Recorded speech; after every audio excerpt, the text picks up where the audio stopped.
Hello everyone. We are pushing 2 videos a day with little to no budget. You can help with Buy Me a Coffee or Patreon. Link in the descriptions. Chapter 2076 The Purple Hangman. The sales of the Doom Guard continued to explode in popularity. After some delays, practically every state and hegemony alliance space aside from the ones with extremely restrictive economies put the model on the market. Sales continued to grow apace, though the constant production challenges related with production continued to hamper its supply. The mech industry suddenly generated a huge demand for strong-willed mech technicians. After a lot of trial and error, the mech manufacturing companies finally concluded that veterans performed the best when assigned to fabricate the Doom Guard mechs. It made a lot of sense. Those who had served in the military and experienced war should not be so easy to crack. Even if the veterans hadn't seen much action, the discipline and confidence they gained during their service time was of inestimable value. Ordinarily, civilians couldn't hope to match their resilience against hardships and adversity. As the mech community continued to explore the Doom Guard model, more and more knowledge was being shared. Everyone realized that there were a lot of facets of the mechs that weren't immediately apparent. A new community around the Doom Guard had sprung up. Enthusiasts and professionals both gathered together to drool over the model and swap various theories. An increasing amount of guidelines formed from this community. They described what kind of traits a mech pilot needed to have in order to pilot the Doom Guard at its best. They outlined what kind of methods should be used to repair or service the mech. They suggested various battle tactics and deployment strategies to make the best use of the Doom Guard in battle. They also elaborated on the distances that people should stay from an active Doom Guard in order to train their minds without the risk of suffering breakdowns. More importantly, the community also started to describe possible counters to the Doom Guard. The most obvious counter to the Doom Guard was focusing on it with an abundance of ranged fire. Though the Doom Guard was technically a ranged mech, it effectively posed no threat to a mech that floated a kilometer away. The Enizen spreader at its tightest concentration simply couldn't reach that far ahead. The Doom Guard fit the striker mech archetype too well. It inherited all of the strengths as well as the weaknesses of this mech type. However, though its vulnerabilities were obvious to everyone, that didn't mean that the enemy could exploit it so easily. Those who bought the Doom Guard never let this precious mech fend off the enemy alone. Oftentimes, the outfits who fielded this mech carefully covered it with a host of ranged mechs. Additionally, in order to protect it from ranged fire, the mech commanders also deployed at least one Space Knight piloted by a strong-willed mech pilot to serve as its shield. Such fortress formations soon began to proliferate among the buyers of the Doom Guard.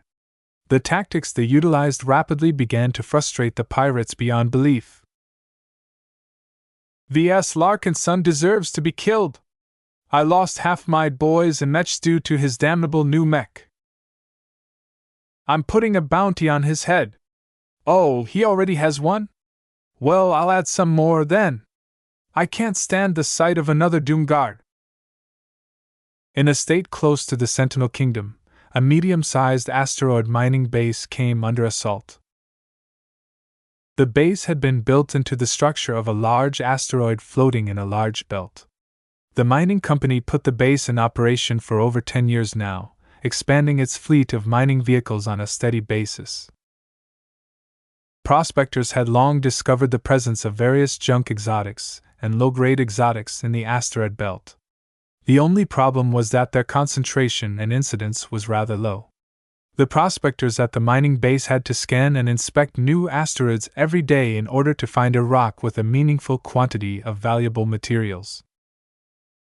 Even though the efficiency and scale of mining operations was rather low, the base still generated a tidy profit for the mining company.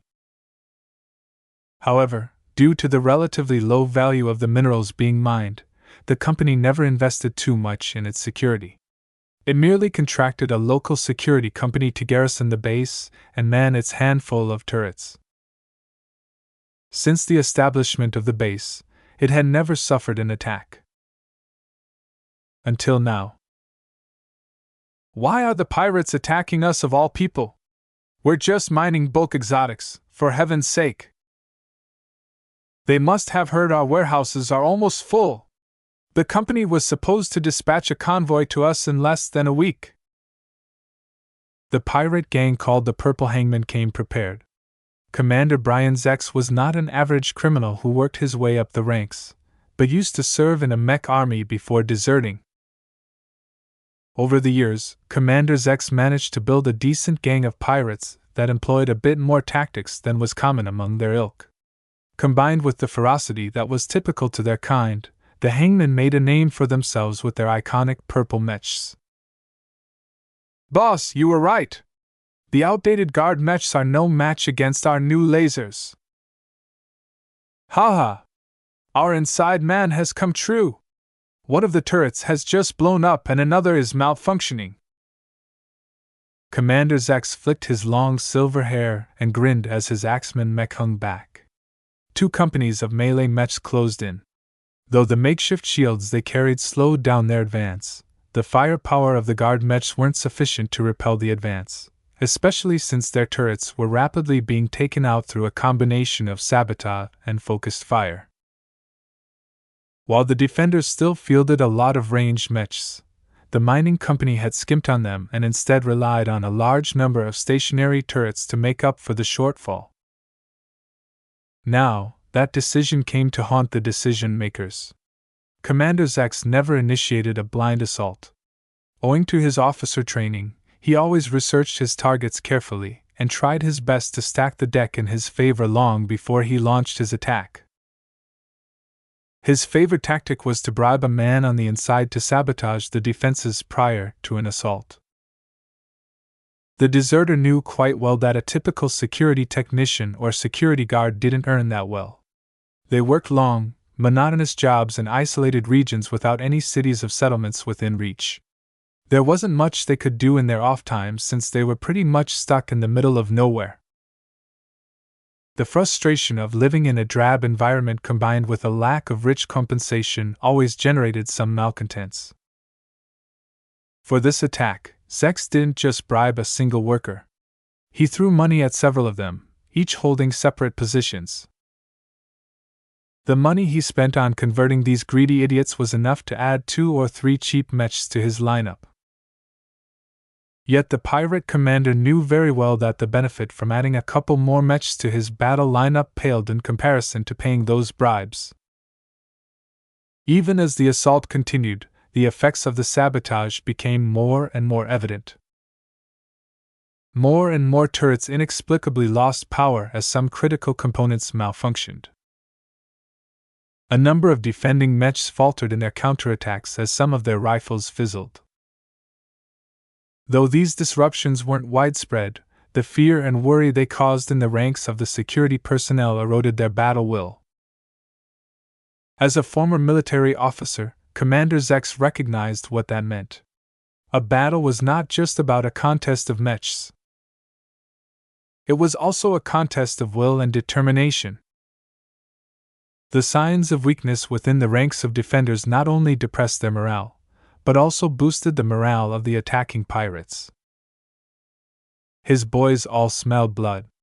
Pirates all loved easy prey, and the declining trend of the defenders made it all the more easier to harvest a fortune. Yet just as the melee mechs of the Purple Hangman reached the defensive line in 2 prongs, a pair of mechs suddenly emerged from the ranks of security mechs. The mining company had recently shipped the mechs to the base. Doom Guards! The ranks of pirate mechs shuddered a bit. By now, the notorious LMC mech model had already built up a dreadful reputation among the pirate community. Yet to the surprise of the defenders, the pirates didn't let up on their assault. "Continue the assault!" Commander Zex hollered over the command channel. "We planned for this. We knew they would show up. Trust in my plan." "Yes, boss." The men on the inside already passed on word to Zex that the base recently acquired a pair of Doom Guards. When he heard the news, he almost aborted this raid. Yet if he did so, he would waste months of preparations as well as the money he invested in bribes. In the end, he could bring himself to give up this long-anticipated attack. In his military days, he learned the importance of intelligence and preparation. As long as he knew the mining base would field the Doom Guards, he could plan around this move. After researching the Doom Guards extensively and trawling through all of the theories circulating on the galactic net, Commander Zex decided to try out an interesting suggestion. He grinned as his melee mechs closed in. As was typical in battles between pirates and security forces, the Purple Hangmen possessed an advantage in numbers, but their mechs were substantially weaker on average. This didn't concern Commander Zex too much because the disparity in numbers was often decisive in close-range battles. It was hard for a premium mech to defend against attacks from the front and back. Just as the Purple Hangman mechs neared the range of the Doom Guard, they decelerated. The Doom Guards attacked anyway. Their large flamethrowers spewed hellish red flames in an expanding cone from their position, blanketing the surrounding space with persistent heat. At the same time, the glow of the strikers already started to press on the minds of the pirates. Their high morale faltered a bit as they came under the impression that some awesome terror was looking into their souls. If this continued, the Purple Hangman might withdraw. Yet before the situation reached this point, Commander Zex issued a long-awaited command. "Bring forth the soldier mechs!" Two mechs lingering behind his two mech companies suddenly moved forward. The mechs looked second-hand, and some of them bore marks of previous battles against the Sandmen. The fresh purple coating applied to their exterior wouldn't be able to protect them much against the flames released by the Doom Guards. However, the desolate soldier and prideful soldier weren't there to push through the wall of flames. Commander Zex merely acquired them in order to use their glows to counteract the glows of the Doom Guards. "To fight monsters, we bought monsters of our own!" he viciously grinned. One desolate soldier approached a Doom Guard while a prideful soldier approached the other Doom Guard. Two different effects emerged. The desolate soldier drawing closer to the enemy striker mech exhibited much less trouble. It seemed as if its mech pilot was much more capable of resisting the Doom Guard. Unfortunately, the Purple Hangman quickly found out that the desolate soldier's immunity only applied to itself. The mech pilot reported that the mech seemed to help with stiffening him up, but not much more. The situation was a bit different with the prideful soldier. As soon as the mech approached the Doom Guard, the glow of both mechs started to change. For some reason, the prideful soldier seemed to become a little more excited, while the glow of the Doom Guard gradually shifted in character. The nauseous sensation along with the inexplicable sense of terror decreased. However, the Doom Guards soon began to grow more menacing, as if a slumbering exabeast had woken up in the depths of the striker mech. It was too bad that the effect of this intimidating aura was less potent than the original glow of the Doom Guard. Commander Zex knew that this was the best he could get. "Push through! The Doom Guards are neutered!" The pirate mechs all accelerated forward even as their mech pilots came under the effect of a number of glows. The positive glow of the desolate soldier seemed to pale in the presence of the Doom Guard. Though weak and feeble, the effect it had on the pirates was nonetheless useful as they became a little less prone to reaching their breaking points. As for the prideful soldier, its glow had a very strange effect on the Doom Guard. Despite the latter's apparent weakness, it was still a very formidable mech. The flames it spewed seemed to have gained some life of their own. The Doom Guards were still capable of functioning as regular striker mechs, and vigorously spread as many flames as possible. The battle quickly grew chaotic and casualties rapidly mounted on both sides. In the confusion of all of the glows, every mech pilot fought different than usual. Chapter 2077 Glow Interactions. The raid conducted by the Purple Hangman quickly spread to the galactic net. The battle was the first real example of a clash between glows. Though battles between LMC mechs happened before, they mostly amounted to both sides pulling out their soldier mechs. Desolate soldier against desolate soldier, prideful soldier against prideful soldier, desolate soldier against prideful soldier, the cases went on and on. The LMC continued to proliferate both mech throughout the Komodo Star sector even after the end of the Sand War. Most of these battles turned out to be rather tame and underwhelming. Both were ranged mechs that weren't very suited for battle against mechs. They were fragile and needed to enter medium range in order for their Sandbreaker rifles to land reliable hits. Most outfits that fielded these mech models merely used them in a supportive capacity. Legitimate organizations adored the duty-based glow of the desolate soldier. The presence of these mechs in a squad of mech companies stiffened the sense of obligation of the career mech pilots, which meant that they were much less likely to slack off or put up a half-hearted fight. In contrast, irregular and underground forces took a much greater fancy to the prideful soldier. The desolate soldier's glow was a bit too upright for their tastes. The prideful soldier was not only cheaper, but also more ferocious, which was exactly what Scum relied on to win their battles. As a result, a battle between a mercenary corps and a pirate gang usually devolved into a contest between defense and offense. The glows rarely came into range with each other, and even if they did, they largely focused on strengthening friendlies rather than weakening hostiles. The Doom Guard was the first LMC mech with a negative glow. The mech was the first product designed by Ves and Gloriana that was meant to harm rather than help. This meant that its interactions with the other mechs sold by the LMC became rather interesting. Depending on whether the different LMC mechs were being piloted by friendly or hostile mech pilots, the subsequent clashes between the glows produced some remarkable outcomes. The Doom Guard's glow isn't omnipotent, Gavin stated with excitement, but not of the good kind. The mech community is already experimenting. Some of the early adopters have already found ways to alter or suppress the Doom Guard's signature ability by fielding some of our older products. VS blinked.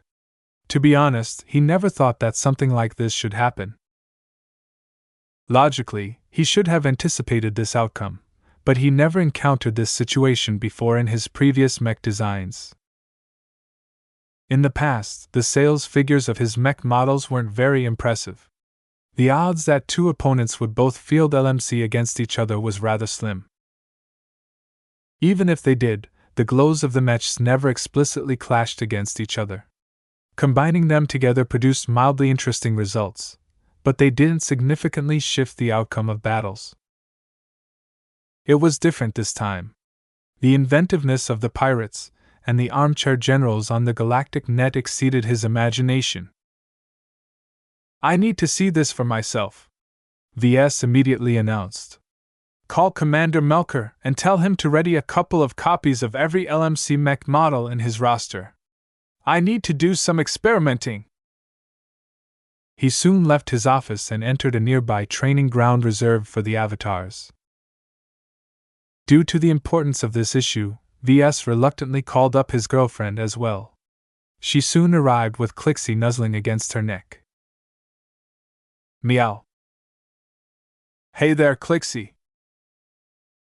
The cat jumped into his arms and enjoyed his petting.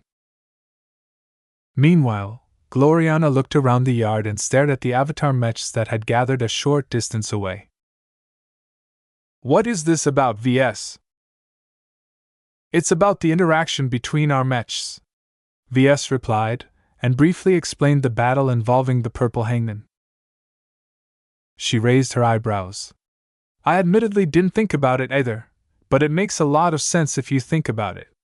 The proto-gods that you have invested in the mech designs are living entities. Some of them get along pretty well with each other, but not all. In our case, A confrontation between different mech models is not just a contest of technical performance, but also a clash between divine personalities. Though Ves disliked her constant allusions to divinity, he had to admit that the image she evoked wasn't that off the mark in this case. The glows of a mech basically represented the spiritual domain of the design spirit. Within the area of effect, a portion of the will and presence of the spiritual entity in question gained dominance.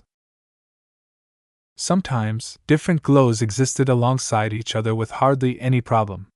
For example, the glow of the Aurora Titan and the glow of the Desolate Soldier complemented fairly well with each other. One focused on protection and the other on duty. While the mech pilots that came under the influence of both didn't suddenly become twice as courageous, they still derived a bit more strength than usual. In order to investigate these interactions even further, Ves wanted to conduct an immediate field test. He turned to Commander Melker, who approached with an eclectic group of mech pilots in tow. "Our mechs are ready to be deployed," he spoke.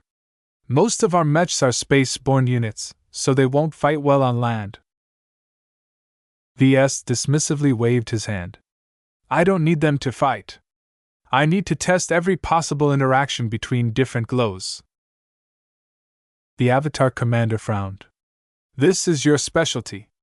How can you not know?" "It wasn't relevant before. It's different now." Ves shrugged. This time, Commander Melker pulled out all the stops. He wanted to show off the strength of the avatars. For this reason, he summoned some interesting mech pilots to pilot the LMC mechs. He suited up in order to pilot a Doom Guard in person. He assigned Joshua and a radically devout Elvanen to a pair of Deliverer mechs. He asked Janzi Larkinson to participate with her Shield of Samar. He even tracked down Vincent Ricklin Larkinson in order to call up his Adonis Colossus. What surprised Ves the most was that Melker even brought along Ton and James so that they could field their transcendent messengers. Seeing older mechs standing alongside the newer ones was an interesting experience. They stood close enough together for their glows to blend in with each other in interesting ways. Ves turned to the familiar faces who had all joined the Larkinson clan. He nodded in a friendly manner towards Janzi and Joshua before turning his attention to the resident baboon of his clan. "Melker, when I told you to call up every LMC mech, I meant that you should bring every mech in your mech roster. As far as I know, the Adonis Colossus is not a part of the avatars. If someone as vain and ignorant as Vincent was able to qualify for the avatars, Ves might as well kill himself right away." "Hey bro, don't be like that," Vincent complained. "My mech is a bona fide LMC mech. It's one of a kind." Ves grimaced. "Don't call me bro. While we Larkinsons aren't too big on formality, it is unbecoming of you to resort to slang." "Oh come on, we're brothers. Calling you bro is a compliment." "Whatever." He turned to the Elvanens. Ton Mellon stood a half step behind James as if he was an attendant. "Bright Martyr," Ton Mellon Larkinson greeted him. "It is an honor to be called up to service." Ves hadn't really paid attention to the former Elvanen. In fact, he almost forgot about the Chosen of Zeal in his quest to ignore the existence of the true believers in his clan. It didn't help that the Larkinson clan recently shifted its focus towards space-borne operations. The land-bound contingents received much less attention in recent months. He studied the transcendent messengers. The sight of the stolen prototype offended Ves a bit, but it happened such a long time ago that he was more inclined to let this matter slide. "Your transcendent messengers are impressive machines, but I think they could use an update." "This is not necessary, sir," Ton spoke. "There are more mech designs that require your attention. I am already used to my machine and it will fare well in the land battles to come. You should take the time to design other essential mechs." Okay. Gloriana, who stood at his side, chirped up. Maybe I can work on this project by myself, Ves. As long as you can make sure that its glow remains the same, I can upgrade it to a second-class standard on my own. It will save you some effort, and I can exercise my solo design capabilities on a wonderful design. I'm not so sure about that. The Transcendent Messenger is a very picky design. Ves frowned. It will be fine, James reassured. Your lover is more than capable of working around your quirks. Ves automatically ignored the Living Prophet's remark. Enough socializing. Let's proceed with the tests. We need to know how the Doom Guard's glow reacts in the presence of other glows. The tests soon began. They weren't anything fancy. Ves merely ordered the opposing mech to approach each other in the center of the practice field while doing their best to treat each other as hostiles. This was an important step. Most LMC mechs exerted its glows differently to allies and opponents. This could be considered one of the hidden built-in features of his mechs. The first test was the simplest one. Ves merely called for two Doom Guards to confront each other. Commander Melker and a veteran Avatar piloted both machines. As they slowly neared each other with their slow and underpowered legs, the glows of the two mechs started to blend and superimpose with each other. It didn't matter if the two mech pilots regarded each other as enemies. The glows of the Doom Guards reacted similar to the time when Ves called up an entire squad to enter the podium. They strengthened each other. It became significantly more difficult for Melker and the other Doom Guard pilot to maintain their composure. While they hadn't reached their limits, it became a bit harder for them to maintain their concentration. Describe everything you feel, no matter how inconsequential it sounds, Ves commanded over the communication channel. I need to gather as much data as possible.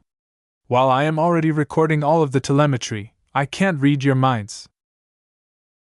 Ves hated this subjective, biased, and imprecise method of data collection, but it wasn't as if he could get anything better. Once he had his fill of putting two Doom Guards together, he ordered one of them to retreat and another mech to come forth. He first started with his older and aging mech models. The Blackbeak's ferocity was no match against the Doom Guard. The latter easily suppressed the former. The difference in strength was too great. The same went for the Crystal Lord. It held up marginally better, but it was clear that its obsolescence turned it into a poor match against the newer model. I already expected this result, Ves noted to Gloriana. I think these old mech models deserve a boost. Once he got these mechs out of the way, Ves proceeded to do something more exciting. He proceeded to test the Doom Guard against the Desolate Soldier and Prideful Soldier. The Desolate Soldier exhibited a straightforward reaction. Its glow gave ground to the gloom emanated by the Doom Guard. However, the mech pilot of the ranged mech was largely protected by the design spirit, allowing him to retain much of his wits. It's only useful for self-protection, Ves muttered. That's not useful at all considering the likely battle scenarios for the two mechs, Gloriana pointed out. The Doom Guard is an immobile defensive mech that should never take part in an offensive action. The Desolate Soldier is a fragile ranged mech that belong in the rear lines of any formation. There should be no instance that the mechs would ever confront each other at a range where their glows interact with each other. Compared to the Desolate Soldier's mundane result, the Prideful Soldier interacted substantially differently against the Doom Guard. Chapter 2078 Countering Doom. The interaction between the Doom Guard and the Prideful Soldier was incredibly interesting. The Doom Guard hosted both Zygra and Nixie at equal strength.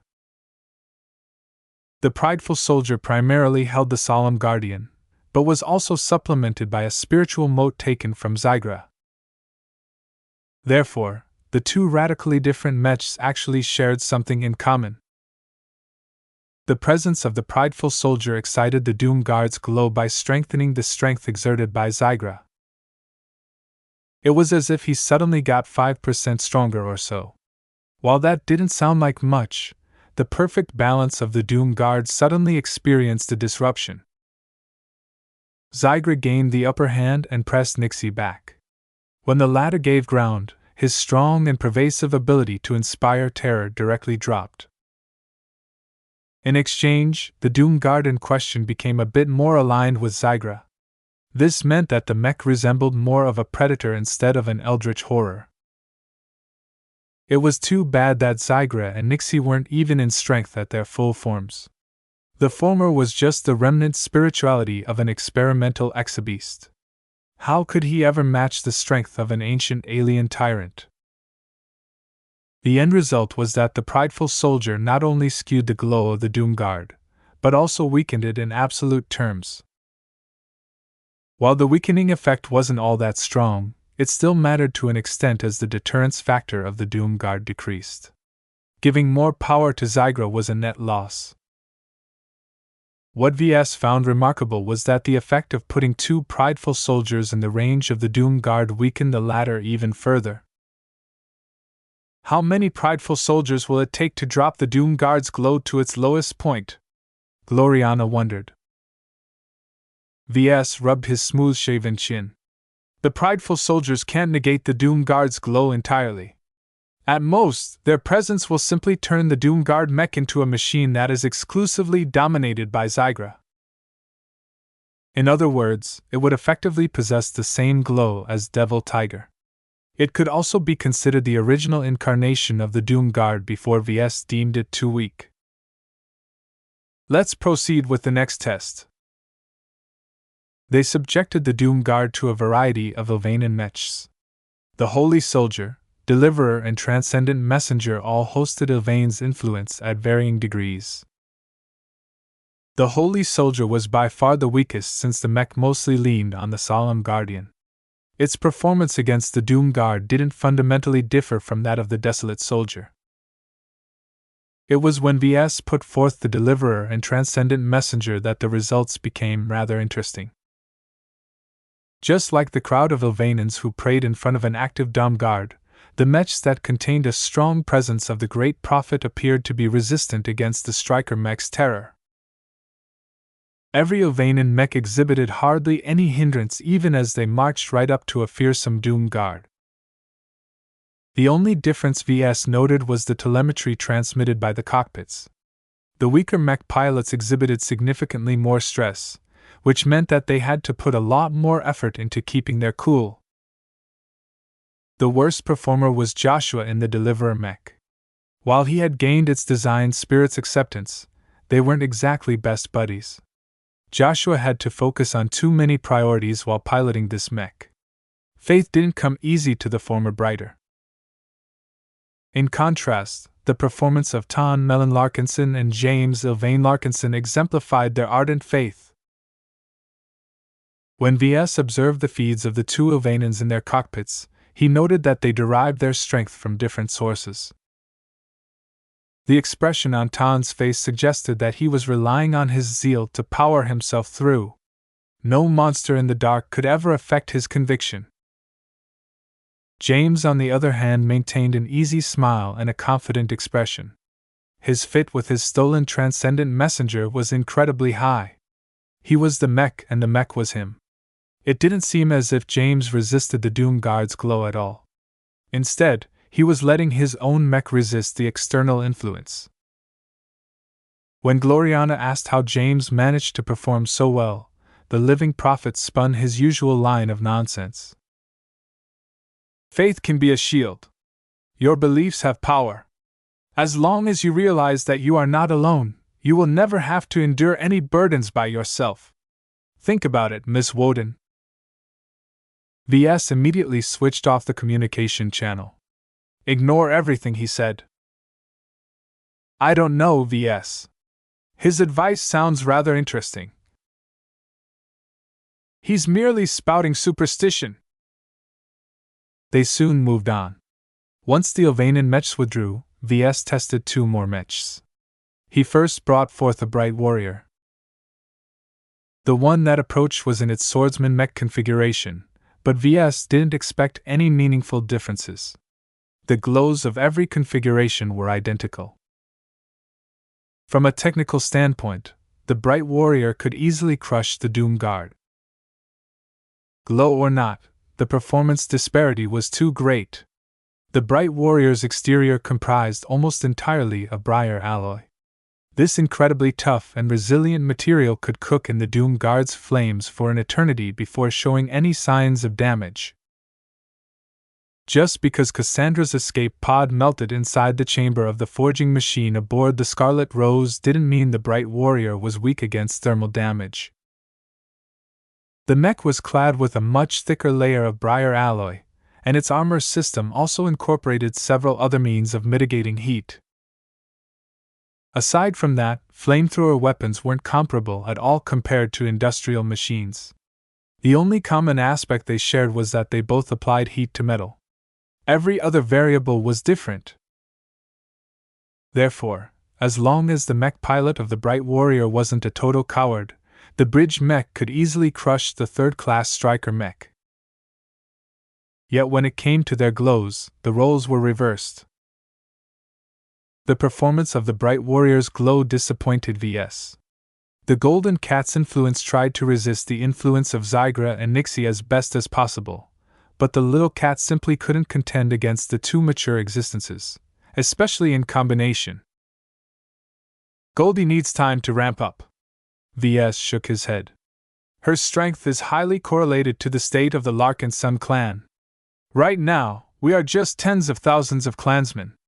That is already rather big, but that isn't nearly enough to elevate her to the height of someone as formidable as Nixie. It might take a decade or a century, but Ves was sure that the Golden Cat would be able to reach an astounding height someday. That day was not today, though, and the Bright Warrior simply looked a bit sorry as it came closer to the Doom Guard. At the very least, the mech pilot of the Bright Warrior is faring such as well as the mech pilot of the Desolate Soldier. Ves concluded. It's better than nothing. Gloriana nodded. We should just deploy the Bright Warriors in their rifleman mech configuration and blast the Doom Guard from a distance. That will take some time. The Illuminating Warrior features the weakest offense of the four configurations. Then a single Shining Warrior will do. When the Lancer mech configuration charges a Doom Guard, the mech pilot of the former won't even have the time to experience the glow of the latter. By the time his mind has caught up, the Striker mech should have already been pierced. That's a viable point. Ves lit up a bit. I think you don't even need to rely on a Bright Warrior. Any Lancer mech model will do. The Doom Guard simply didn't possess the mobility to dodge an incoming charge from a decent Lancer mech. A Lancer mech was a natural counter to a Striker mech. Even Knight mechs fared better because they could at least blunt some of the charging power by lifting their shields. It was a bit fortunate that the pirates hadn't tried out this tactic yet. Lancer mechs tended to start at a relatively high price due to the need to make them sturdy enough to withstand the forces generated upon impact. In addition, Lancer mech pilots were considerably more difficult to find and raise. They needed to possess unmatched courage as well as excellent skill. It was too easy for them to kill themselves by botching their charges. We've seen enough. Start the final test. An Aurora Titan stepped forth. This mech was rare even in the ranks of the Larkinson clan. They were simply too limited in their application due to their abysmally low mobility. In private, Ves also considered the mech to be rather outdated. It was a third-class space knight that forcefully tried to make use of a second-class gimmick. The polarizing module that took up so much space in the Aurora Titan could have easily come in a miniaturized form in a proper second-class defensive mech. At least the Aurora Titan was fairly affordable as a result, but that was only relatively speaking. Ves hadn't called up the Shield of Samar yet. He wanted to see how a regular copy fared against the Doom Guard. He began to sense a lot of spiritual activity as the two diametrically opposite mechs entered each other's influence.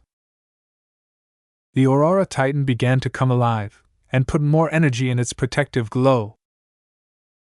The mech pilot of the space pilot showed no strain. Even when the distance between the two mechs shrunk until they were practically touching each other, the Aurora Titan and its mech pilot exhibited no discomfort at all.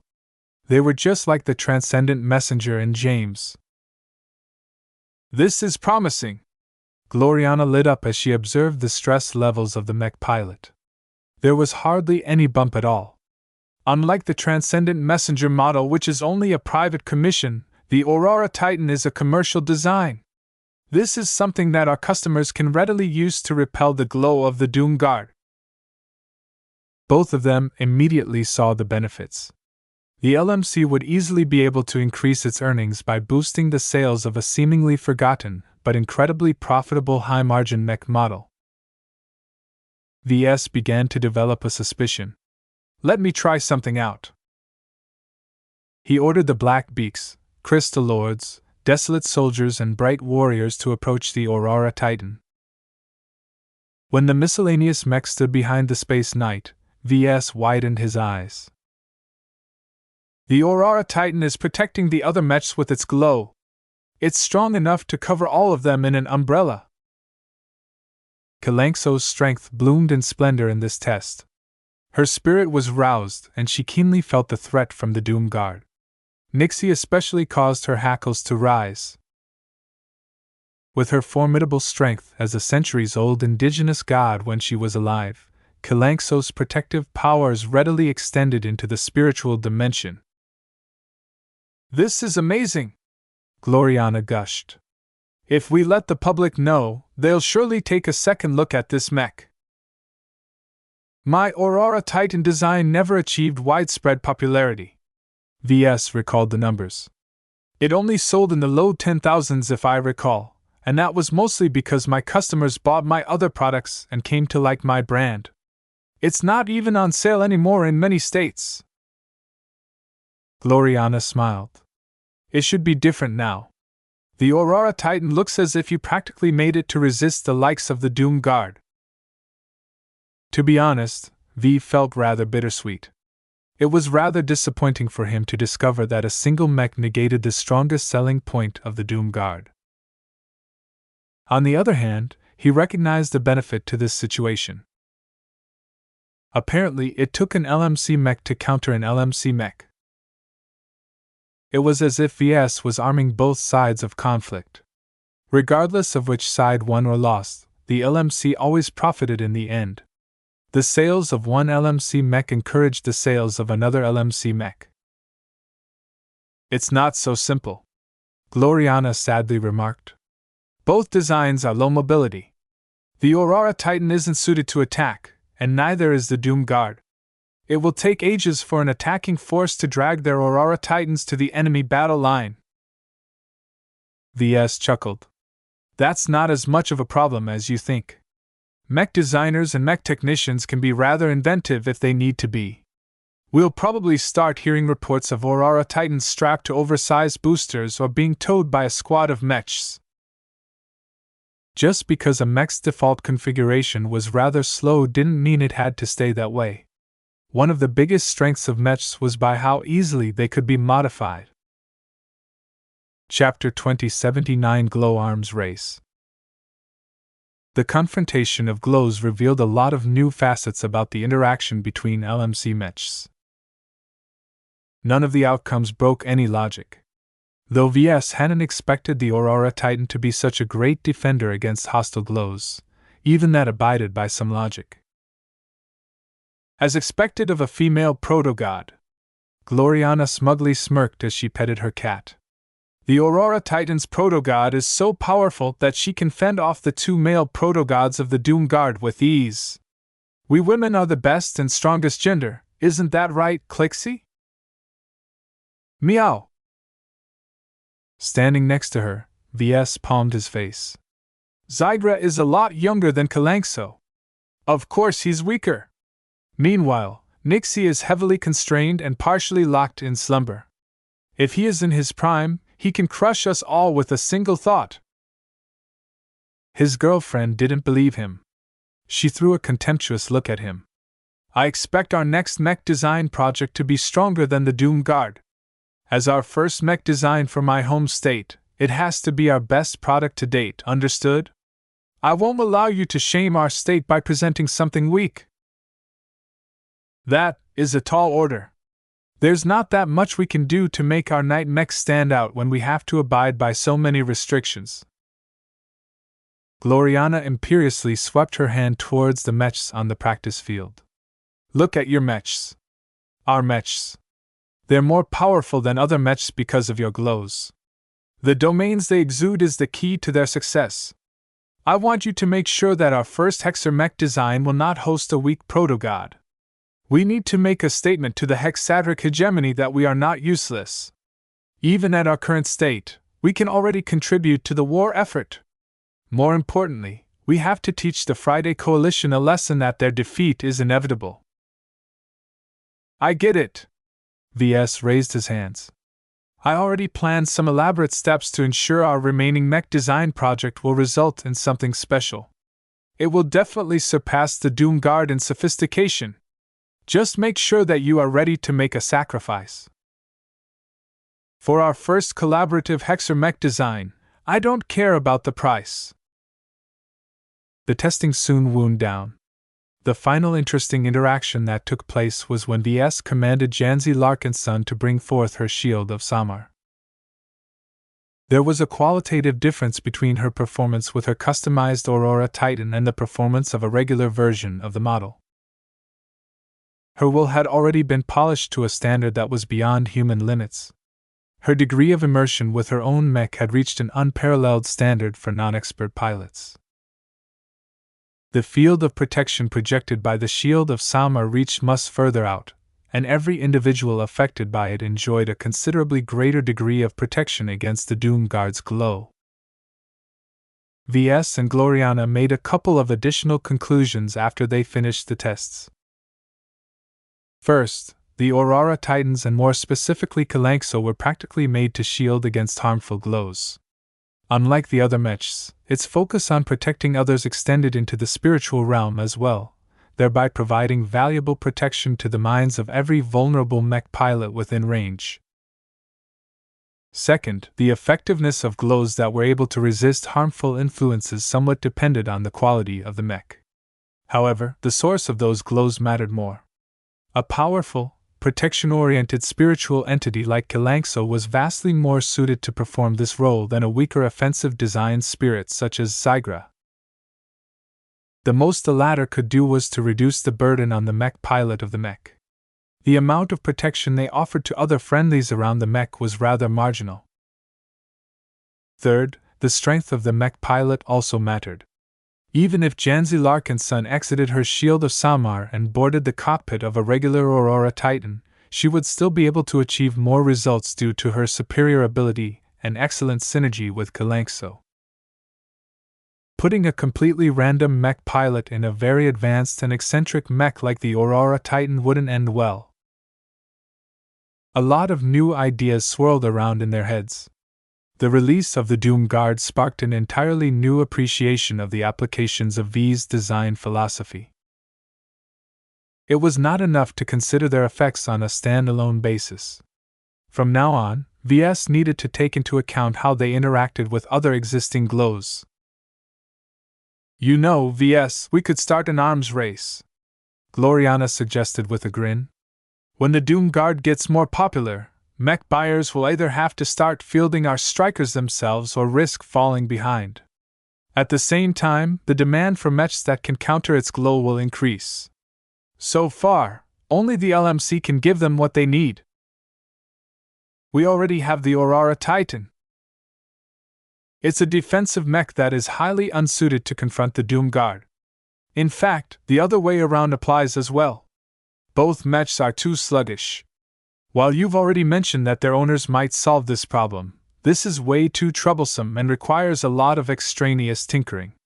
The fact of the matter is that the market will gradually demand a mech from the LMC that can offer the same degree of protection as the Aurora Titan but in a much more mobile package. This was the glow arms race that Gloriana described. Ves ran through the scenarios in his mind and saw an opportunity to milk the mech market by continually releasing mechs that countered each other. For example, he could design an affordable Lancer mech with a protective to counter the Doom Guard. He could then design an offensive swordsman ranged mech that could shred the Lancer mech's glow. After that, he might design a rifleman mech that neutralized the swordsman mech's offensive glow.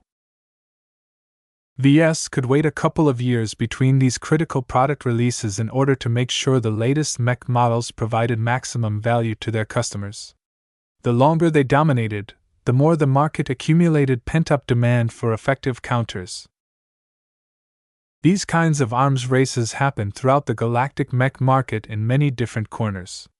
Direct contests between a small number of competitors were fairly rare though, and they almost always took place at the higher levels. Ves recognized that he and his products were in an abnormal situation. First, as far as he was aware of, he was the only mech designer capable of designing mechs with glows. He was also the only mech designer who could design mechs that countered them in battle. These two conditions meant that any arms race that Ves possibly sparked would only involve a single player, himself. He would become his own competitor in a market where he held a monopoly. If his fellow mech designers figured out these conditions, they would probably grow green with envy. That was because anyone in V's position could abuse them in a way that allowed them to constantly rip off their customers. Right now, the product margin for the Doom Guard was 25%. For every 2 million hex credits the LMC received per sale, the company roughly profited by 0.5 million hex credits. This was already decently high in the mech industry for a journeyman-level offering. This was just the start. If Ves designed a cheap, mobile, and effective counter against the Doom Guard, then he could make it cost just 1 million credits, but sell it for as much as 2.5 million hex credits. As long as the LMC made sure the Doom Guards proliferated everywhere, the demand for a Lancer mech that was perfectly set up to counter the fearsome Striker mechs would be a product that many customers would pay a fortune to obtain. If Ves and the LMC were shameless enough to take advantage of their monopoly status, then selling such a cheap product at extortionary prices was viable. Even if their customers complained and hurled insults at them, they would still fork over the money to buy the overpriced mechs, because they needed their capabilities. This product development cycle could go on and on. Any customers who wanted to stay on top of the glow arms race were destined to become the LMC repeat customers so long as Ves maintained his monopoly. Just thinking about how much his customi could jack up the margins made him wild. Making 60% or even 100% profit on his products would rapidly build up his fortune as long as he made sure the sales volumes remained high. However, there was more to it than earning eye-popping profits. It's not so simple. Ves soon regained his calm. Reputation is more important as well. If we truly spark off an unscrupulous glow arms race, the market will come to know us, but hate us as well. There will doubtlessly be a lot of people who will start to resent us. Soon enough, they'll figure out that the most effective way of beating this arms race is by assassinating me. Without my support, there will be no new mech with glows, thereby saving all of my customers a lot of money. Oh. Gloriana blinked. I don't know. Assassinations aren't exactly common in the mech industry, and we're already growing stronger every day. I don't want to attract too much hatred. Ves shook his head. In addition, there is morality to consider. I designed the Doom Guard explicitly to counter pirates and other irregular forces. Their penchant for fielding large quantities of cheap mechs is something that a defensive striker mech with a terror glow is perfectly suited to fend off. However, our Doom Guard is not very suited to go on the offensive, which is a deliberate design choice we've made to make sure it will largely be used by legitimate customers. The point suddenly dawned upon Gloriana. You don't want to empower the pirates.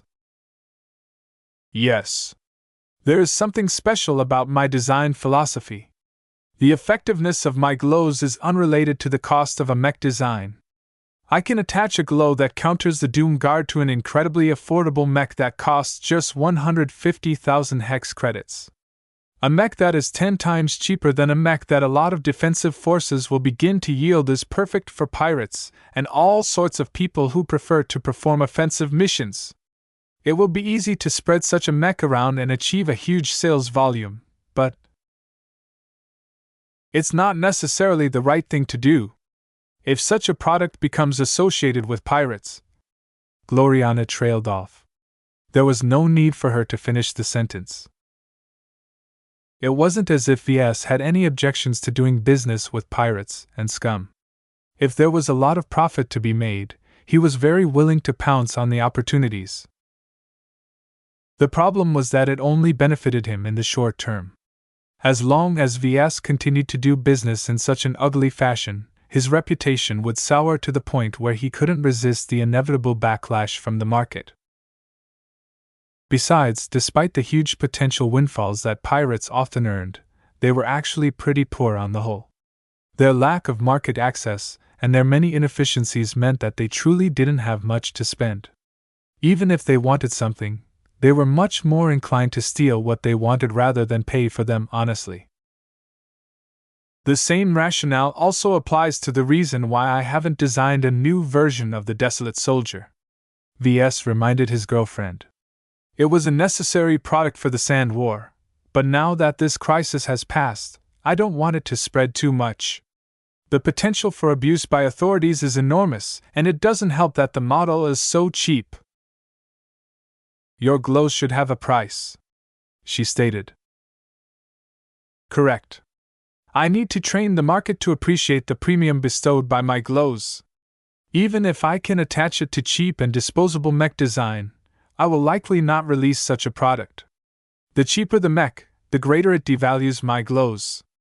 Such a mech will also easily fall within the budgets of various pirate forces, which are customers we should satisfy as little as possible.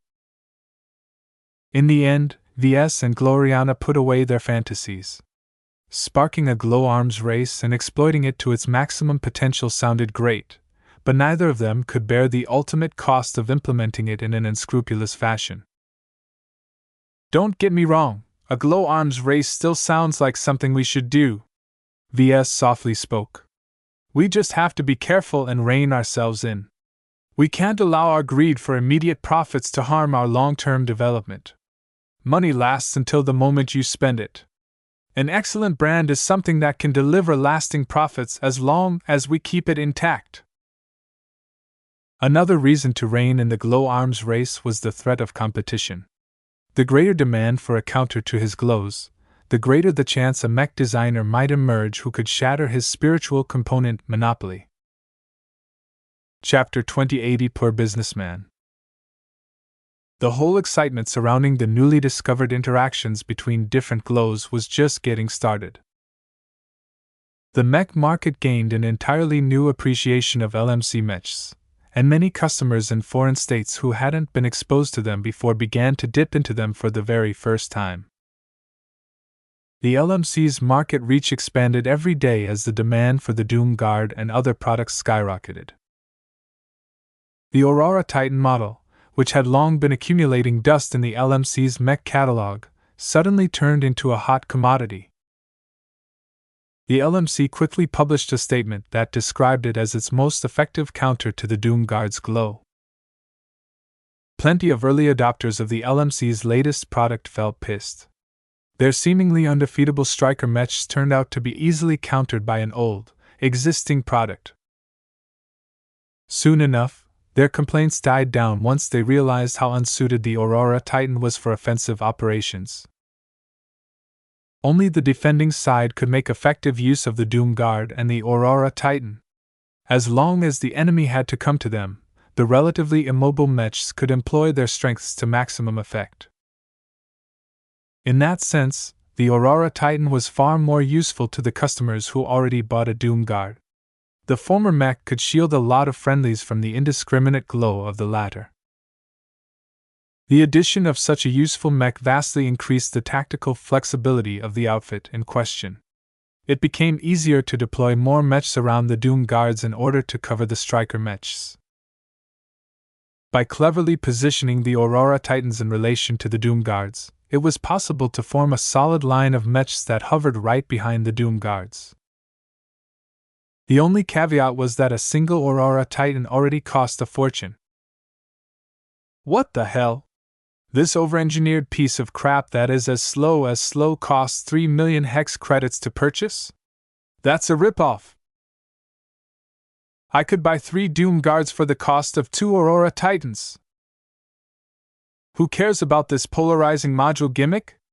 Why doesn't the LMC release a cheaper version that skips this useless feature? The glow arms race had already started. The LMC slightly jacked up the price of the Aurora Titan, but not too much considering its margin had already started off high to begin with. This was standard practice for a low-volume, high-margin niche product. In fact, the LMC had actually dropped its price before when the new mech generation settled in. Now, the mech company reversed its decision as the orders for the product multiplied by a factor of 10,000. That low-volume description might not apply to the outdated mech model anymore, but the LMC was insistent on retaining its high-margin nature. In fact, Gavin even suggested that the LMC could still afford to pump up the price of the Aurora Titan to 4 million hex credits. Ves immediately shot it down. Unacceptable! The current price bump can still be excused with reasonable arguments. Jacking it up by another million hex credits will just appear as naked profiteering. No one in the market will be stupid enough to realize that the LMC is just treating them as cash cows. I don't want my mech company to develop so much animosity from our customer base. His assistant frowned. I don't understand your obsession with reputation. Many mech companies in your position would have long taken advantage of our unique situation. So what if we exploit our monopoly? There is no right and wrong in business. There is only supply and demand. We offer something that is in huge demand, so it is only proper for us to raise our prices. Even if the buyers hurl insults at us, they will still value our products. It will be 10 times harder to build up the high esteem we've accumulated after we have torn it down. The market won't forget our transgressions so easily. Frankly, boss, I disagree. Your products will only become more useful over time as you develop your design philosophy further. The LMC's growing success already proves that your mech designs are desirable to a wide portion of the market. We could earn 5 to 10 times as much profit if we actually do something useful with our monopoly. As a businessman, Ves agreed with Gavin. As a mech designer, Ves did not agree with Gavin. Throughout his career, Ves always considered himself to be a mech designer first. His progression and his desire to realize his ambitions surpassed his desire to maximize his money-making potential. You don't understand, Benny, but you are not required to. I'm calling the shots here. The price of the Aurora Titan must not exceed the current price barring market-specific complications such as tariffs or surcharges. Gavin looked disappointed, but Ves took no notice of it at all. This was the perk of being his own boss. As the Larkinson clan and the customers of the LMC avidly explored the myriad of interactions between different glows, Ves turned his attention back to his current priorities. Right now, Ves wanted to finish the Mech design project as quickly as possible. It had already suffered some delays due to all of the excitement surrounding the new Doom Guard design. However, when Ves returned to the design lab, something else emerged that demanded his attention. The recruiters have finished sorting the mech designers who want to work for us? Ves uttered with surprise. Gloriana nodded. I've already taken a brief look at them. They're all pretty good. Most notably, the applicants are all young, educated, and vetted. Their personalities are either too timid nor too arrogant. A considerable amount of them are fans of our work and dream of becoming Larkinsons. How many of them are locals and how many of them are foreigners? A disproportionate number of commoners from the Sentinel Kingdom have applied, she explained. In fact, we even received some applications from some promising nobles, but we rejected them out of hand due to their strong loyalties to their current houses. Despite this, almost a third of the foreigners make up the current list. The best and most confident citizens of neighboring states had to pay a considerable price to travel to the Hisneck system. On average, their quality is higher, so we've been able to approve more of them than we thought. I see. So all of the prior vetting has been performed, right? Yup. We even tested their integrity with our bright warriors. We didn't allow them to pledge an oath. It was enough to see if our clan god approves of them. In fact, we even threw out hundreds of spies and informants after exposing their true nature. The Golden Cat was V's killer weapon against spies and other malicious people. Before her creation, Ves hated the constant infiltration that took place in his organizations. His obsession with foiling spies and saboteurs was one of the most important reasons why he created the ancestral spirit. Even though he wasn't sure if everything turned out well, he was glad he succeeded in establishing a spiritual network that was intrinsically tied to the Larkinsons. The existence of Goldie and the Larkinson network was one of the biggest contributors to the stability of his rapidly growing clan. Even if the number of adopted Larkinsons surpassed 20,000, there was little sign the newcomers were overwhelming the true bloods. Of course, good vetting and thorough selection already weeded out a huge amount of unsuitable applicants. When will the final selection begin? We can start tomorrow if that is what you want. The mech designers who passed all of our tests are all residing in a nearby hotel. All right. Ves nodded. Then let's send them a notice to show up tomorrow morning. How will we decide which ones to pick? She asked. There are 1,000 mech designers to choose from. Each of them are desirable in their own way. What will be our criteria? Many more mech designers tried their luck, but failed to meet the standards of the LMC. With their current level of prestige, Ves and Gloriana no longer had to set their sights on average novices and apprentices. Only the ones with higher potential deserved their consideration. Of course, the truly talented mech designers were still scarce. Most of them either found success by starting their own businesses or had already been locked in by other rivals. Even so, plenty of diamonds in the rough remained. Ves rubbed his smooth-shaven chin for a while. The ones who are most loyal and talented get priority. While I don't particularly care about their design philosophies, we should ensure we have a good amount of variety. I'll also keep my eye out on those with remarkable traits. He didn't exactly explain the latter to Gloriana. What he truly meant was that he wanted to recruit at least a couple mech designers with spiritual potential. In a massive group of 1,000 reasonably talented mech designers, he refused to believe that none of them had the potential to advance to journeyman.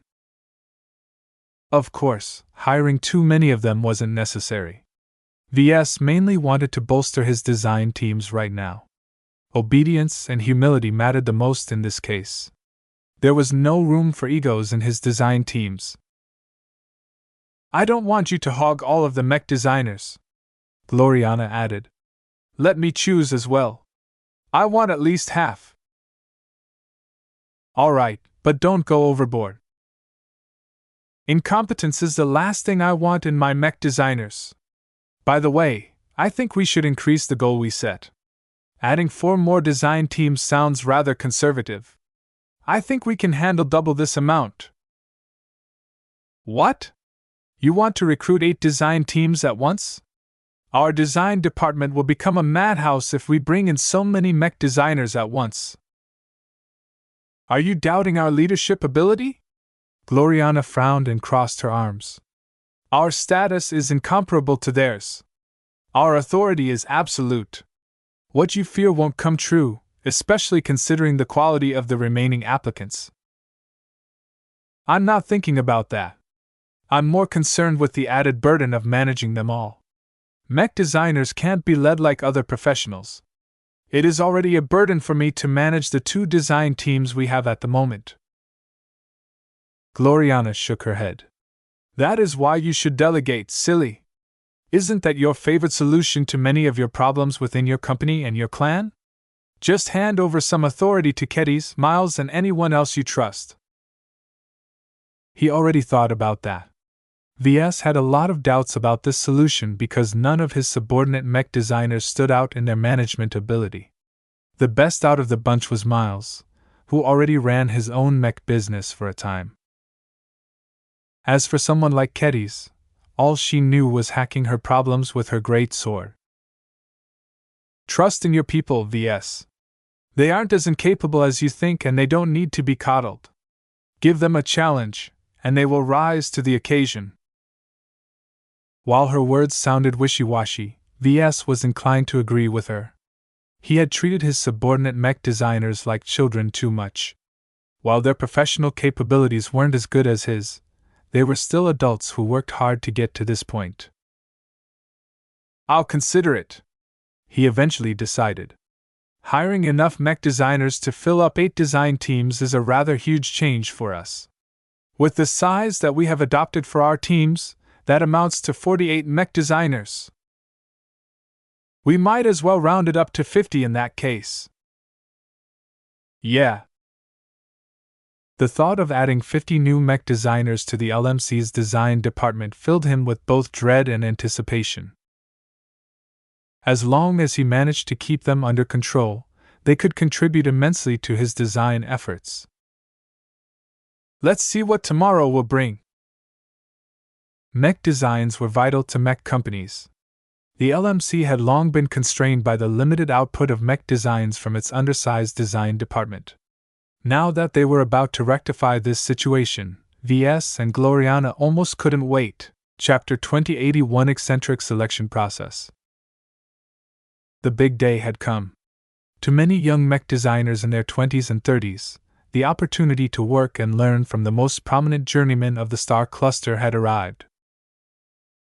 Pretty much every mech designer who resided in the hotel rented out by the Larkinson clan knew what was at stake. The men and women who had made it through the extensive selection process watched each other with varying amounts of friendliness and wariness. Those who made it this far all possessed enough strength to earn each other's respect. A lot of candidates had forged new friendships as they waited for the time of the final selection. The concentration of more than 1,000 young but promising mech designers of similar status meant that many of them had already made a lot of gains up to this point. Even if they washed out and returned home, the networking they accomplished would definitely pay off in the future. Of course, the applicants didn't forget that they were competitors as well. Though no one was sure how many mech designers the LMC planned to hire, the amount would certainly not be in the hundreds. This meant that the friendly mech designer from the Renault Republic that they bantered with might enjoy the opportunity, while they themselves returned empty-handed. All of this led to a strange dynamic where the mech designers treated each other in a complex fashion. Those who were more socially adept had gained a lot of advantages during this period. A number of passenger shuttles soon arrived in front of the hotel. The large shuttles were shaped like buses and could accommodate 100 passengers while providing excellent comfort. Additionally, the living sentinels dispatched a company of aerial mechs. Each of them looked formidable and could protect the convoy of passenger shuttles from all kinds of threats. The wealth and power of the Larkinson clan was on immediate display. As the mech designers entered the vehicles, their determination to join the LMC only burned hotter. After a brief trip, the mech designers arrived at the expansive base the Larkinson clan had rented. As the shuttles landed at the designated zones, they immediately felt different as a number of different glows affected their minds. During their stay on Synnax 6, every mech designer had the privilege of experiencing the glows of LMC mechs in person. To many of them, the effect they had on their moods had been eye-opening. "Please don't mind all of the glows," one of the clansmen in charge of corralling them instructed. "When you are accepted into the clan, you will quickly grow used to them. Many of you will even appreciate their comforting presence. The Larkinson clan and the LMC are inseparable from the clan patriarch's glows. If their influence somehow frightens or offends you, then you can always head back into a shuttle. We are offering free return trips." A few of the mech designers chuckled, but none of them turned around. Those who believed in the conspiracy theories that the glows were designed to brainwash people, or something, never applied in the first place. Everyone who made it this far were all fans of the mysterious glows. "Very well. Now follow me and behave yourself. The two lead designers of the LMC will be examining you in person. I've heard that they have prepared some unusual tests, so be ready to do anything, no matter how ludicrous it sounds." The group of mech designers slowly walked across the base, encountering many impressive LMC mechs along the way. A pair of black beaks along with some crystal lords moved across their path. A freshly fabricated Aurora Titan was heading towards the section occupied by the avatars of myth. A trio of ferocious Doom Guards were slowly moving to one of the ships of the Battle Criers. Each of these mechs featured the standardized coding of the various mech forces under the control of the Larkinson clan. Each of the mech designers were aware that the Larkinson clan was more than just a group ruling over a lucrative mech company. It used to belong to a family of honorable soldiers. This storied history generated a lot of admiration among the candidates. Eventually, they reached a large hall that had been specially prepared to conduct the final selection. A handful of mechs of different models already stood at various places.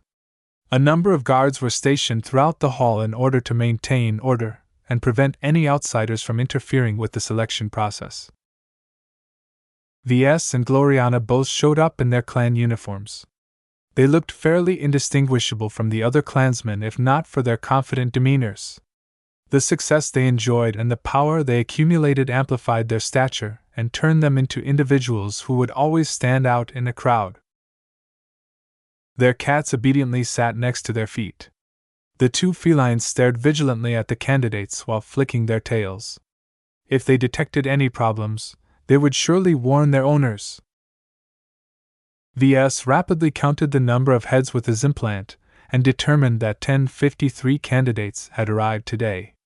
That was a little less than was on the list. He didn't ask why a couple of them hadn't showed up. It didn't matter anyway. "Welcome, fellow mech designers," he greeted the neatly assembled mech designers in a warm and friendly tone. "My name is Ves Larkinson, and this is Gloriana Woden. Both of you should already know who we are. In addition, you should also be aware of the reason why you are here. Each of you have been tested and deemed worthy to receive our personal consideration. That does not mean your entry into the LMC is guaranteed. Far from it. Only 50 of you will receive an offer from us. That means that 1,003 of you will be sent back home." Gloriana crossed her arms. "We only demand the best. If we decline to hire you, that means you fail. You can blame us all you want, but the truth of the matter is that we went for someone who is better. If you don't want that to happen to you, then be sure to perform at your best. We are not inclined to give any second chances. We don't care if you are a genius or if you have won some prestigious prize. If you can't show up when we ask for it, then that's your fault. Consistency and reliability are some of the core traits we value in the LMC. Remember that this is an opportunity of a lifetime for some of you. The LMC is a mech company that doesn't possess a fixed headquarters," VS reminded them all. "This means that our headquarters is actually moving with the Larkinson clan. Due to this reason and more, everyone who joins the LMC will also have to be adopted into the Larkinson clan. This is an irreversible decision, but one that can transform your lives." None of the candidates showed any doubts. The ones who weren't willing to abandon their old families and affiliations had already been filtered out. After making their points clear, Ves moved on and explained the rules. My partner and I have decided to conduct separate tests on all of you. We are both selecting according to different criteria. This means if one of us has passed you over, you still have a chance. Just take into consideration that what works for Gloriana might not work for me, and vice versa. If you have done your research on us, then you should be able to guess what we appreciate. They had both made this decision when they entered into a deadlock yesterday. Neither of them were able to come to an agreement on which set of criteria they needed to apply to the new recruits. Eventually, they threw up their hands and decided to split everything up. Both would be conducting their separate round of tests and hire 25 mech designers each. Ves started first. He stepped forward and approached the ranks of mech designers that had formed into rows. Lucky patted after him while keeping a close eye on the potential new Larkinsons. He approached one of the corners of the row and peered into the eyes of the mech designer standing in front of him with a scrutinizing gaze. The man tried to shy away before realizing that this might be some sort of test. The candidate did his best to muster his courage and return the stare. Ves lingered for a few seconds before moving to the side to peer into the eyes of another mech designer. He didn't say anything. The confused candidate wondered whether he had been passed over. What was Ves Larkinson looking for? Why did he insist on staring at each of them in the eyes? No one talked. No one moved. Ves went from mech designer to mech designer in a calm and patient fashion. Not even Gloriana knew what her boyfriend was looking for, but she showed no irritation at the amount of time that Ves was determined to take. After inspecting nearly 100 mech designers in this fashion, he eventually halted. He stared a bit longer at a seemingly random mech designer. You! Ves raised his hand and placed it on the shoulder of the mech designer. You pass. Welcome to the LMC. You are suited to become a Larkinson. For a moment, the lucky man in question couldn't believe what he heard. Was it that easy to earn Ves Larkinson's approval? He didn't even do anything. He just stood as straight as a rod while making sure to meet the journeyman's eyes with his own. He didn't even do anything else.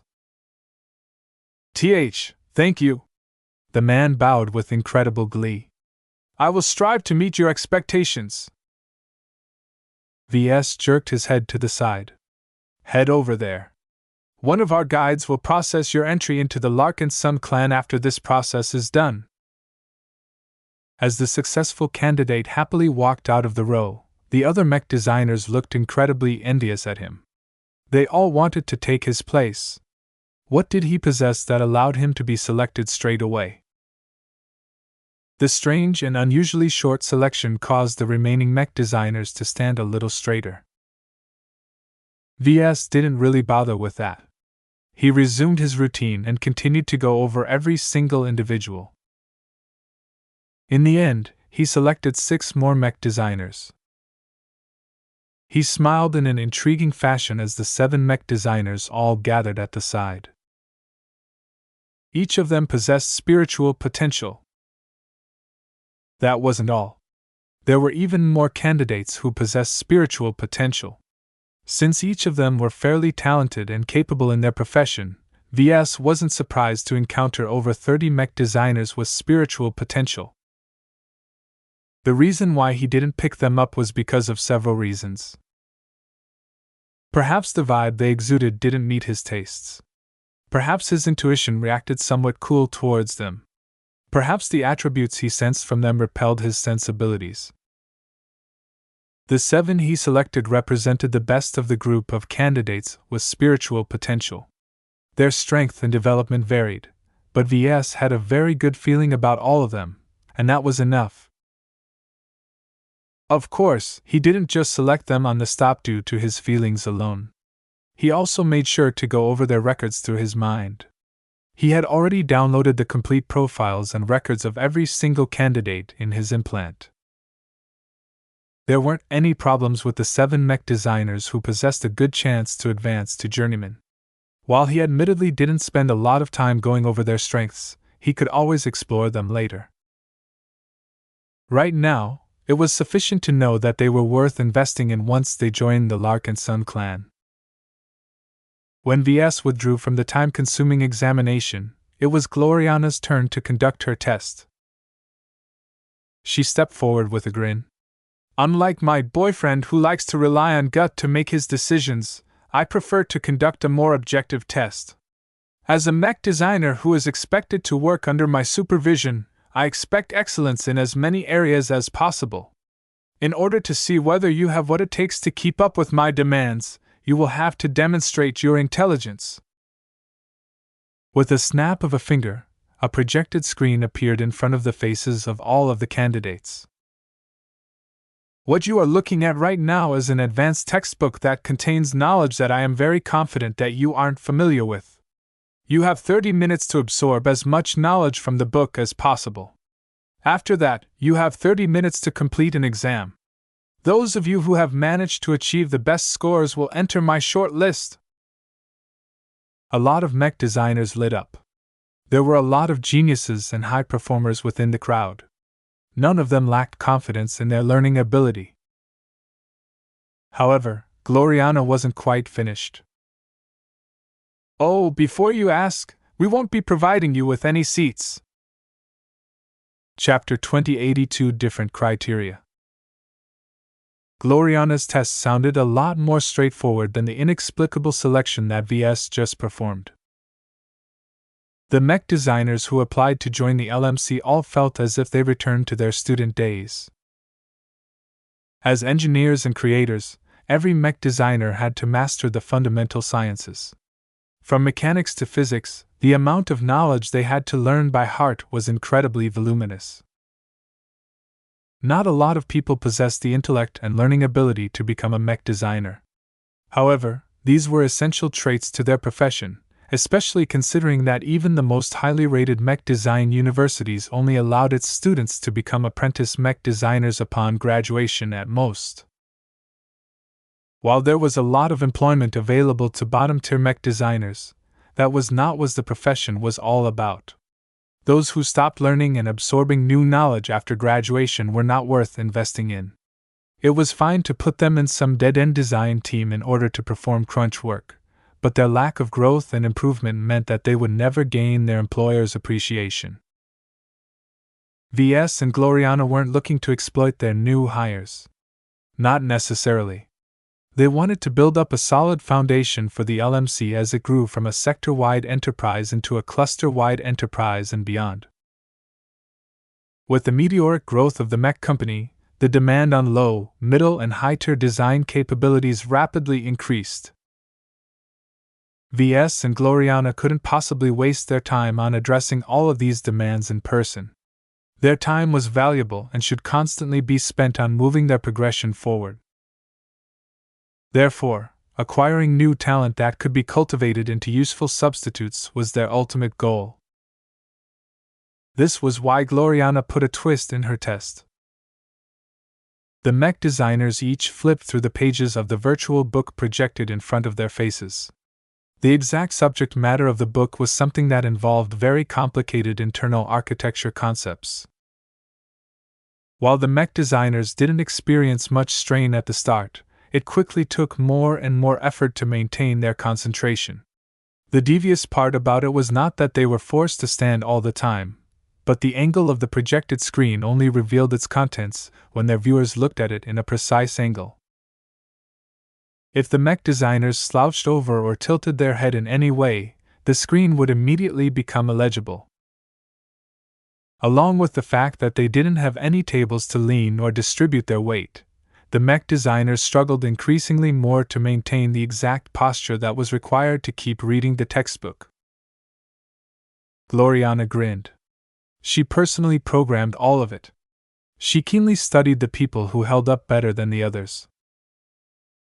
Eventually, one of the candidates had the bright idea to take regular breaks.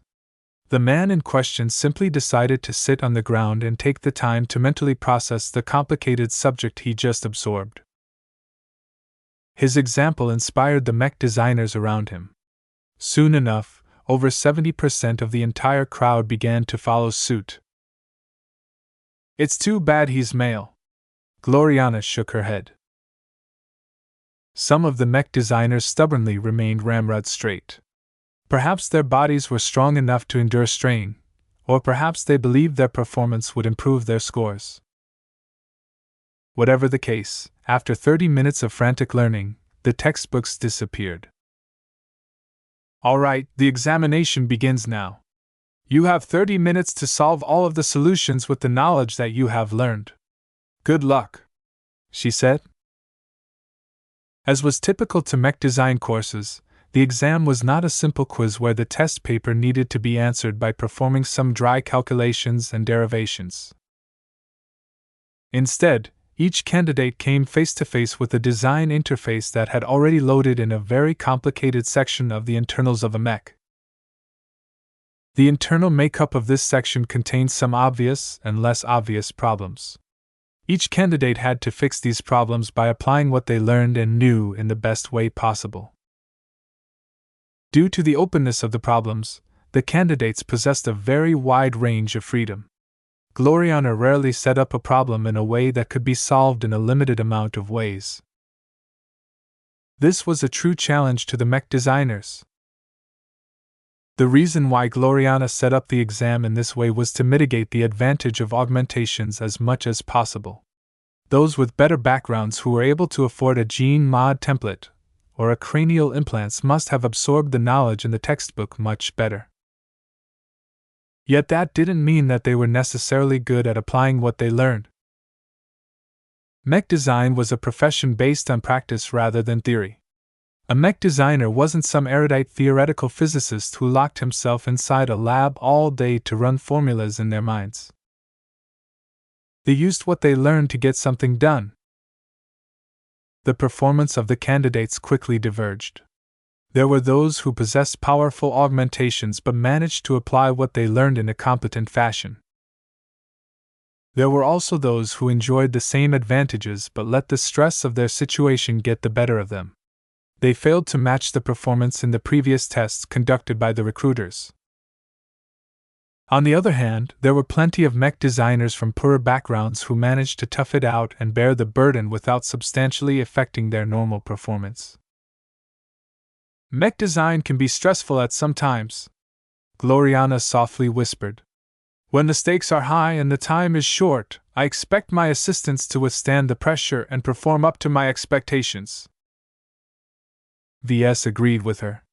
He knew that she wasn't looking at the absolute best performers, but rather those who were able to match the performance of their earlier tests as closely as possible. When the 30 minutes finally passed, the projected design interfaces finally disappeared. No matter how many problems the mech designers had to solve, they no longer had the opportunity to do so. What they managed to accomplish in this brief interval of time was their only chance to prove themselves in this manner. All right, I have taken note of your results and scored them accordingly, Gloriana sternly notified. Those who have performed well have attracted my attention. Please make sure you maintain your performance in the subsequent tests. She didn't say that those who did poorly were still in her consideration. That caused some of the deep thinkers in the crowd to frown. Unlike Ves, Gloriana wasn't ready to make her choice until she conducted all of the tests she had in store. What she sought were well-rounded mech designers who excelled in every criteria she set. Though it was unlikely for any of the candidates to approach her level of perfection, she didn't want to get stuck with assistants who might fail her at a critical moment. Anyway, now that Gloriana's turn had finished, it was time for Ves to conduct his next test. He stepped forward and gestured at one of the mechs looming quietly at the side. Do you see that doom guard? He asked with a smile. Though the mech was inactive, its fearsome red coating and ominous scarlet third eye already intimidated some of the candidates. While everyone stood at a healthy distance from the mech, the truth was that they were already within its range. Ves calmly approached the Doom Guard until he roughly reached halfway between the striker mech and the crowd of candidates. He loudly tapped his foot against the floor. My next test is simple. When the Doom Guard standing behind me becomes active and turns on its glow, your task is to approach me. The first 5 mech designers who reach my side will pass and be guaranteed entry into the LMC. A lot of mech designers lit up in that condition. Compared to Gloriana's selection process, which appeared to be a marathon, the tests given by VS were much more direct. As long as they performed well in some way, they received an immediate entry in the job of their dreams without needing to undergo any further tests. A lot of the candidates wanted to join the group of 7 mech designers that VS picked out before. Right now, those lucky bastards were gleefully watching the proceedings as if they already belonged to a superior class. However, the mech designers who applied to join the LMC all heard about the Doom Guards. They were very well aware that it wasn't simple to approach the mech at all. If not for the fact that VS set the finish line a good distance away from the Doom Guard, perhaps no one would be able to pass this test. Just to be sure, VS added an additional condition. If none of you manage to reach my position, don't worry. I will just select the 5 who are in the leading positions. Don't give up and push yourselves to your limits and beyond.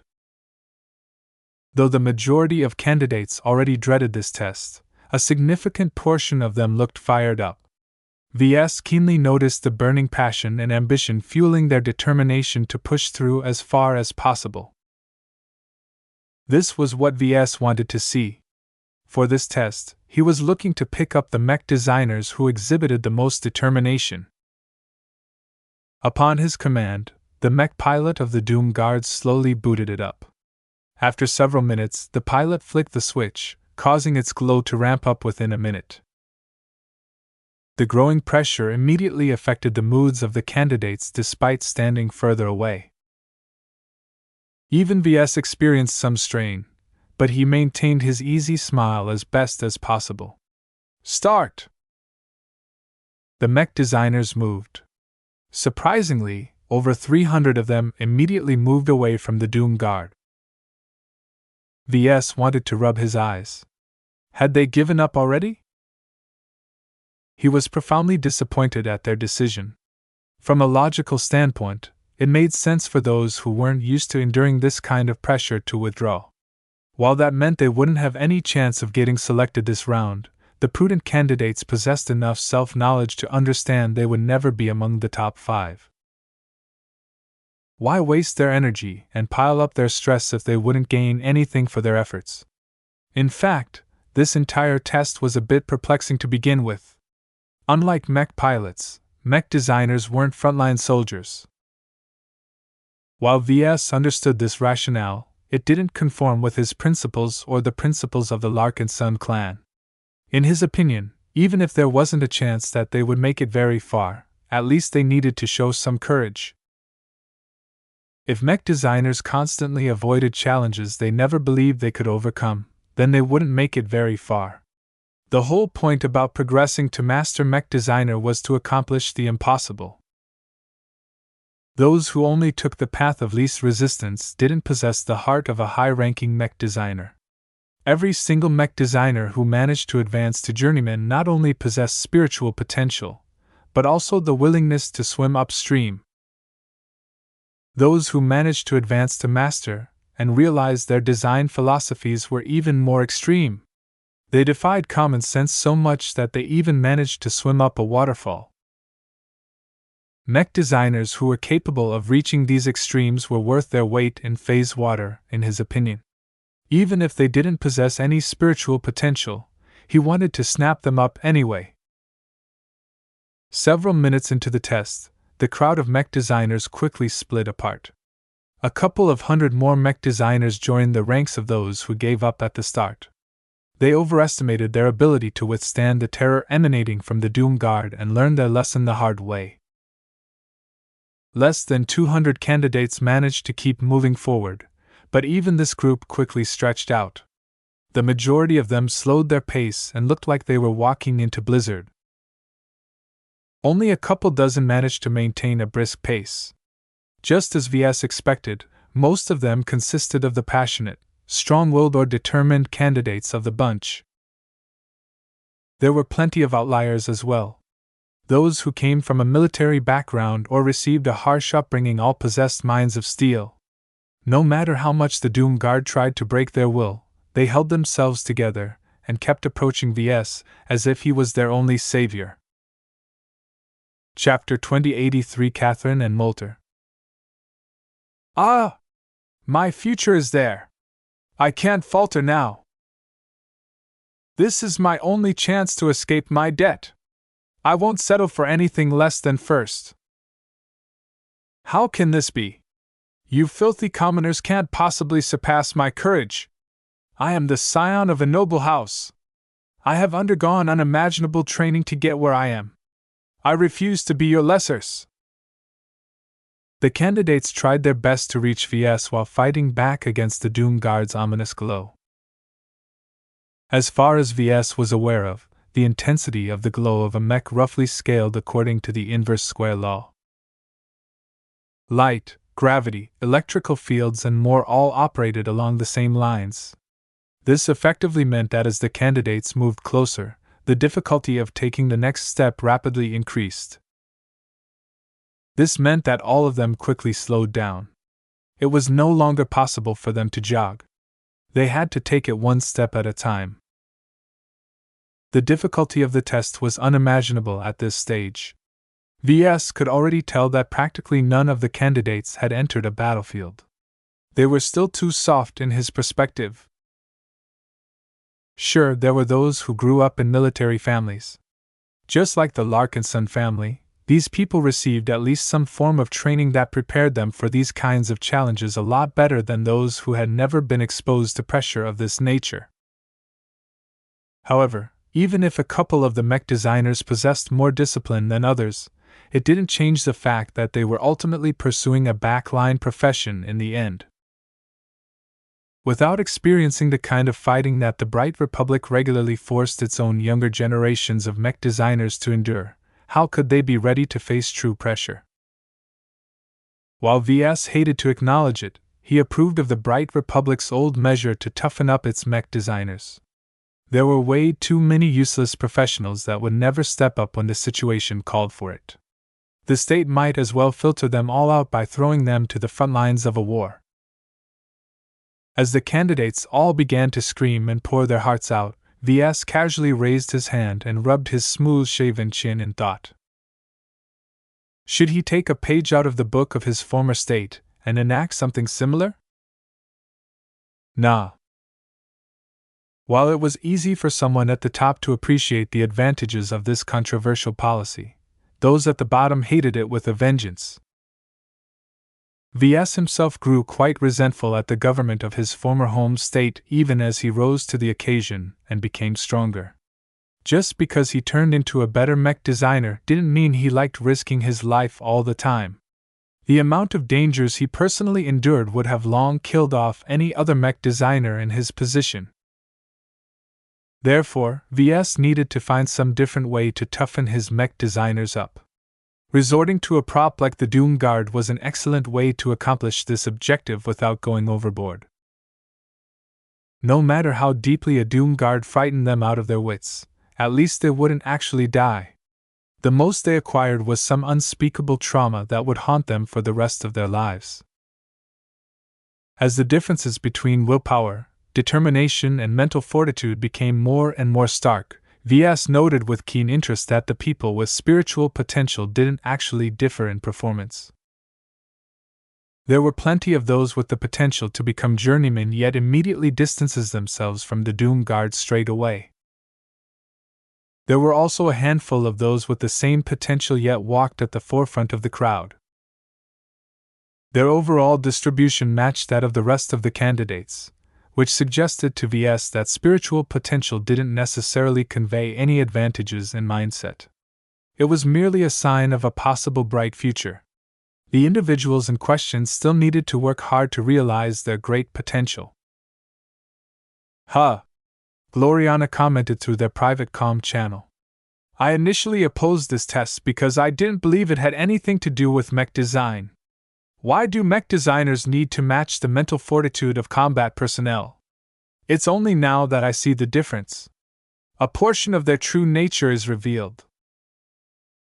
How much pain and fear were the candidates able to endure? How much was the opportunity to join the LMC and work under Ves and Gloriana worth? Were the mech designers truly willing to give it all in order to achieve the best result? All of these questions and more were revealed in the starkest way possible. Unlike his earlier test where Ves inexplicably picked up a couple of mech designers with promising spiritual potential, this time the test was very transparent. Those who did poorly or lacked the spine to face this challenge were practically shamed in the presence of everybody. The candidates who strode forward despite the mounting pressure all received looks of envy, jealousy, and admiration. Every candidate knew where they stood in relation to their other competitors. Those trailing behind the frontrunners mustered more and more energy in order to increase their pace. Those at the front gained confidence in their early success and tried to maintain their advantage as best as possible. As for the increasingly large collection of mech designers who slowed down, they had to make a difficult choice. If they gave up early, they would be able to preserve their wits and energy for the challenges to come. However, if they gave in too early, they might receive a bad impression or gain a low score. No one knew whether their performance at this point mattered or not. The uncertainty and the high stakes of this selection process gnawed at their minds and increased their doubt. As Gloriana had already mentioned, a portion of their true nature became evident at this time. The majority made the rational choice and gave up. They turned around and quickly shuffled backwards. Reaching the top 5 was a pipe dream for them if they already started to falter at this distance. Only a couple of dozen made the stupid choice to clench their fists and persist. They arduously took some steps forward even if their minds started to succumb at the terror gnawing at their sanity. Though Ves didn't react to their performance, he nonetheless marked them out with his implant and recorded their valiant performance. Even if they were fairly average in other regards, at least in this test they had risen to the occasion. As the leading mech designers neared V's position, the rankings slowly became clearer and clearer. Around 15 or so competitors constantly tried to overtake each other and secure a promised spot in the LMC. With the Doom Guard becoming an increasingly more mysterious and dreadful presence in their minds, their steps never ceased. Ves paid attention to the leading 2 mech designers. Both of them had already distanced themselves even further than the remainder of the group. Neither of them maintained the lead position for very long. Every time one of them took the lead, the other mustered up some energy from somewhere and caught up shortly afterwards. According to the implant, the tall, brown-haired woman wearing an expensive suit was actually a local. Not only that, but she was a descendant of House Evanson. It made sense for House Evanson to raise some mech designers. As the rulers of a mech industry hub like Hisneck 6, the local nobles needed to develop a keen understanding of the sector in order to maintain their current prosperity. As long as their decisions stopped making sense, Hisneck 6 would inevitably decline as business moved to competing planets. What interested Ves even further was that Lady Catherine Evanson also studied at Rawlings University at Hisneck 8. She graduated with honors and started up her own mech business after receiving a generous capital injection from her own house. In fact, according to the latest record, she was still the founder and lead designer of her own mech company. Why would someone like her give up all of that hard work in order to apply to become an assistant? He silently hummed. Maybe she's similar to the Tovar mech designers. She might have learned that she can't lean on this kind of support to achieve true success. It had already become evident to Ves that Catherine enjoyed a privileged but rigid upbringing. She was born with a silver spoon, yes, but she also worked hard to excel among her peers. She was kind of like Gloriana in a sense. The only difference was that she didn't shine as brightly as his girlfriend. Her grades were good, but she did not even rank in the top 10 of her class. Her talent didn't particularly seem exceptional, and her performance in Gloriana's test didn't stand out that much. Yet the willpower she summoned this time was truly remarkable. Despite her various advantages or lack of advantages, her desire to succeed was stronger than that of anyone. She was the opposite of a pampered noble who never worked hard in her life. Though the aristocracy of the Sentinel Kingdom raised plenty of useless idiots, they never gained actual power. Only the accomplished inherited the mantle of their houses. This was how the aristocracy managed to retain their power over the centuries. The noble houses which tolerated incompetence had already died out over the years. Generations of accumulation had all gone to waste when just a single incompetent descendant tore it all down. Someone as promising as Catherine should have received a lot of attention from House Evanson. That made it even more inexplicable why she was here of all places. Perhaps the only disappointing factor about her was that she didn't possess spiritual potential. As she was 33 years old, Ves wasn't sure if she had already wasted her chance. I won't settle for second place," the man who overtook her roared. "My future is here. I will shake off my debts no matter the price." Her closest competitor, on the other hand, possessed a much poorer background. He turned out to be a Reinaldan who studied at some average mech design university and managed to start his own mech company as well. Whereas Catherine Evanson received a lot of capital from her noble house right away, Molter Ringer had to attract investment the hard way. Somehow, he managed to persuade some investors to invest in his startup and borrow the remainder of what he needed from a bank. Though his mech business didn't do all that well, at least it managed to keep its head above the water. That was until the Sand War broke out. Ves recalled that roughly half of the Reinald Republic succumbed to the Sandman incursion before the spread of the Desolate Soldier, and some other measures managed to stabilize the defensive line. Molter Ringer happened to have founded his mech company at one of the many industrial star systems that had been scoured by sand. Properly speaking, Molter and his mech company should have been bankrupted. However, due to shady Reinaldan bankruptcy laws, Molter wasn't allowed to start a clean slate. He still needed to pay back a portion of the huge debts he accrued.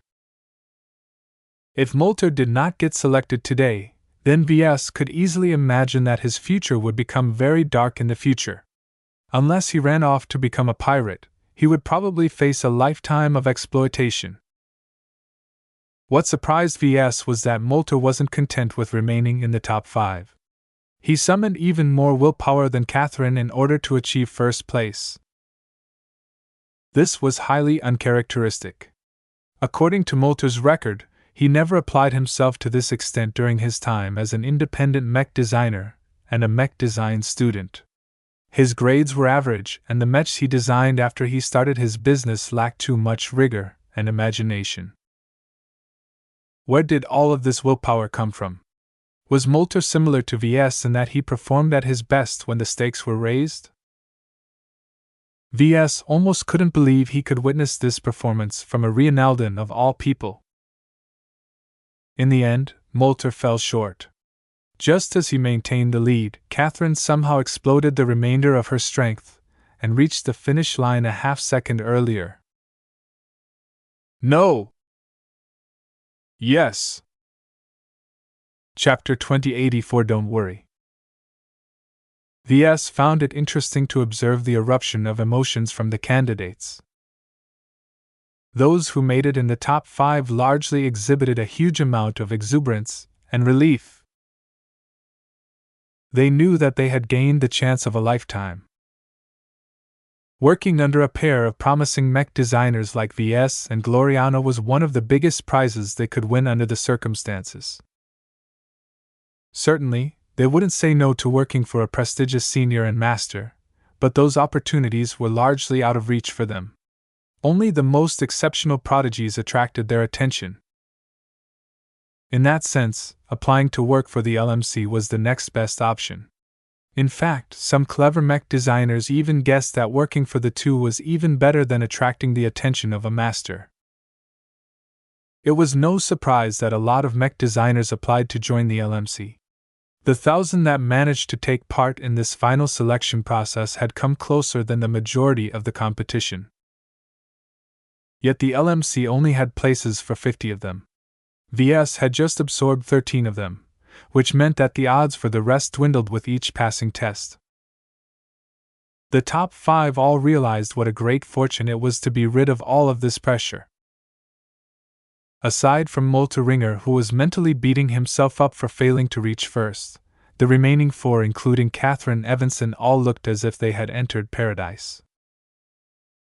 They were about to become part of the rising Larkinson clan.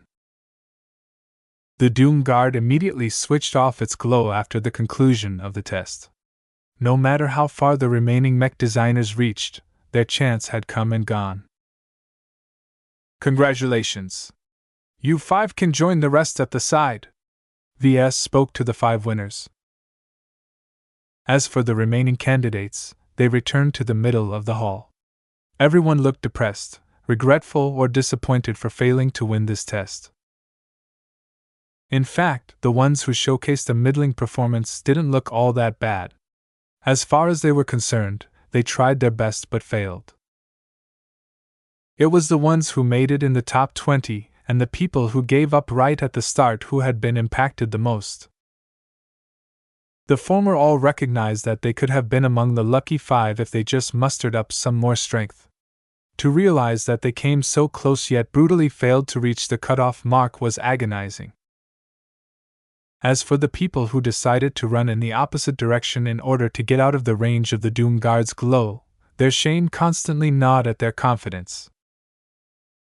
It wasn't that big of a deal to make the most logical decision considering their slim chances of winning.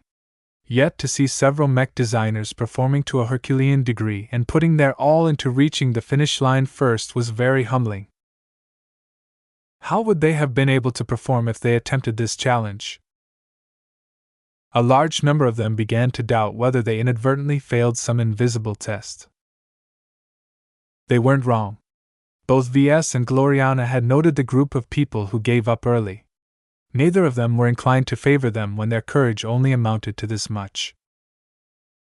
When all of the excitement died down and the remaining mech designers reformed their ranks, Gloriana took the lead again.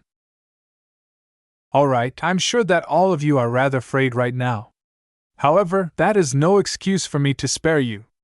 A mech designer must always be ready to work even if the galaxy collapses around you. Our love for our profession must exceed every other desire. Her words only depressed the remaining candidates even further. She quickly moved on. For my next test, I would like you to test your perception and ability to discern flaws.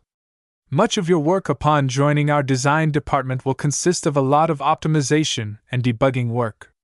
It takes a lot of effort to polish a mech design once its design choices have been set. Your efficiency and effectiveness in this type of work is essential for your future positions. Don't think that you won't need to be so thorough anymore when you are allowed to design your own mechs. Maximizing the potential of your mech designs is an essential requirement to achieve greatness. VS quietly coughed. While he agreed with Gloriana's sentiment, her standards were way too strict. She could spend years on optimizing a single mech design if not for external factors forcing her to cut her ultra-long cycle short. When Gloriana waved her hand, a handful of LMC mechs strode forward from the side. Mercifully, the Doom Guard remained inactive, saving the mech designers from confronting the source of their recent trauma once again. I have personally selected all of these mechs for their distinct flaws and shortcomings. Each of them may look fine to mech pilots and other laymen, but mech designers recognize a flaw no matter how obscure they appear. The Black Beak, Crystal Lord, Aurora Titan, Desolate Soldier, Deliverer, and Bright Warrior all stopped a short distance away from the crowd. Their glows blended into each other and washed over the mech designers, thereby giving them a lot of reprieve from the depression that had clouded their minds. All of you must choose one of these mechs to examine for flaws. Each of them exhibit numerous flaws. Most of them are production flaws arising from sloppy fabrication and assembly work, but every design also contains a decent number of design flaws. Your job is to record every possible flaw you can spot within a single hour. The more obscure the flaw, the higher your points. However, if you happen to record something that isn't a flaw, we will deduct your points depending on the magnitude of your error. This caused the mech designers to look troubled. This was a rather unusual test that only someone like Gloriana could come up with. It was clear that she wanted to test their judgment. Many flaws were obvious, yet a lot of other quirks might not necessarily be wrong. Whether something was actually a flaw or just a well-intentioned but awful-looking implementation was a subjective question. Nonetheless, Gloriana still went through with this test. To these subjective matters, she decided to abide by a simple standard. If she thought it was wrong, then it must truly be a flaw. Ves looked rather sour as the test commenced. You could have used some other mechs as props, you know. Your mech designs, even the ones I have been involved in, are never perfect.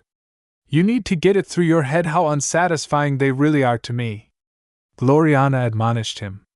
Besides, every time I see these eyesores being used by the Larkinson clan, I have to resist the urge to tear my hair out. The LMC's production department has slipped. Quality control has declined and more mechs are rolling out of the production line with dozens of egregious production flaws. Though he hated to admit it, she was right. Ves had noticed the same problem to a lesser degree. The LMC has undergone a lot of turmoil in the past couple of months. Back when we still had the mech nursery back at Cloudy Curtain, we developed a mature and solid production chain in-house. Now, we either have to fabricate our mechs in some of our cramped ships with light production capabilities, or rely on external manufacturers to do the job.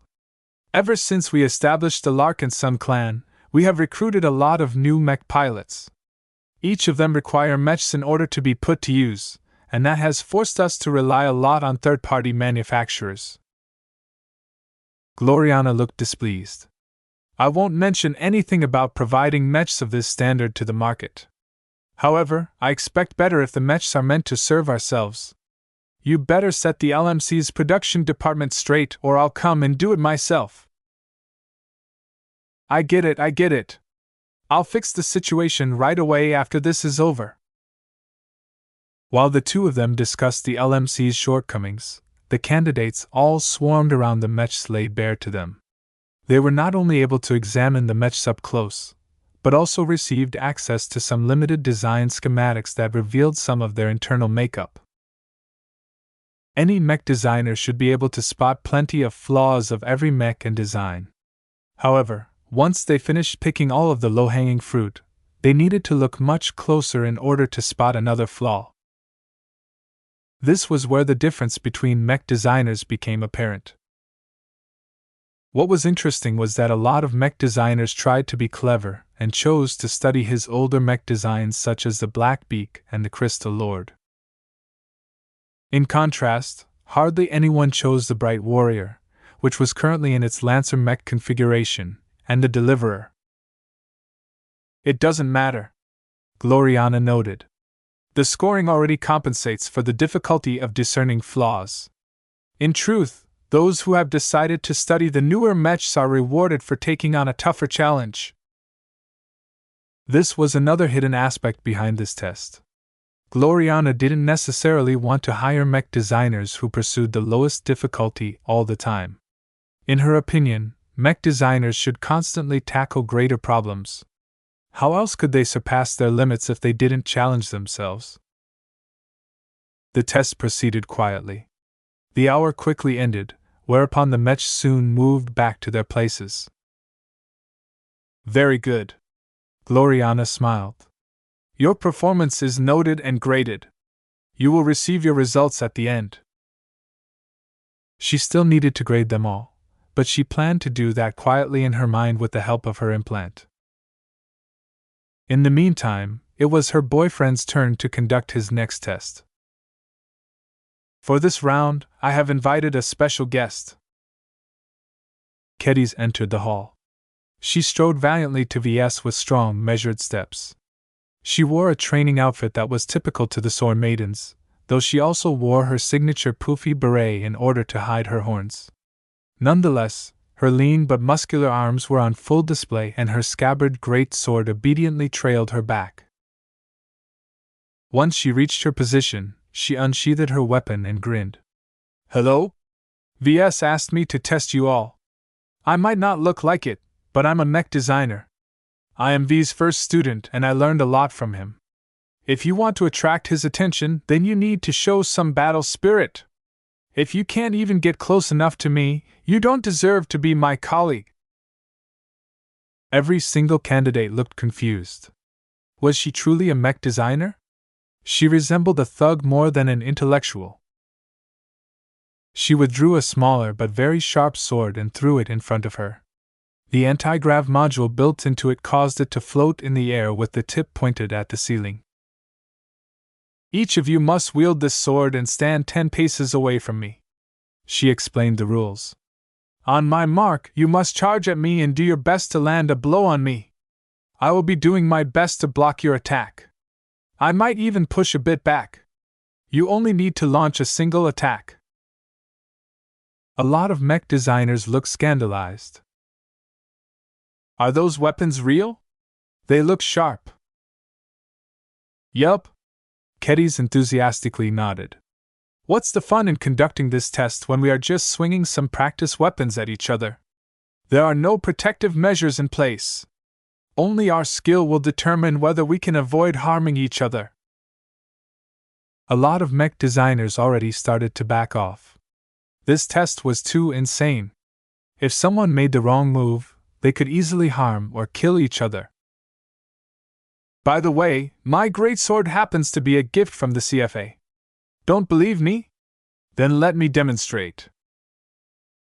A lifter bot entered the hall and deposited a sheet of thin armor plating in front of her position. This plate consists of briar alloy, she stated. It's the same material that clad the bright warrior. Even though this plate has been slimmed, it is still strong enough to withstand small arms fire for several hours. Now watch what I can do. Kedis enthusiastically lifted her great sword and chopped it down in a single, vigorous move. She made for a magnificent sight as she chopped down her sword with force. The great sword, which possessed unparalleled sharpness, activated a couple of inbuilt modules that enhanced its sharpness even further. The blade parted straight through the middle of the plate without any sign of obstruction. In fact, when the tip of the sword finally reached the floor, it continued to cut through the solid metal material until the blade had sunk a third of the way through the surface. A lot of mech designers gasped.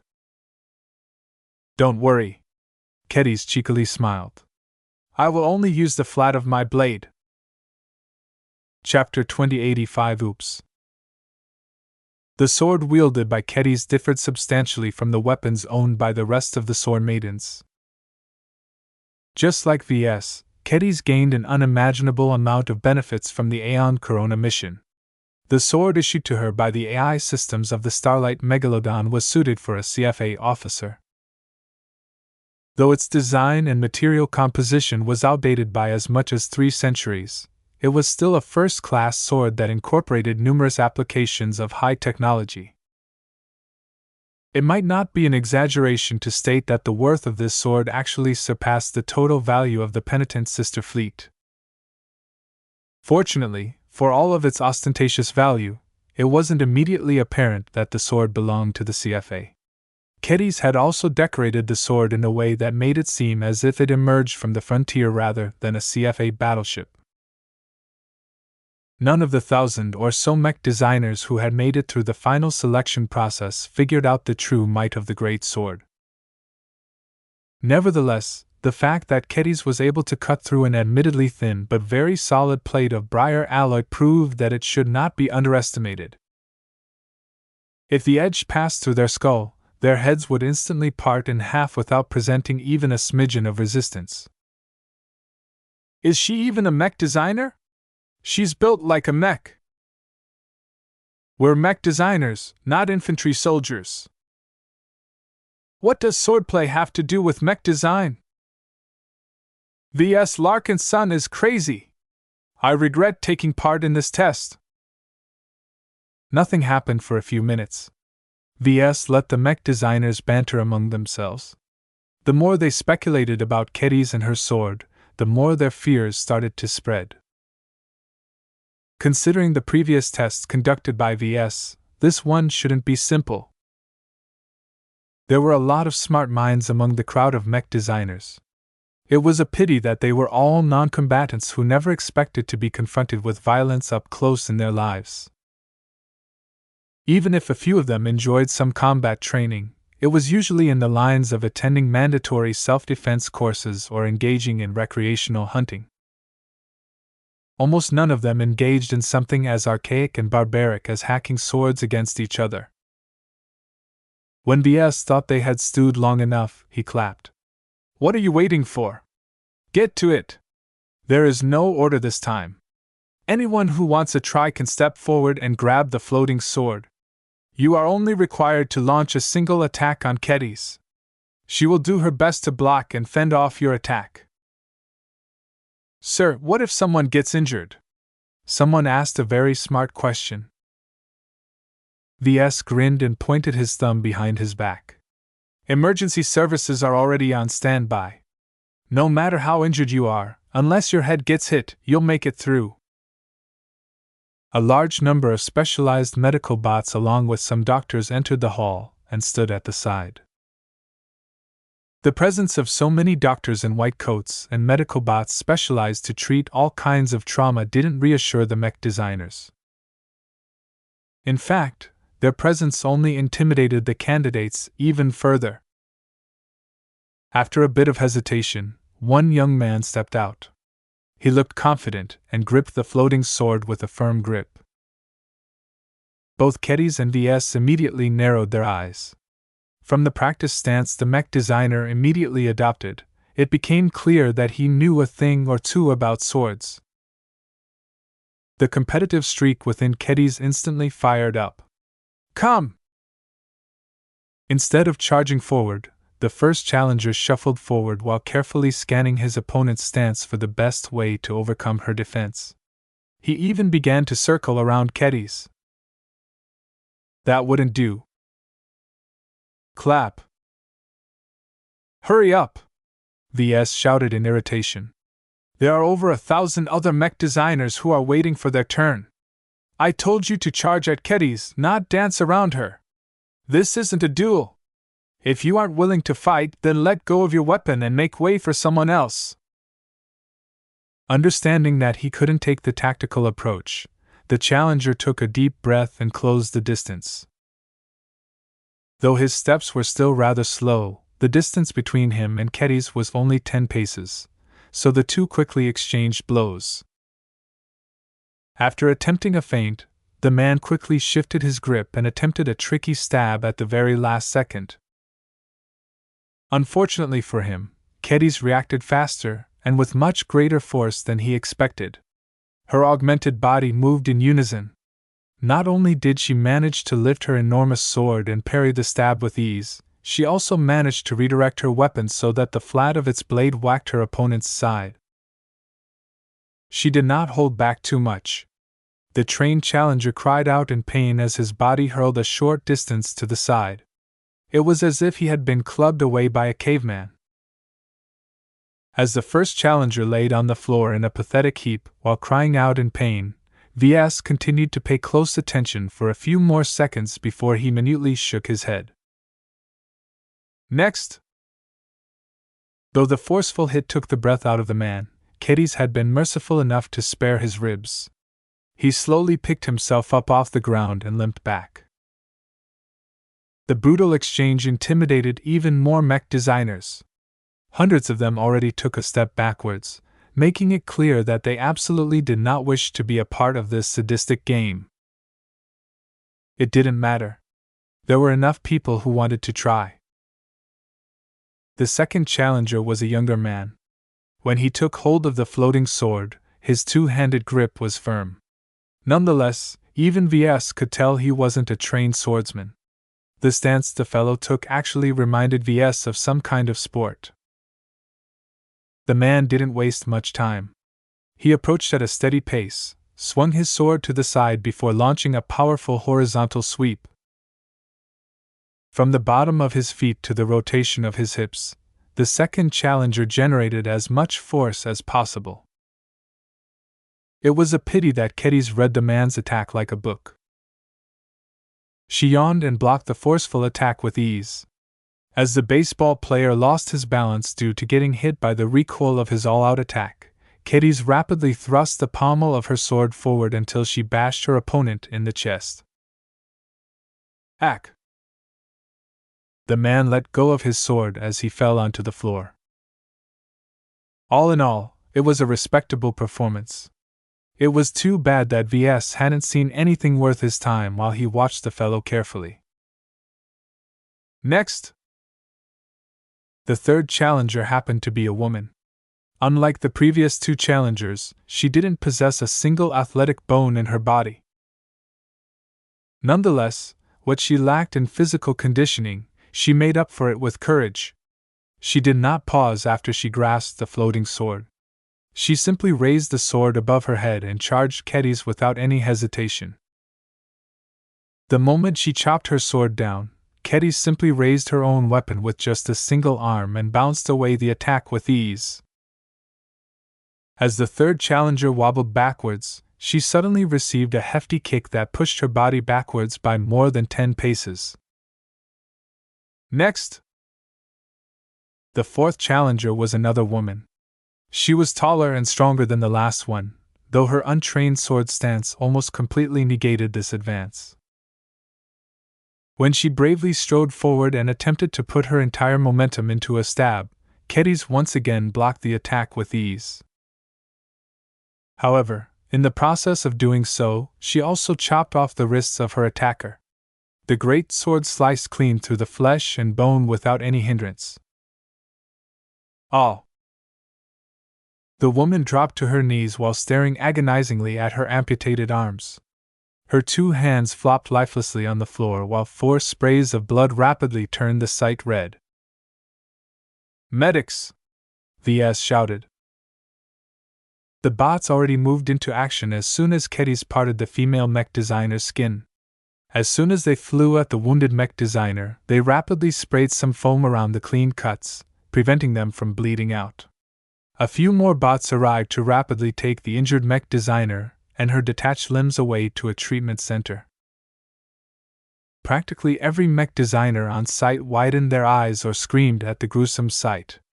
To them, the grinning Kedis suddenly turned into a demonic being. Oops, she said frivolously as she casually stood in front of a pool of blood. My grip slipped. Ves chuckled. No problem. Accidents happen. At least your opponent didn't die. She'll be as good as new after a few days. With modern medical technology, it was trivially easy to heal such injuries. Their exchange only intimidated the mech designers even further. It was clear that Kedis might not have slipped as much as she claimed. The pool of blood remained in place. A few splatters had even landed on Kedis' training outfit, though none of them managed to stick onto her sword. Next! It took some time until the next challenger came up. The man shakily grasped the floating sword and walked feebly to Kedis. He only managed to launch a weak attack before Kedis handedly knocked his weapon out of his grasp before punching his face. He screamed and fell onto the pool of blood, instantly soaking his clean suit. Ves shook his head. Next! A few more people challenged Kedis. When another untrained challenger took hold of the sword and charged forthrightly at Kedis, the man suffered the same fate as the ones that came before. However, even as his body crashed against the bloody floor with a meaty thump, Ves did not call for the next challenger to step forward. You pass. Ah. I what? The man tried to lift his pained body up. I pass? Welcome to the LMC. Ves smiled and gestured to the ranks of other chosen mech designers. Please join your future colleagues over there. I passed! The man joyously cried. I've become a Larkin's son! No amount of pain stopped him from celebrating his fortune. Though he didn't know why he succeeded where others failed, he wasn't one to look at a gift horse in the mouth. The inexplicable success fueled the enthusiasm of the other mech designers. They pushed each other in order to grasp the sword. The drying pool of blood no longer intimidated them so much. Not when there was such a huge prize in sight. Kedis easily blocked and parried the next couple of challengers. Just as a tall man futilely tried to slash at her, a great sword suddenly bashed the attack aside before cutting straight through the man's arm. Ayaha! The man's entire arm had been lopped off at the shoulder. Another huge spray of blood splattered onto the already dirty floor. Sorry. I used too much force. I didn't think you were so weak. Medics! Next! The enthusiasm of the crowd quickly doused. The next couple of challengers were still too enthralled by their fears to launch any forceful attacks. Kedis yawned again and again as she fended off the basic attacks with ease. She didn't forget to give them all a good whack afterwards. Her body seemed to acquire a formidable aura. The more mech designers she beat down, the greater her stature to the remaining mech designers. It became increasingly harder to challenge her up front, especially when she occasionally slipped every now and then. Kedis stabbed the tip of her sword straight through the upper leg of a woman. Oh gosh! I didn't mean to do that! Kedis whirled her great sword like a tornado, inflicting a deep cut in the chest of a cowardly man. Whoops! I didn't practice this move! Kedis chopped her great sword straight down, cutting off both an arm and a leg at once. Ahaha! I'm sorry! I'll make it up to you! Kedis stabbed straight forward, managing to sink the tip of her great sword half a finger deep into the flesh of her latest challenger. Oops! I did it again! The stinking, coppery smell of blood spread through the hall. The poor underneath Kedis' feet kept growing larger. Almost no one believed that Kedis was a mech designer now. She seemed more like an Azura who crawled straight out of hell due to all of the blood dripping from her training outfit. Ves didn't care. He endured the ugly sight and smell as best as possible, while observing each and every challenger with utmost care. So far, he passed a handful of people more for reasons that no one figured out. As the crowd of mech designers stagnated, Ves clapped again. Hurry up! This is your final chance to get recruited by me! He shouted. 15 spots in my quota are already taken, which means that there are 10 more vacant slots for you to occupy. Unless you are confident you can meet my girlfriend's expectations, you better hurry up and swing the sword before it's too late. Chapter 2086 Atypical Mech Designer. The third test initiated by Ves gradually turned into a bloodbath. About 1 in every 30 challengers suffered severe wounds ranging from deep stabs to outright limb amputations. Despite the growing number of mistakes made by Kedis, she gleefully maintained her smile while looking forward to clash against the next challenger. It became increasingly harder for the candidates to muster up their courage and grab the floating sword. While the rate of suffering grievous injuries was rather small, anyone who got hit by the sharp side of the great sword instead of the flat side suffered unimaginable pain. The floor around Kedis quickly began to resemble an abattoir with the growing amount of blood pooling below her feet. It got to the point where the mech designers had to watch their step lest they tripped. It became worse for them as time went by. Kedis continually grew more formidable in their eyes. Her bloody existence even started to cast a shadow onto their hearts. A growing number of mech designers decided they wanted nothing to do with this extremely dangerous test. 300 of them had already stepped back from the ghastly sight. They would rather take their chances with Gloriana's remaining test. Even if that didn't work out, they wouldn't be particularly sad at the prospect of returning home empty-handed. Working under someone as sadistic and bloodthirsty as Ves was a curse rather than a blessing. Next, Kitties had already chopped up a woman who clumsily overextended herself in a feeble attempt to escape severe injury. The man who followed suit felt a bit more confident about his attempt. So far, Kitties never subsequently chopped off the limbs of the challenger who came after her previous victim. He happened to be one of the mech designers with a cranial implant. He keenly observed Kitty's body language and microexpressions. He also performed a very thorough statistical analysis on the injuries suffered by the challengers who came before. With a sample size of over 200, the man was 86% confident that Kitties would not leave him with more than a bruise. When his hands grasped the handle of the floating sword, he sprinted forward with confidence. He uttered a guttural cry as he launched a simple chop. He had already analyzed the previous attack patterns and concluded that Kitties was far too strong, fast, and skilled. There was no way to defeat her by resorting to trickery, finesse, and technique unless he was a formidable swordsman himself. Since defeating Kitties was out of the question, he simply decided to launch a straightforward attack with only a portion of his momentum. Too little force wouldn't impress anyone, while too much force made it too easy for him to lose his balance. As his sword steadily chopped down, Kitties moved faster than he ever thought possible. In one instance, his sword clanged against the flat of the great sword.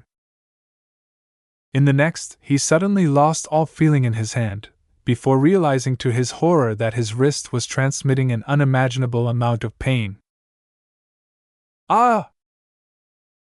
Kitties apathetically shrugged and didn't bother to voice an excuse this time. You think too much. Standing at the side, Ves nodded his head in agreement. This test was not about outsmarting Kitties. When Ves approached her to administer this test, he specifically stated that he wanted to see blood. How often? She asked. As much or as little as you want. You can decide for yourself who you want to chop, he responded. Though do keep enough of them intact. Gloriana needs enough bodies to make her choice as well, so do try to keep the casualty rate reasonable. The goal is to make it clear that there are real consequences to holding a weapon. I'm not complaining. What is the point of this, Ves? She scratched her head. If these mech designers are about to work for me, I want them to be able to keep their cool during a possible combat situation. I have witnessed plenty of cowardly mech designers in the past. To be honest, they disgust me. While I don't expect my new employees to be as fearless as you, at the very least they shouldn't lose their marbles if they are ever shot at. I have no time to coddle mech designers who faint at the sight of blood. While Ves didn't plan to drive them into the middle of an active battlefield or anything, he wanted his subordinates to keep functioning in case a crisis occurred. It was much easier for him to increase an assistant's talent or knowledge. It was much harder to boost some of their other traits. The goal of this selection was to distinguish the candidates who possessed the rare qualities he sought. As the challengers slowly moved forward as if they were about to face their executions, Ves inwardly shook his head. The mech designers all let their nerves get the better of them. In fact, it got so bad that he seriously started to doubt whether he could meet his quota today. He had witnessed too many mech designers who lost heart before they even grasped the floating sword. Some battles were unwinnable. In his short but eventful career, Ves had experienced several setbacks, tragedies, and defeats. What stood out to him was how people behaved during an impending catastrophe. Would they break down and cry? Would they raise their hands and offer their surrender? Would they run and flee as fast as possible? None of these responses satisfied him. While they were excusable reactions for typical mech designers and other non-combatants, Ves wasn't looking to hire typical mech designers. He couldn't help but recall two memorable incidents where Ves witnessed awful defeats. In one instance during the journey through the frontier, the flagrant Sword Maiden fleet stumbled upon the survivors of Chopra Interstellar Services in space. One of them happened to be a mech designer by the name of Eric Kichiro, who uttered a phrase that Ves never forgot. "Cowardice is a virtue." Just recalling those words made unsettled Ves considerably. His mood sunk even further after learning what Eric had done. When the Chopran fleet clashed against a pirate group called the Anian, Eric didn't stay put at his assigned station on his ship. Instead, as the Choprans suffered a sudden setback, Eric quickly abandoned his post and ran straight towards the escape pods and launched without asking for permission. His premature escape inadvertently sparked a panic. Many of his fellow comrades saw his escape pod flying away, thereby sparking a panic throughout the Chopran fleet. Their morale took a considerable hit, causing several more people to lose their nerves as well and flee their ships. This sparked a vicious cycle where more and more Choprans thought that the battle was lost despite the fact that their mechs could still turn the battle around. In the end, the Chopran fleet was defeated. Perhaps the outcome was already set, but there was always a chance they could have won if they had only persisted to the end. Yet due to the cowardly actions of a single mech designer, the window of opportunity had closed too quickly. "At least he suffered the fate he deserved," Ves whispered. Another incident that also shaped his views was the total defeat suffered by the flagrant Vandals and Lydia's Sword Maidens on the surface of Aeon Corona 7. With the Starlight Megalodon within reach, the Vesians finally forced them into a decisive battle. Ordinarily, the flagrant Sword Maidens could have defeated the Hostland warriors and meandering monkeys in open battle. It was too bad the Vesians cheated by fielding an expert pilot with one of the strongest expert mechs that Ves had ever witnessed at the time. The Belisarius piloted by the prodigal Venerable Foster made mince meat out of the Vandals and Sword Maidens. No matter how hard the Belisarius got hit, its armor remained impervious due to the sinfully huge amount of Rorica's bone incorporated into its design. Though the expert mech appeared utterly invincible and inviolable, the Vandals and Sword Maidens never stepped back. They didn't run. They didn't scatter. There was no point to it in the harsh conditions of the planet. Instead, the mech pilots valiantly fought to the end, hitting as many Vesians as possible in order to buy time for Ves and other scattered comrades to escape to the Starlight Megalodon. Commander Lydia, the founder of the Sword Maidens, sacrificed her life in that battle. A large number of elites who formed the pillar of the sisterhood bravely followed her into death. Ves respected the Sword Maidens ever since that tragic loss. No matter how uncouth, how unfriendly, and how Hexer-like they seemed, he would always value the precious opportunities the Sword Maidens had bought with their lives. Their brave performance at the Battle of Kesseling 8 only raised his esteem for them even further. This made it all the more sad that none of the candidates displayed an inkling of the valor shown by the Sword Maidens. While he didn't expect them to match the standard of an elite soldier, at the very least they should exhibit some spirit. Fortunately, at least a handful of them showed something special. When Kedis whimsically decided to chop a leg off a woman who tried to perform a sloppy slash, the victim didn't cry out as much as the others. Even though the stump of her leg was spurting out a copious amount of blood, the woman still managed to maintain a fierce face while doing her best to hold back her screams. Ves stared closely at her defiant eyes. Though she suffered an abject defeat and an injury that was severe enough to release the contents of her bladder, she still attempted to reach out to the handle of the sword she released. "You pass," he announced, surprising every remaining mech designer. This was the first time he approved a mech designer who lost a limb. Miss Rena Orion, correct? He read out the name supplied by his implant. You don't have to join the rest of your new colleagues. You'll be taken to our medical facility where your wounds will be attended to first.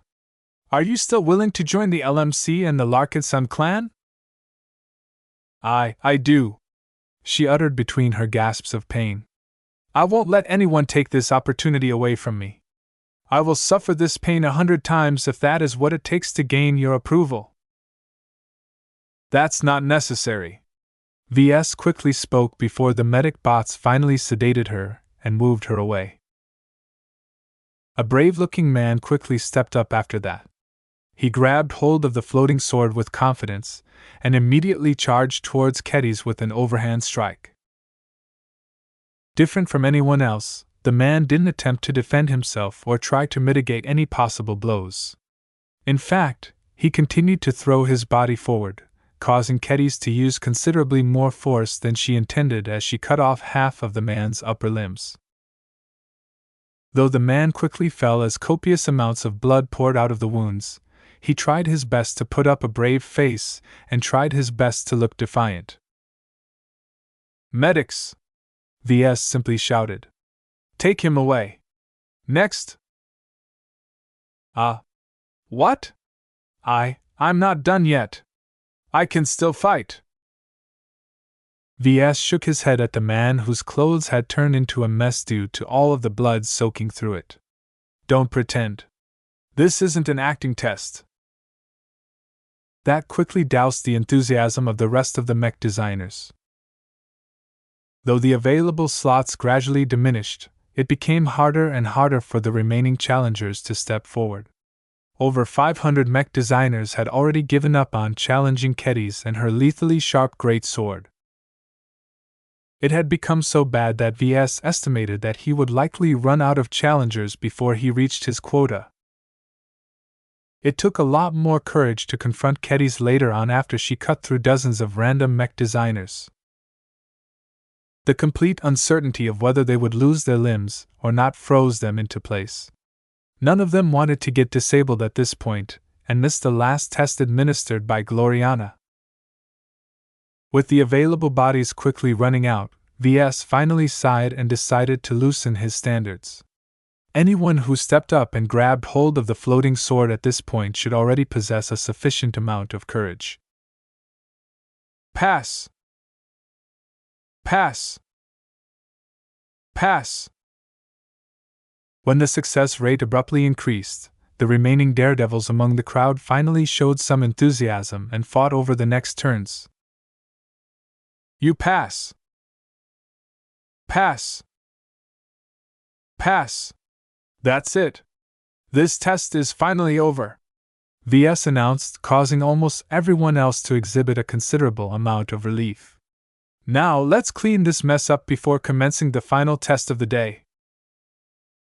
After a lot of bots cleaned up the copious amount of blood and freshened up the air, Gloriana reluctantly stepped up. Ahem. My final challenge is a lot more civilized than the last one. I won't demand any of your limbs to be chopped. No one laughed. Chapter 2087 highlighted. Gloriana's third and final test consisted of a fairly standard mech design challenge.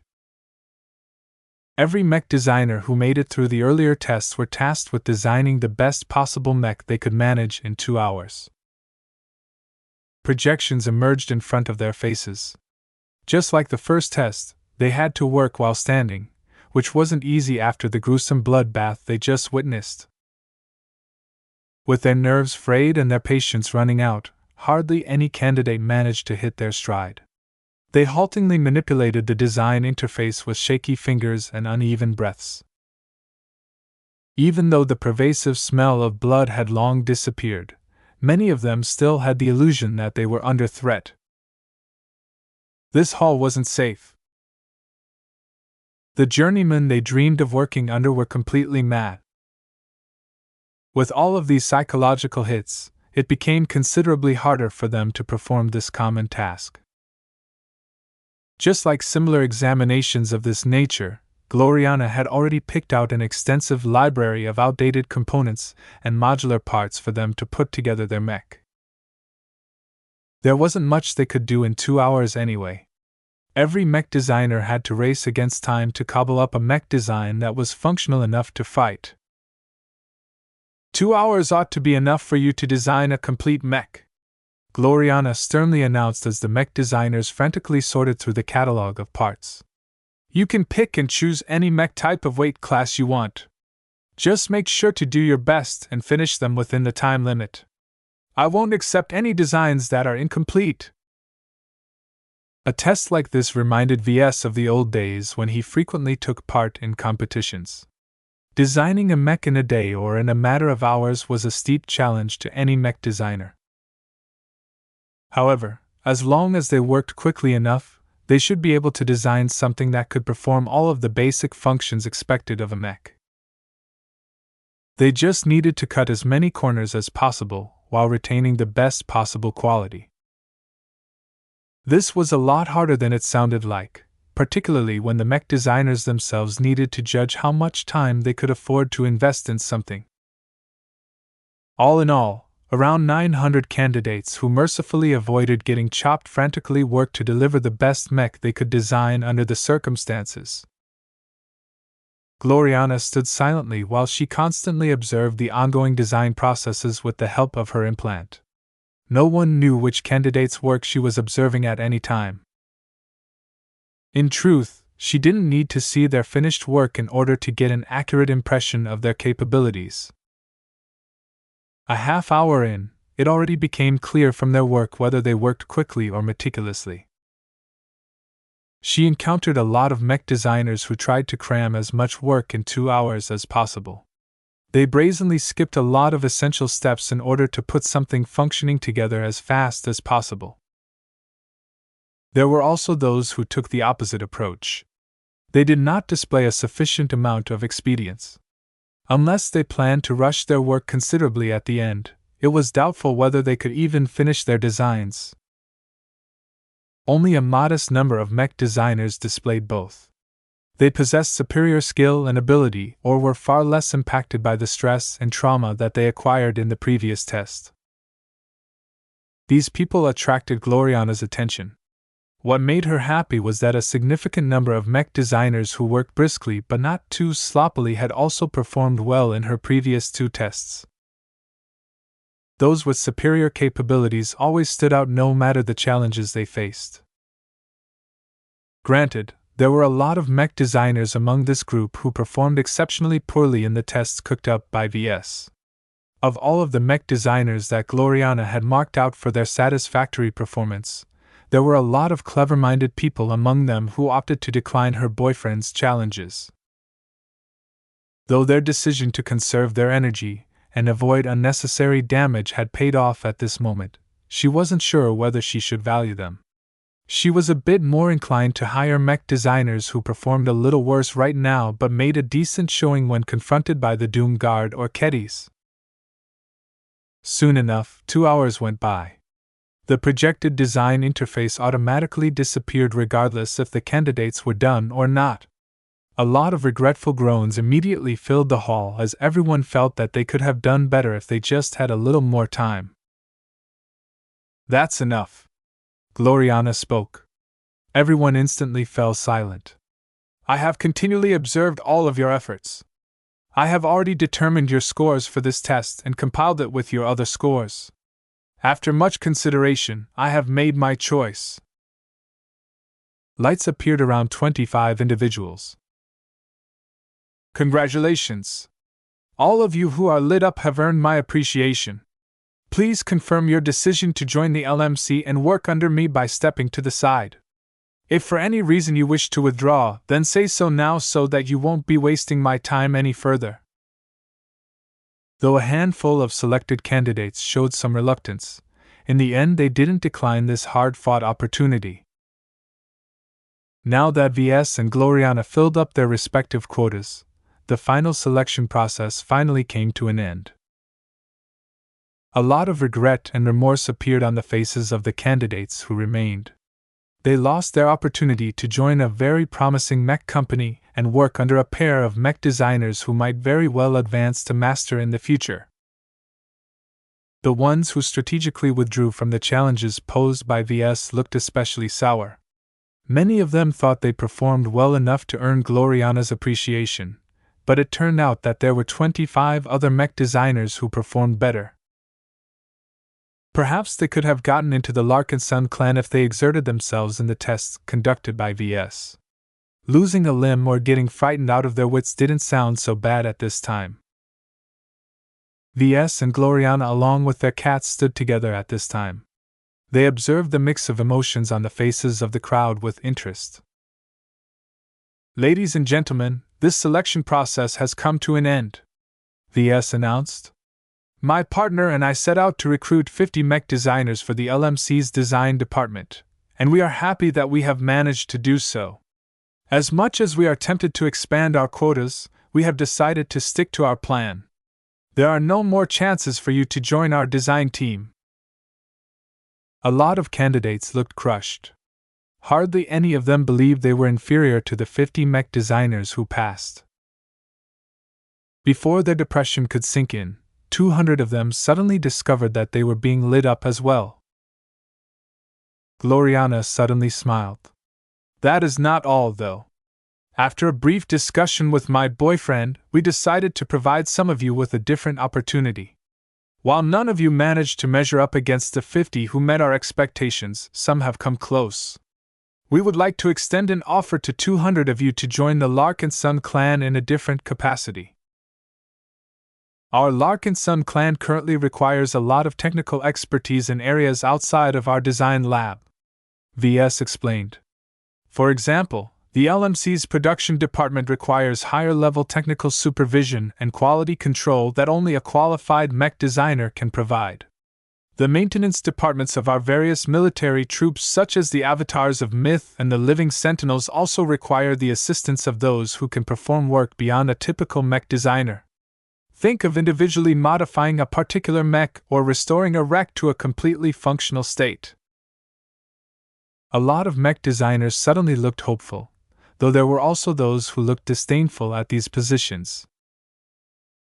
The difference between working in a design lab and working in some mech hangar or mech workshop was completely different. Gloriana addressed those concerns. "We are aware that these employment offers do not match your qualifications.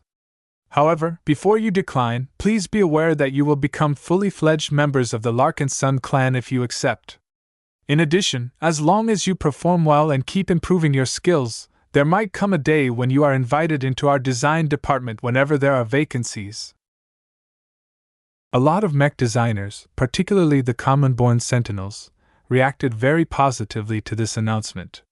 To them, becoming a Larkinson was pretty much the same as becoming a noble, so that was already enough to win them over. "This is also a reminder to the 50 of you who will soon be joining us in our design lab." Ves turned to the group of chosen candidates. "You must make sure to work diligently and follow our orders. We don't tolerate any deadweight in our design teams. As long as you slack off and take your position for granted, we won't hesitate to kick you out and put a more deserving mech designer in your place." The chosen candidates, barring the missing Rena Orion, all looked concerned. Just because they passed these arduous tests didn't mean they were allowed to relax. It gradually dawned upon them that their hard work had just begun. Though the work offers didn't sound impressive, the incentive of joining the Larkinson clan and enjoying the many benefits it brought had attracted a lot of candidates. Around 170 of them decided to bite the bullet and accept the offer. The remainder declined, which was well within Ves and Gloriana's expectations. They didn't extend any offers again. As far as the pair was concerned, it was already generous of them to add more than 100 of them to the Larkinson clan. The process finally ended for real. A lot of disappointed mech designers left the hall and walked back to their transit shuttles.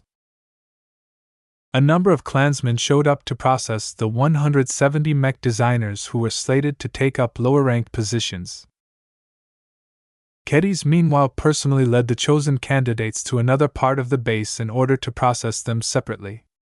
Due to their importance, Ves personally wanted to induct them into the clan with the help of the Larkinson mandate. When the hall emptied out, Gloriana turned to Ves and placed her hands on her hips. I really didn't believe you went through your barbaric tests. How could you allow your student to chop so many mech designers up? While I understand that you wanted to see how they performed in a crisis, there are much safer and less egregious methods to perform this examination. You wouldn't understand. Simulations and other crap just aren't real enough. Ves definitely crossed his arms. While I admit I could have refined my tests, what I have arranged today is already sufficient. As I have already stated yesterday, I don't believe in all-rounders. I want specialized mech designers who excel in certain areas. He selected 5 mech designers at the start because of their amazing potential. Ves didn't need them to possess exceptional willpower or courage because their talent already made them useful. As for those who failed to meet this standard, they needed to make up for it with hard work. To ensure that they were willing to undergo all sorts of hardships, he pushed them to their limits in order to reveal their true nature. It was always in the darkest of moments, when people threw away all pretenses. This was the best situation for Ves to evaluate their fit within his design teams. Unfortunately, Gloriana didn't see it that way. You didn't have to act like a brute to get what you want. All of those traumatized mech designers will definitely leak what has happened to the media. That's great. Ves grinned and spread his arms. The more this story proliferates, the better. Are you crazy? I'm afraid that all of the latest publicity surrounding me has toned down my eccentric image. A stunt like this will definitely remind the public that I'm not entirely sane, haha. Gloriana looked gobsmacked. Aren't you afraid of getting in trouble? Who will arrest me?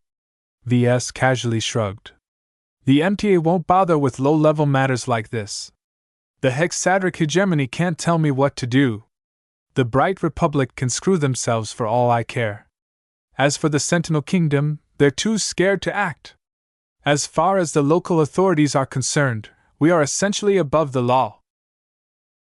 With his Hexer backing and the 600 second-class mechs of the Penitent Sisters under his command, Ves could probably shoot a random person on the street and get away scot-free.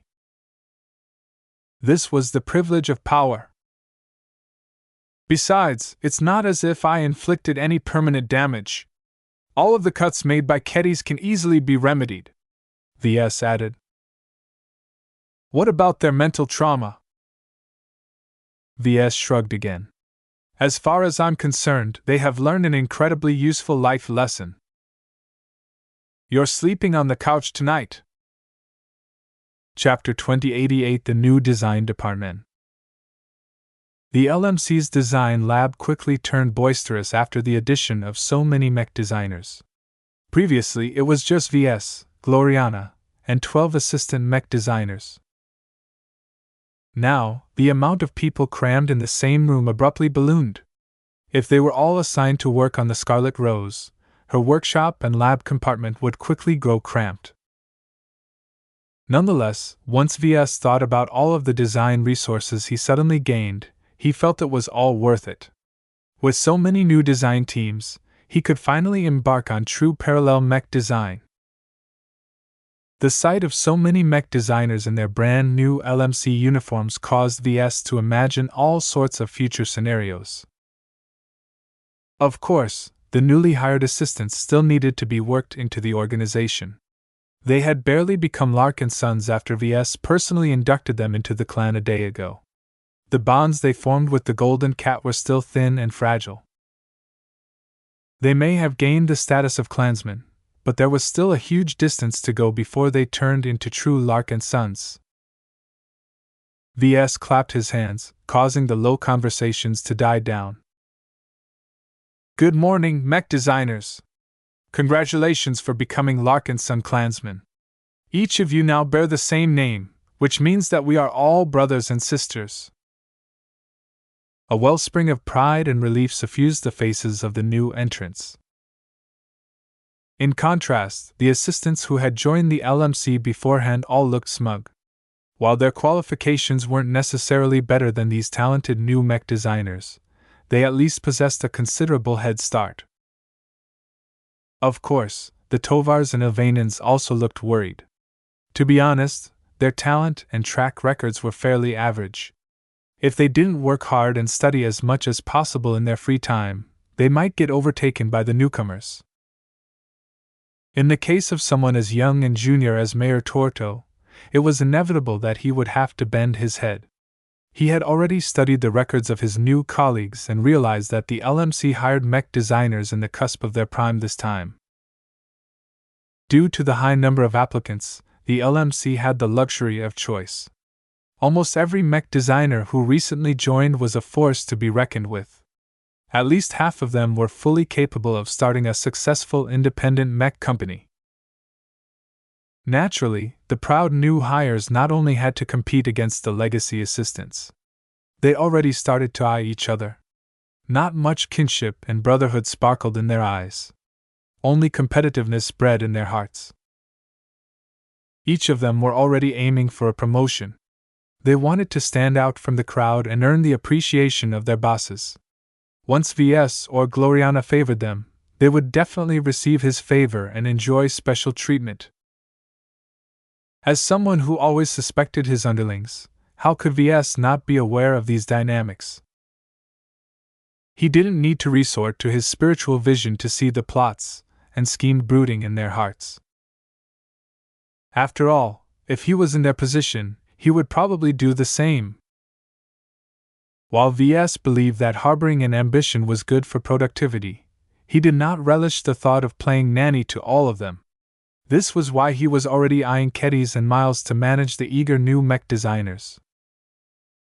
Though Kedis showed up in a regular blue and white LMC uniform today, she still brought along her floating greatsword as always. Even in its sheathed form, its mere appearance sent shudders through the bodies of the new hires. They made sure to remain at a healthy distance from this demonic mech designer. Ves inwardly grinned. Though the test conducted by Kedis was unnecessarily barbaric, it at least raised her stature among the new clansmen to a meteoric height. This was something he intentionally pursued. He knew that Kedis didn't possess much management experience. She might not be able to gain the respect of the other mech designers due to her lack of completed mech designs. Many of the people in the crowd had designed and published more than 5 mech designs in their short careers. If Kedis wouldn't be able to gain their respect, then at the very least she should be able to inspire their fear. He gestured his hand towards his assigned deputies. Please take note of Ves Larkinson and Miles Tovar Larkinson. They are currently the highest-ranking mech designers in the design department after myself and my partner. If you require any assistance or have any requests, take it up with them first. Kedis will take charge of the mech designers that have been selected by me, while Miles will supervise the design teams that consist of individuals selected by Gloriana. Half of the faces of the crowd fell, while the other half looked joyous. Compared to a scary beast like Kedis, they would rather receive instructions from the guy who looked normal. Kedis didn't take offense at the negative reaction she received. Instead, she thrived on it. She already began to crack her knuckles. You better do what I say. If you have a problem with that, you can meet me in the dueling ring. I will gladly hand over my post to you if you can beat me in a fair fight. No one took her up on her offer. They were mech designers, not soldiers. This challenge didn't even make sense in the context of their profession. If anything, mech designers should be dueling with their designs, not their fists. Ves smiled indulgently at Kedis. He indirectly conveyed his approval of her methods. While he believed her potential as a mech designer was no less promising than any of the new hires, it was still helpful to reinforce her authority among the upstarts. Ahem, fighting isn't mandatory in our organization. Gloriana coughed. Never forget what is truly important. As mech designers, our design skills are paramount. Those of you who wish to seek more should focus all of your efforts on improving yourselves. Very soon, we will begin to design more second-class mechs. While we will still design plenty of third-class mechs, those of you who are aiming to hire must be capable of assisting us in the development of more advanced machines. Everyone looked incredibly eager at the prospect of working on a second-class mech. None of them came from a second-class state, so designing a superior mech had always been out of reach to them. One of the biggest reasons why they wanted to apply to a promising mech company like the LMC was because it was clearly about to tackle a higher class of mechs. The presence of a Hexer mech designer guaranteed this transition. Before you can learn how to run, you need to learn how to walk. Before you can learn how to walk, you need to learn how to crawl. Ves reminded the crowd. Each of you will need to get up to speed on how the design department is run. My partner and I have recently revised and expanded the rules and regulations governing our workplace, so each of you will need to become familiar with them. In addition, you also need to gain a thorough understanding of the Larkinson clan. Only when you gain an inside perspective of the various facets of our clan will you be ready to work on our behalf. Gloriana stepped up. To that end, we have organized a lengthy welcoming program to familiarize you with everything you need to know. Keddies and Miles will take each of you on a tour to the various divisions of the clan while also informing you of the merit-based system we have recently instituted to reward you for your contributions. This was something that Ves came up with on his own recently. Inspired by the way the MTA, the Rim Guardians, and the Clifford Society offered a fair and regimented means of rewarding those who worked on their behalf, Ves implemented a rudimentary version of a merit system. This allowed the design department to systematically manage, motivate, and reward his growing number of assistants. In fact, Ves thought it was such a good idea that he already contemplated whether he should push such a system to the rest of his clan. Each of you can earn a small but steady amount of merit merely by showing up for work and doing what is expected, Ves elaborated. However, as long as you perform above expectation, you can earn considerably more. Excellence will always be rewarded by us. Possessing a good work ethic is essential to your success within this department. He waved his hand, causing all sorts of projections to appear in everyone's views. One projection displayed the library of printed books that Ves stole from Lady Aisling Curver. Another projection showcased the high-tech fabrication equipment of the Scarlet Rose. A third projection presented the interior of a well-stocked materials warehouse. The last projection featured some cranial implant models. Your individual development is important to us. While we expect you to work hard for us during your working hours, what you do in your free time is up to you. Most of you will likely be attracted to our internal library. We offer a wide selection of textbooks, many of which are normally exclusive to prestigious second-class universities. The eyes of at least 80% of the new hires already lit up at this mention. A mech designer's hunger for knowledge was voracious, but it wasn't easy for them to get their hands on quality textbooks. Now, in order to borrow a very valuable book from the library, all the mech designers had to do was to exchange a certain amount of merits. Naturally, the more valuable textbooks cost more to borrow. Ves had individually gone over every book and set their prices. For the most valuable ones that contained profound knowledge, an assistant had to spend months to accumulate the required merits. On the other hand, the cheaper books only came with a nominal merit fee. The knowledge they contained was so basic and fundamental that the mech designers could easily buy them from the galactic net. There was no point in charging more, and Ves wanted every mech designer to know at least this much in order to be of use in the LMC. Gloriana smiled.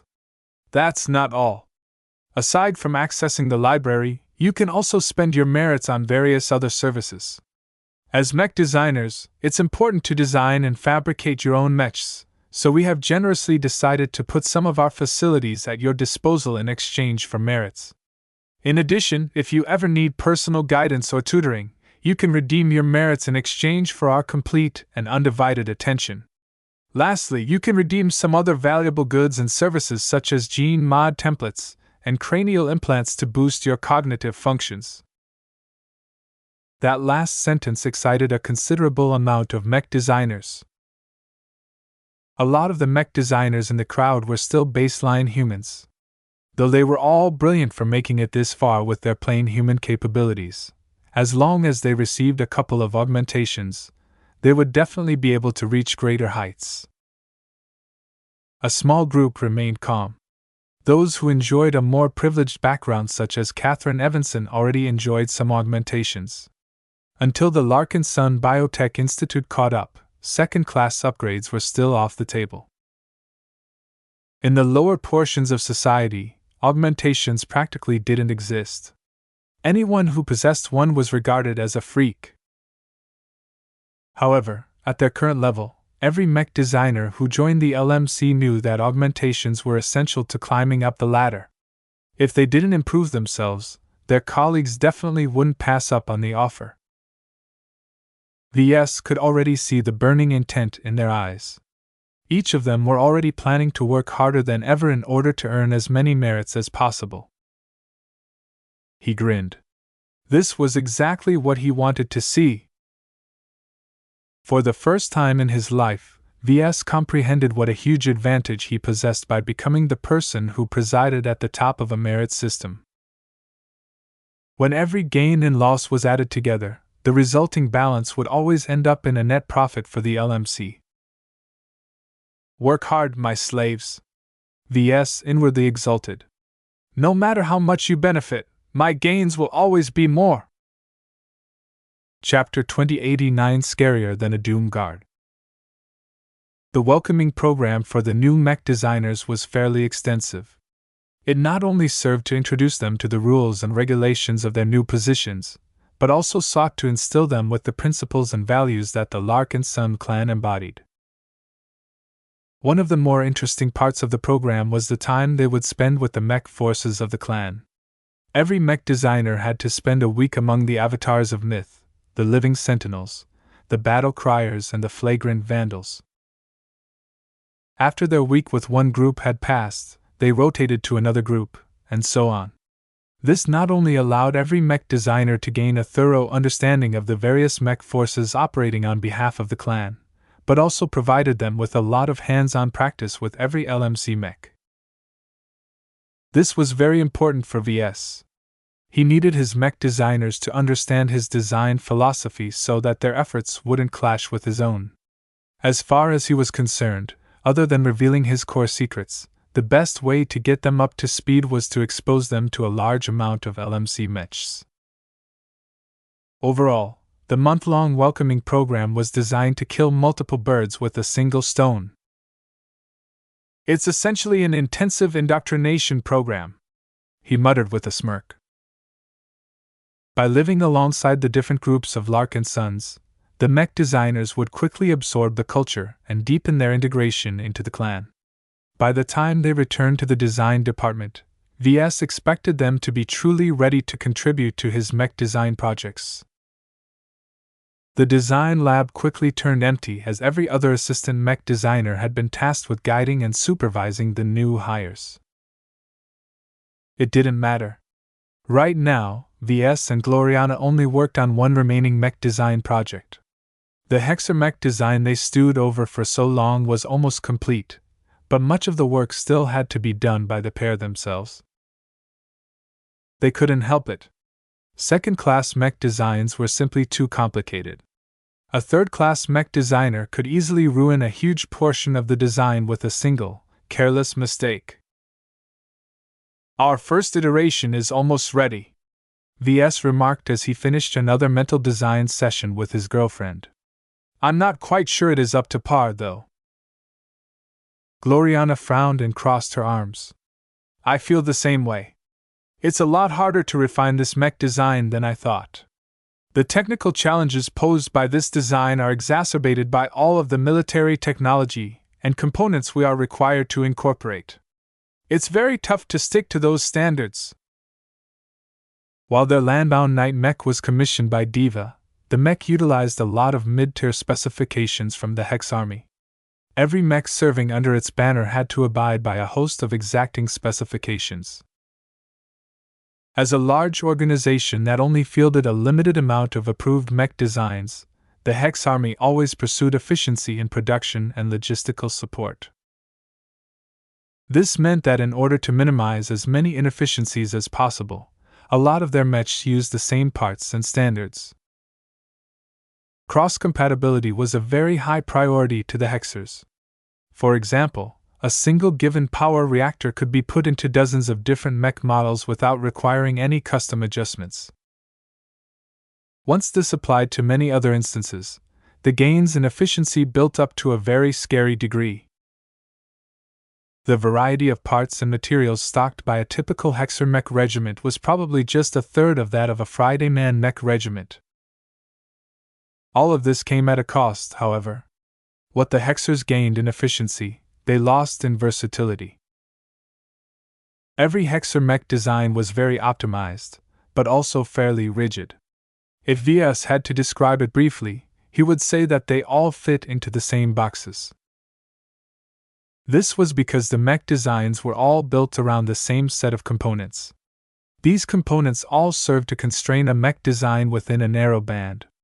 It was too difficult to design anything truly new if their mech designers all drew from the same pool of parts. Both Ves and Gloriana faced plenty of difficulties for this reason. Sometimes, they wanted to incorporate something that was outside of the scope of the parts they added into the design, but that was impossible. Up until this point, Ves still had several complaints about the current state of his Hexer mech design.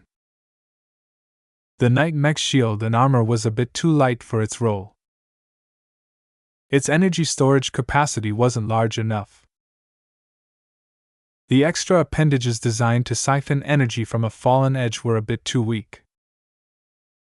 Fortunately, the combination of all of these traits still resulted in a serviceable mech design. The mech might not excel at any single criteria, but it possessed enough strengths to turn it into a viable new addition to the lineup of the Hex Army. Ves just wished he had more leeway in the design. While Gloriana didn't have much of a problem with the circumstances, Ves chafed at the restrictions. "I really wish you Hexers would provide more options for your male-gendered mech designs," he grumbled. His girlfriend leaned into his body and pecked his cheek. "It's okay. As long as we prove we can contribute to the Hex Army, we might earn another opportunity. Once we receive a commission for a female mech design, we will have a lot more options at our disposal. Women always enjoy the best in our state." Ves still couldn't get used to the arbitrary discrimination the Hexers practiced on a daily basis. Their attempts to impose gender differences in mech design was completely baseless to any normal person. That reminded him of something. "I plan to hold a very elaborate ritual when we are ready to finalize our mech design," he slowly spoke. "This is my first true second-class mech design, and I think I can turn it into something special. I have a lot of plans in store, but I am afraid that they might raise a considerable commotion." "What are you up to now?" Gloriana asked in suspicion. "I can't tell you right now. I still have to make a lot of arrangements, and I'm not sure if they will all go through. Suffice to say, it is going to make our mech design truly special." "Does this have to do with the birth of your next proto-god?" He nodded. "Partially. Well, mostly. Do you remember the founding of the Larkinson clan? I plan to conduct a larger and more elaborate ceremony in order to create an even stronger spiritual product." Ves learned a lot of new insights when he created the Golden Cat. He learned even more when he witnessed the ancestral spirit's growth and evolution. He couldn't wait to put his new theories to use in his next attempt. "Aren't you afraid of attracting Master Willix again?" Gloriana instantly brought out one of his greatest fears. "She already portal jumped straight to our star system when we published the Doom Guard. Do you think that our upcoming Hexer mech design will be interesting enough to attract her attention yet again?" Ves widened his eyes. He would rather endure the Doom Guard's glow for a week than spend a minute in Master Willick's company. At least the former never aimed at his design philosophy. No matter how fearsome the Doom Guard became, it would never surpass his fear of the MTA stealing his trade secrets. He coughed. Hopefully, the stench I've gained will repel her from making a repeat visit. She has already inspected our work just a week ago. I don't believe a busy master enjoys so much free time. What happened during the recent final selection process leaked out to all of the news publications. There were hundreds of aggrieved mech designers who wanted to take revenge on Ves and the LMC for passing them over or imparting them with severe mental trauma. However, outside of his expectations, the outrage on the galactic net was very muted. Part of it was because none of the candidates had been allowed to take any recordings, so they could only describe what happened with their own words or with the help of simulated reconstructions. The blood wasn't real. The descriptions didn't do justice to that day. It was not that easy for other people to care about the suffering of some stuck-up nerds. Compared to the immensely tragic Sand War or the incredibly sickening Fremont Massacre, who cared about the fact that some crazy madwoman chopped off the limbs of a bunch of mech designers? The LMC reattached those limbs immediately afterwards, so no one suffered any permanent harm. There was no reason for the public to care what had taken place. Besides, Ves was such a prominent mech designer that it wasn't strange to think he could get away with these kinds of stunts. Ves could only chuckle at this surprisingly feeble response. Perhaps the only serious damage he suffered was that the mech industry didn't think so well of him anymore. Plenty of mech designers admonished his barbaric decisions, accusing him of besmirching the image of their noble profession. This was enough for Ves. He wanted to raise his reputation with his customer base while simultaneously earning some contempt from his own kind. It would be best if the MTA looked down on him further. Hopefully, as long as Ves pushed his eccentric act far enough, he would become way too stinky for someone like Master Willix to associate herself with him any further. The conversation quickly shifted back to their mech design. Before we get to that point, we need to make sure our design is as optimal as possible, Gloriana warned. To be honest, I've been thinking about something. What is it, honey? Designing a mech according to the standards of a hex army is not that easy for us. While I am confident in our abilities, you have to remember that the standards are geared towards the master mech designers of our state.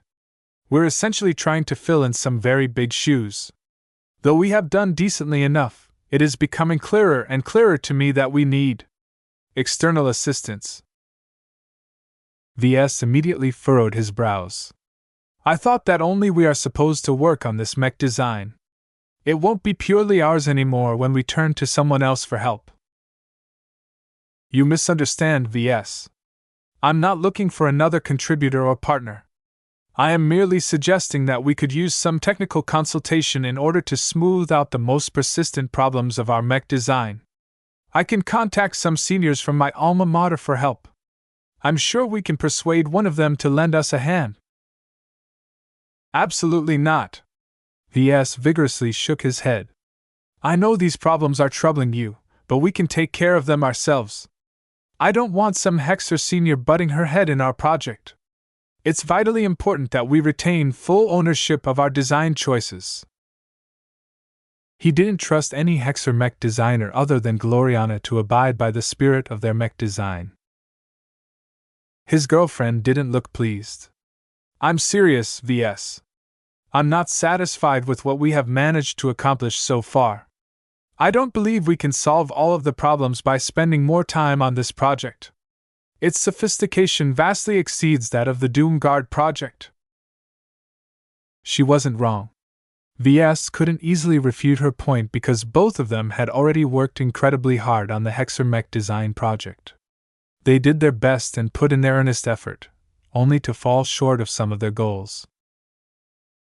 There were two ways to solve this problem.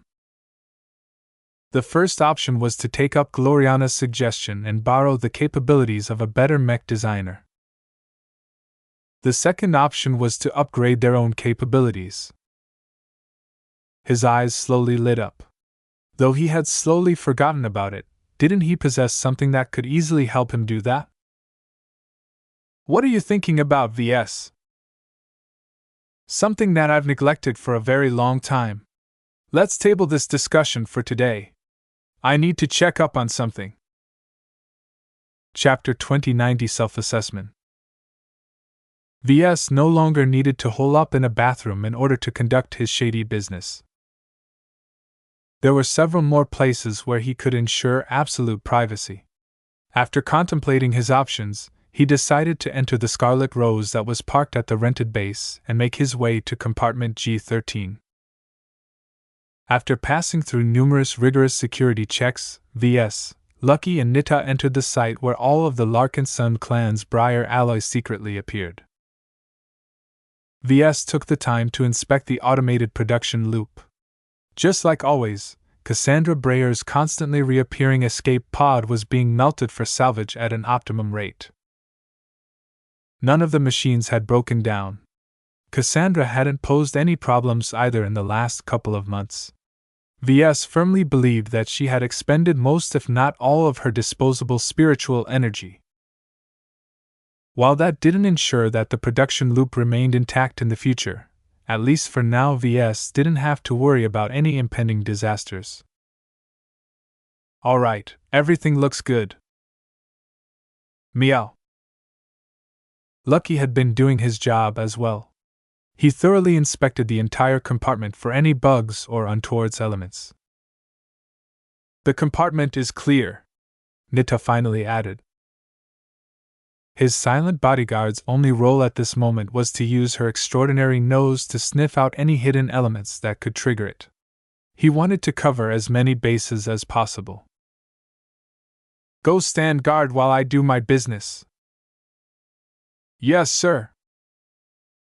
VS sat down on a random crate and began to materialize his system comm from his inventory. He had mixed feelings when he looked at his comm. The last time he interacted with it was when he briefly used it to redeem a lot of attribute candies to upgrade the capabilities of the Larkinson seeds. Aside from that, he never thought about using it. He could spend months without devoting a single thought towards the system. This would have been unthinkable for him a few years ago. Back then, not a single day passed without spending at least some time on how to spend his design points. Ugh. I was very caught up by the system's reward mechanic, he grumbled.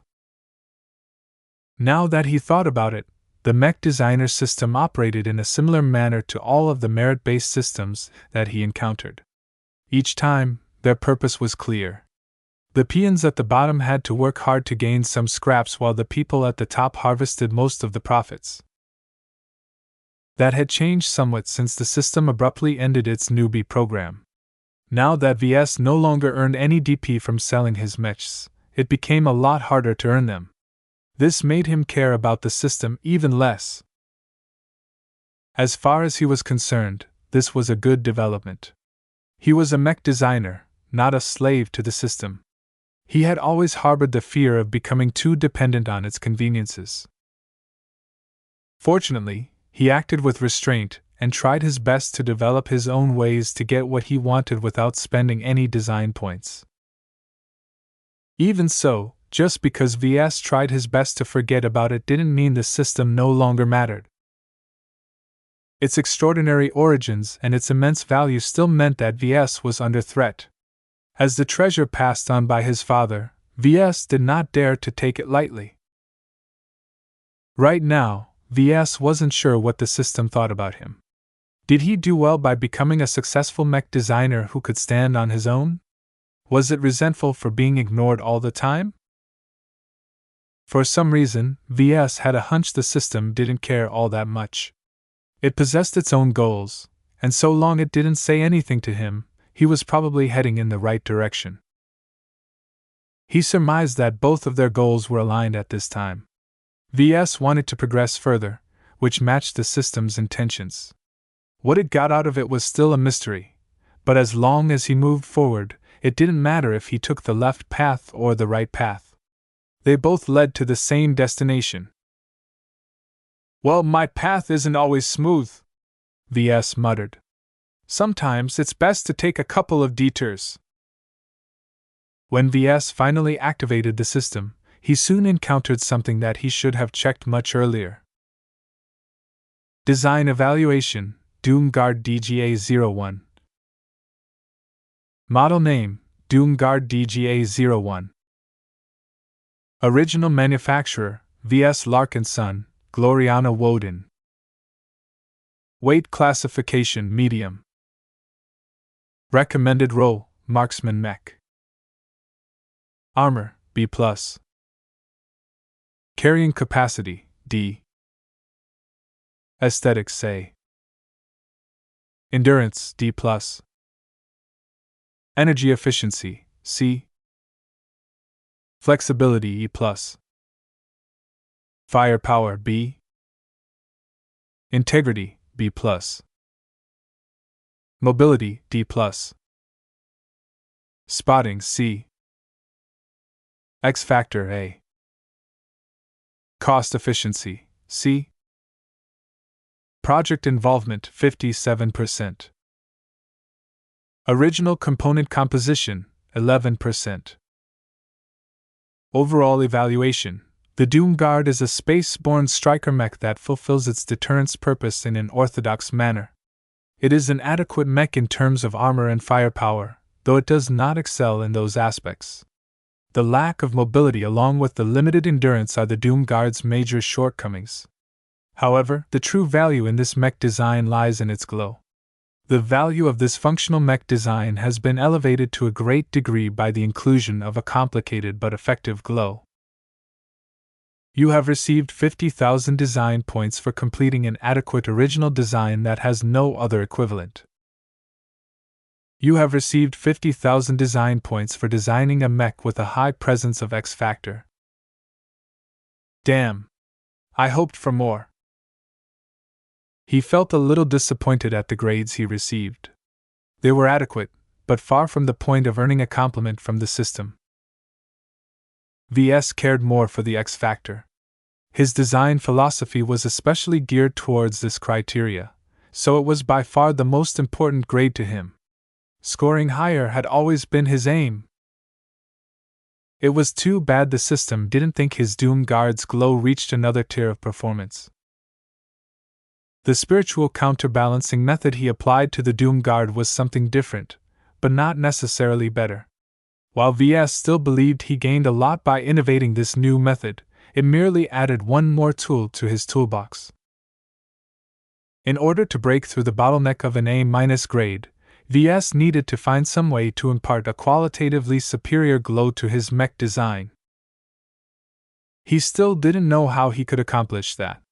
He didn't think it was as simple as waiting for his design spirits to grow. If that was the case, then a powerful spiritual entity such as Kalankso should have been able to impart more strength to his mech designs. His eyes widened in realization. It's not the design spirits that are holding me back. It's my implementation that is holding me back. He had been focusing too much on borrowing the external strength of other spiritual entities. This caused him to neglect the other factors that determine the expression of life and spirituality in a mech. Though Ves had improved the effectiveness of his mechs to a massive degree ever since he switched over to basing his mech designs around living design spirits, he suspected that he might not be able to break through his bottleneck at this rate. Ves needed to explore other methods of empowering his mech design. Pursuing alternate options such as transforming the spiritual foundation of his mech designs or developing the concept of imaginary mechs became a considerably higher priority. The only problem is that I don't have enough time. He shook his head. The fact of the matter was that he possessed a to-do list that was way too long. There was so much he needed to do, and the worst part about it was that he could only rely on himself. The downside of holding so tightly onto the secrets of his design philosophy was that he couldn't pass on his work to anyone else, If he raised a couple of competent disciples, he would have been able to explore multiple opportunities at the same time. It's too early for that, he sighed. Besides, I don't have anyone I can trust to this degree. Not yet, at least. Once Ves sobered up, he moved on to inspecting his status. Status: Name: Ves Larkinson. Profession: Journeyman Mech Designer. Specializations: Spiritual Man-Machine Symbiosis. Design points: 332,342. Attributes: Strength 1.6, Dexterity 1.6, Endurance 2.0, Intelligence 2.4, Creativity 2.1, Concentration 2.1, Spirituality 1.9, Neural aptitude F. Skills: Assembly, Journeyman, 3D Printer Proficiency V, Assembler Proficiency V, Masterwork Mech Assembly 2. Battle Mechatronics, Apprentice, Night Mech Mastery I, Rifleman Mech Mastery I, Space Knight Mastery I, Hero Mech Mastery I, Light Skirmisher Mastery I, Custom Mech Design 3. Business, Apprentice. Computer Science, Journeyman, Mech Hacking 3, Programming 4. Electrical Engineering, Journeyman, Structural Pathway Configuration V, Energy Storage V, Conductors 4, Ultra Compact Energy Storage I, Power Reactors 2. Materials Science, Journeyman, Crystallography 3, Crystal Laser Propagation 2, Lithic Materials I. Mathematics, Journeyman, Simulations V. Mechanics Senior, Jury Rigging 4, Speed Tuning 4, Mechanical Fault Detection I, Fine Motion Control I. Metallurgy Senior, Alloy Compression 4, Fixed Armor Specialization 4, Flexible Armor Specialization I, Smart Metal 4, ASMAs 3, Internal Structure Specialization I. Metaphysics, Apprentice, X Factor 4, Spiritual Senses 2, Spiritual Exploration I, Spiritual Manipulation 2, Spiritual Engineering 2. Interfacing Novice, Neural Interface Optimization I. Physics Senior, Directed Energy Weapon Optimization 3, Gamma Laser Weapons I, Lightweight Armor Optimization 2, Medium Weight Armor Optimization 4, Melee Weapon Optimization 4, Polarizing Shielding 2, Rapid Fire Laser Weapon Operation 2, Optics 3, Ballistic Weapon Optimization 4. Propulsion, Journeyman, Flight Systems 4. Salvaging, Apprentice, Field Repairs 3. Signals and Communications, Journeyman, Anti-Stealth Detection 2. Stealth and Cloaking, Novice. Abilities: Super Publish, unavailable. Can be activated once a year. Inventorize, unavailable. Evaluation: A qualified journeyman mech designer whose products gain prominence for their unique and distinctive glows. He hadn't looked at his status for a long time, so there were several notable changes. First, his spirituality score had improved by 0.1. While Ves still didn't know how these specific scores were measured, any improvement was welcome. Due to his chosen specialty, he relied so much more on this attribute than any other mech designer. Second, he managed to make up for his previous DP expenditures. He spent a hefty amount of design points to redeem all of the attribute candies for the Larkinson seeds. The 100,000 DP he earned from designing the Doom Guard came at a good time. I could have earned more if I didn't superpublish the Bright Warrior. Ves believed it was necessary at the time, but it caused him to miss out on a good chunk of DP. The system also denied him a radiant lottery ticket after he created his second masterwork. He didn't deserve it. Simple as that. The only benefit the system couldn't deny was the boost to his affinity for mechs. Masterwork Mech Assembly reached the second rank, which reflected the reality that he had become more in tune with mechs after creating the Quint. Ves smiled and rubbed his smooth-shaven chin. Even if I resort to the same method in the future, it's still worth it. Improving my mech affinity is the most reliable way to increase my output of masterwork mechs. As long as it's high enough, every mech I make can become a masterwork. Aside from these notable observations, Ves also noticed that several of his sub-skills had improved. He hadn't spent any design points to upgrade them. They naturally improved as Ves regularly referenced the textbooks originally owned by Lady Curver in order to develop new solutions to the problems he encountered during his work. With the partial digitization of his mind, his learning efficiency had skyrocketed. Ves no longer felt the need to purchase any mundane skills or sub-skills from the system. He could easily acquire what he wanted by studying the right textbook. Still, some skills cost way too much time to improve. This was what he came for. In response to the mounting technical problems he faced in his remaining mech design project, he sought to quickly boost his capabilities so that he could overcome some of the challenges. Ves not only wanted to solve the immediate problem. This was just the start. In the near future, he planned to design a lot more second-class mechs, each of which would likely incorporate a lot of advanced components. Once he got in touch with more and more high technology, the demand on his knowledge base would continue to increase. Therefore, improving his fundamental capabilities would go a long way in improving his efficiency. It's time to improve some of my main skills. I should elevate more of them to senior level. He wasn't going after the small fry this time. He sought to upgrade his understanding in a comprehensive and holistic manner. Chapter 2091 Master and Slave. A powerful rifleman mech maneuvered through space. With a powerful flight system and a slim construction, it moved with speed incarnate. Yet, as it deliberately let a number of positron beams hit its frame, the thinly plated armor of the mech proved to be deceptively tough. Though the power level of the beams had been tuned down, the sheer quantity of them hitting the mech was still a huge concern.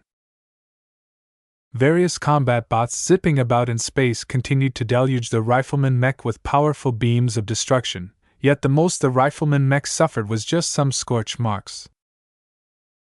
Soon enough, the mech pilot had enough. The mech brought its formidable-looking rifle to bear and fired a single shot.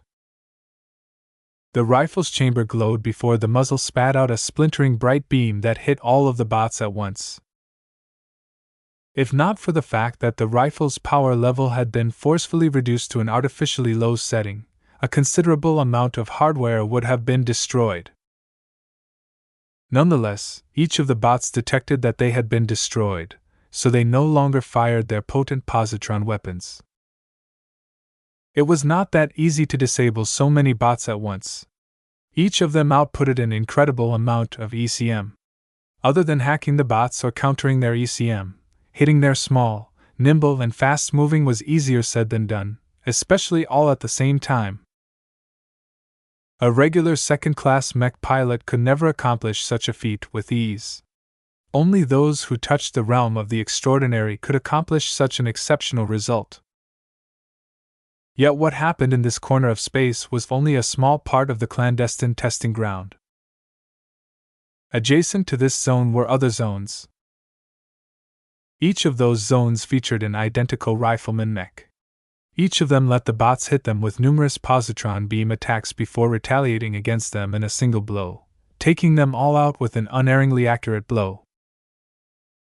More zones existed beyond these areas. If the view was zoomed out, then it turned out that a whopping 50 mechs delivered an identical performance. What was even more remarkable was the mech in the center of it all.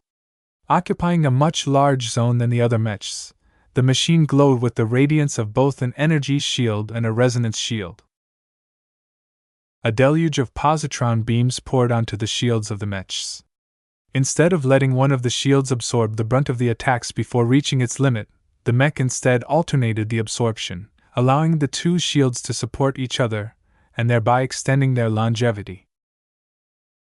Just as the mech's two shields began to dim, the mech finally lifted its larger and much more powerful rifle. The entire surface of the weapon began to glow with resonance as an incredible amount of power accumulated inside the weapon. The moment it fired, it was as if the entire surrounding environment was blinded by a flash. The outcome was devastating. Not a single drone survived. The power of a resonating attack at this magnitude was too much for any of them to resist. A lot of valuable hardware had been vaporized, leaving nothing but residual heat and scattered dust in their place.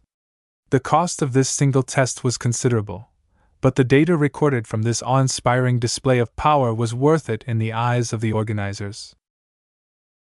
After years of planning and months of intensive development, the experimental new expert mech finally bared its fangs.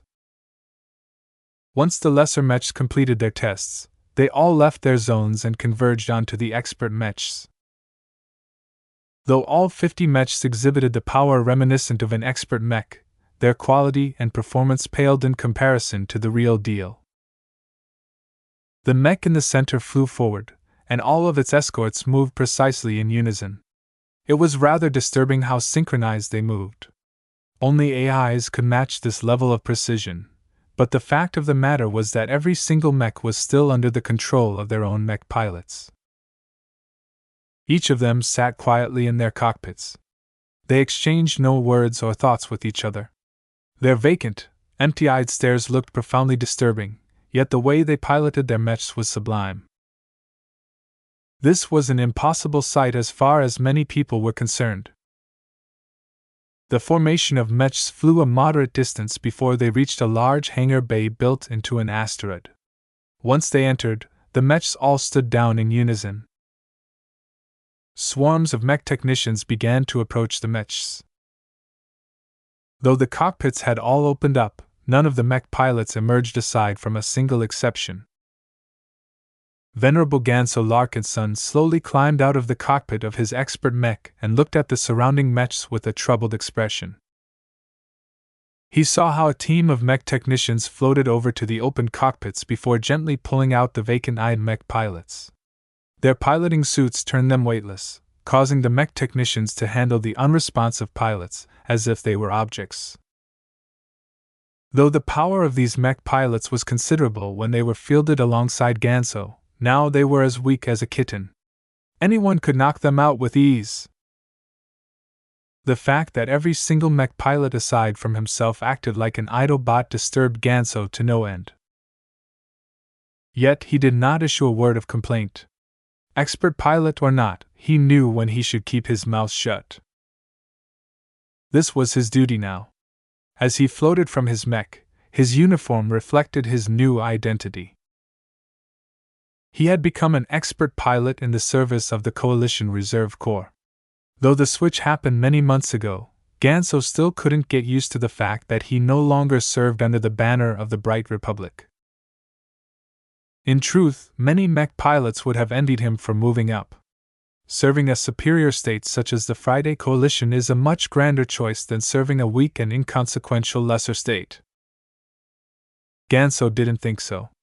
If not for his duty and his desire to protect the Bright Republic, he wouldn't have embraced this new job at all. Even if he had become one of his home state's biggest sinners, he still desired to protect it even now. This was the true meaning of his conviction. Though his mood was dark, his mind was bright.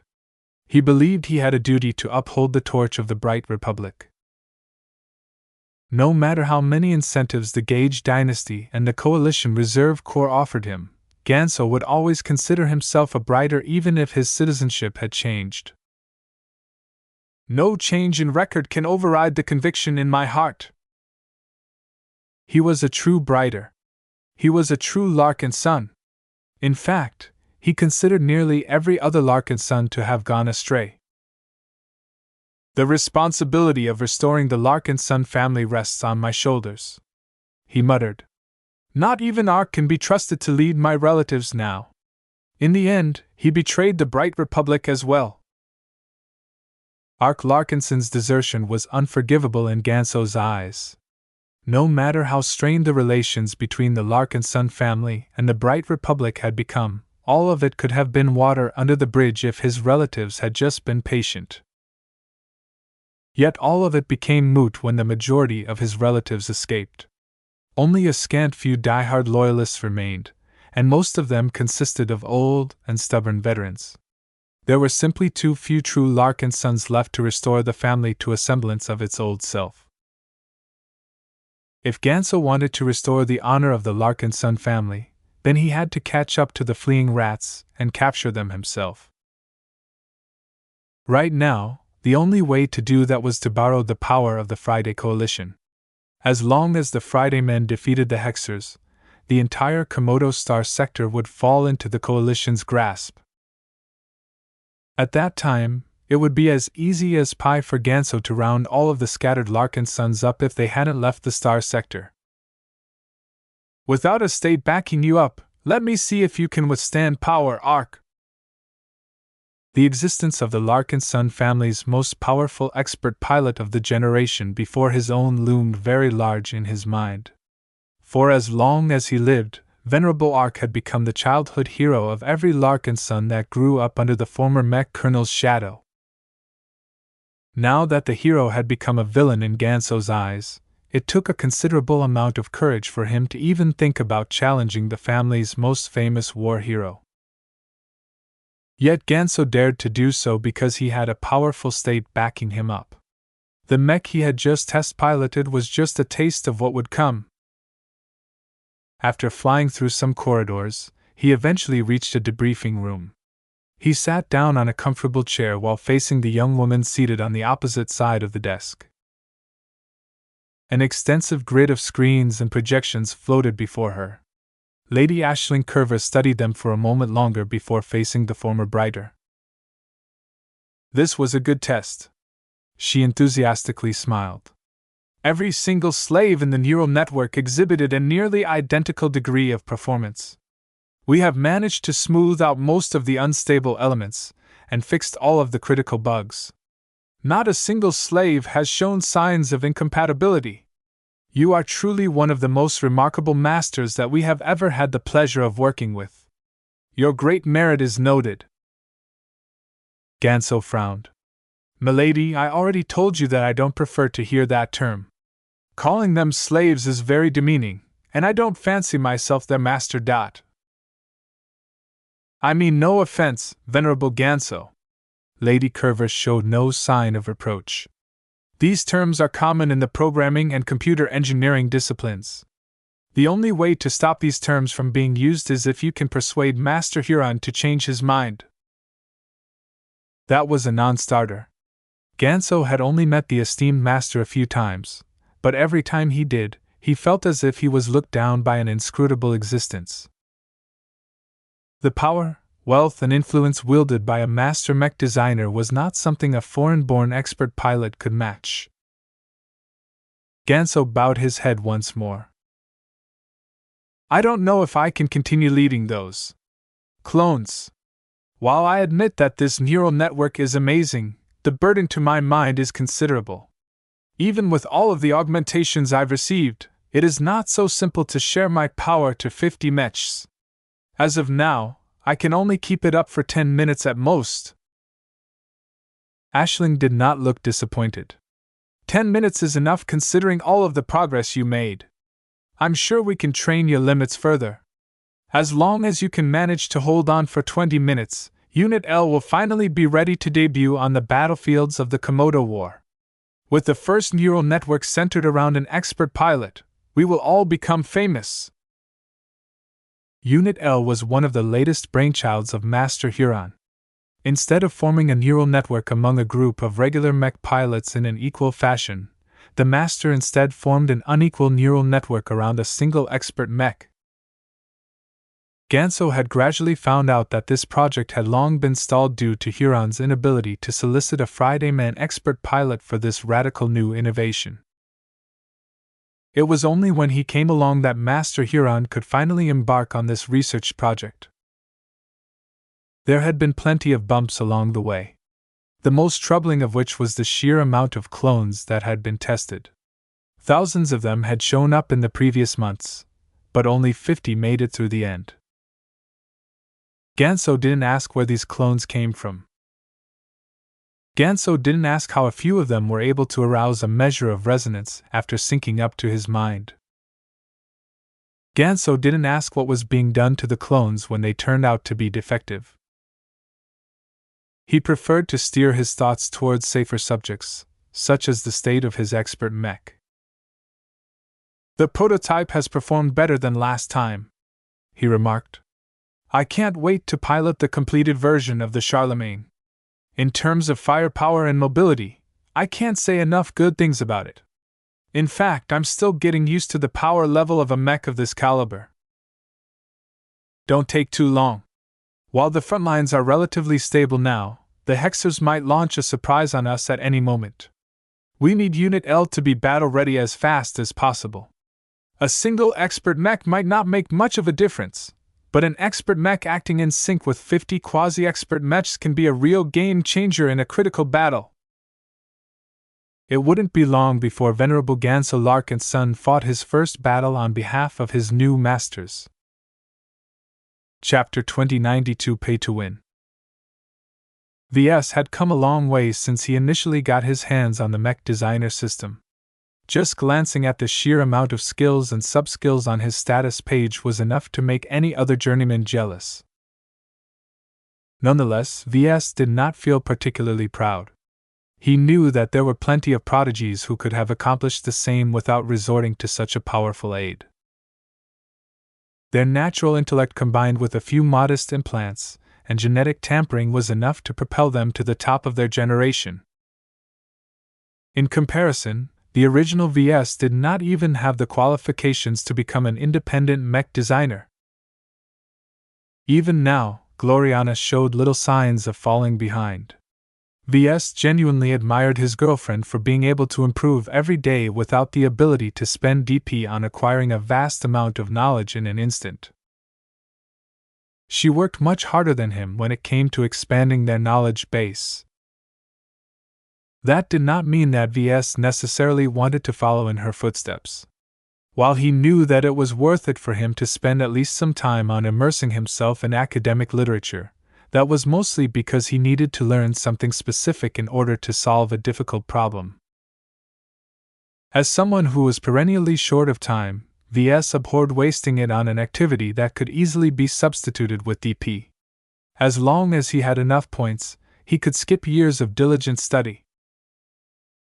Right now, Ves knew that it was time to take a few more steps towards the rank of senior. While it was unrealistic to believe he would be able to advance within 5 or 10 years, all of those senior-level skills still provided a lot of benefits to a journeyman. At the very least, he would be able to design his mechs faster and with much more technical refinement than before. It's not a waste to spend 100,000 DP to upgrade a main skill. I can easily earn them all back once I embark on parallel mech design. As long as Ves made a good effort, he could earn 100,000 DP per completed mech design. That didn't sound like much when it took 3 or 4 months to design a mech. Yet with the addition of 50 new mech designers, it was no longer out of the question to engage in 5 mech design projects at the same time. This effectively meant that Ves would be able to earn 500,000 design points in a couple of months. Though he previously intended to retain a few 100,000 DP for emergencies, he was no longer as adamant about it. His life hadn't been threatened in months, and with the Glory Battalion and the Penitent Sisters hanging around, no one was stupid enough to try anything against him and his clan. Instead, Ves felt an increasing urge to spend his points. Designing a second-class mech was not easy at all, and as someone who had just been a third-class mech designer until recently, he still lacked the depth of accumulation of someone like Gloriana. He was still not a match compared to genuine second-class mech designers, and that had always bothered him when he designed his Hexer mech. Though the system did not explicitly delineate its skills and sub-skills by class, upgrading some of his skills to senior would definitely go a long way. Now, VS had to make a choice. Which skills should he upgrade? Assembly will probably help me operate advanced production equipment even better, but that is only relevant after a mech design has been finalized. Upgrading it would probably increase his odds of fabricating a masterwork mech, but that was not a critical priority at the moment. My battle mechatronics skill is still at apprentice level. That is pretty bad. To be fair, this skill was not comparable to the other ones in terms of fundamentals. It was very interdisciplinary and was inexorably tied to other fields of science and engineering. Still, it was incredibly useful in designing original mechs from scratch. VS knew that it would also increase his understanding of non-humanoid mech models. While VS did not have a burning desire to design a lot of bestial mechs, understanding their principles to a greater degree was still helpful in many ways. I should at least upgrade it once. Battle Mechatronics Journeyman, 25,000 DP. The price was very affordable. Once VS confirmed his selection, his DP balance immediately decreased, and a huge influx of knowledge suddenly entered his mind. Surprisingly, VS felt no strain at all. The transfer process happened at an instance. Huh! He frowned in confusion. Is this skill truly that easy to learn? No. Once VS looked into his mind, he discovered why acquiring so much knowledge hadn't exerted his mind at all. It turned out that his Archimedes Rubal implant pretty much received the entire dump of data. It stored everything. That wasn't all. Once his implant received every scrap of knowledge related to journeyman-level battle mechatronics, it slowly started to feed the data to his partially digitized mind. The entire process proceeded in an unnaturally smooth and gentle fashion. Though VS didn't feel anything, once his thoughts wandered to this field, he immediately called up a bunch of theories that he definitely hadn't mastered before. His eyes widened. This is incredible! The entire process didn't last that long. Though his implant tried its best to prevent his mind from becoming strained, the bandwidth of data transfer was actually pretty scary. Due to the partial digitization of his mind, VS had become very good at processing and internalizing a lot of data. In the end, VS acquired all of the knowledge in an incredibly controlled and efficient manner. It was a lot better than before. He momentarily closed his eyes and tried to test the acuity of his new knowledge. He found out that he could already make use of it, just like before. Though his utilization rate remained lower than someone who had already applied the knowledge in their work, at the very least he was a lot better off than those who simply learned everything by rote memorization. This is great! His excitement quickly died down. Journeyman-level skills no longer bothered him even without his implant. Only senior-level skills caused him to feel a lot of dread. Previously, it took weeks to internalize the sheer amount of knowledge. I have 300,000 DP in reserve. That's enough to upgrade 2 senior-level skills and pick up some valuable sub-skills that are highly relevant to my remaining project. After spending so much DP, he would hardly have any DP left to buy a couple of attribute candies, but VS believed he could soon make it up after he completed his Hexer mech design. What I've learned just now is already incredibly insightful. I should upgrade it once more. Battle Mechatronics Senior, 100,000 DP. As soon as VS spent a considerable amount of DP, the system immediately served him with a mission notice. Upgrade mission. Mission: design a non-humanoid amphibian mech. Difficulty, C rank. Prerequisites, Battle Mechatronics Journeyman. Description: humanoid mechs are not the only mechs in existence.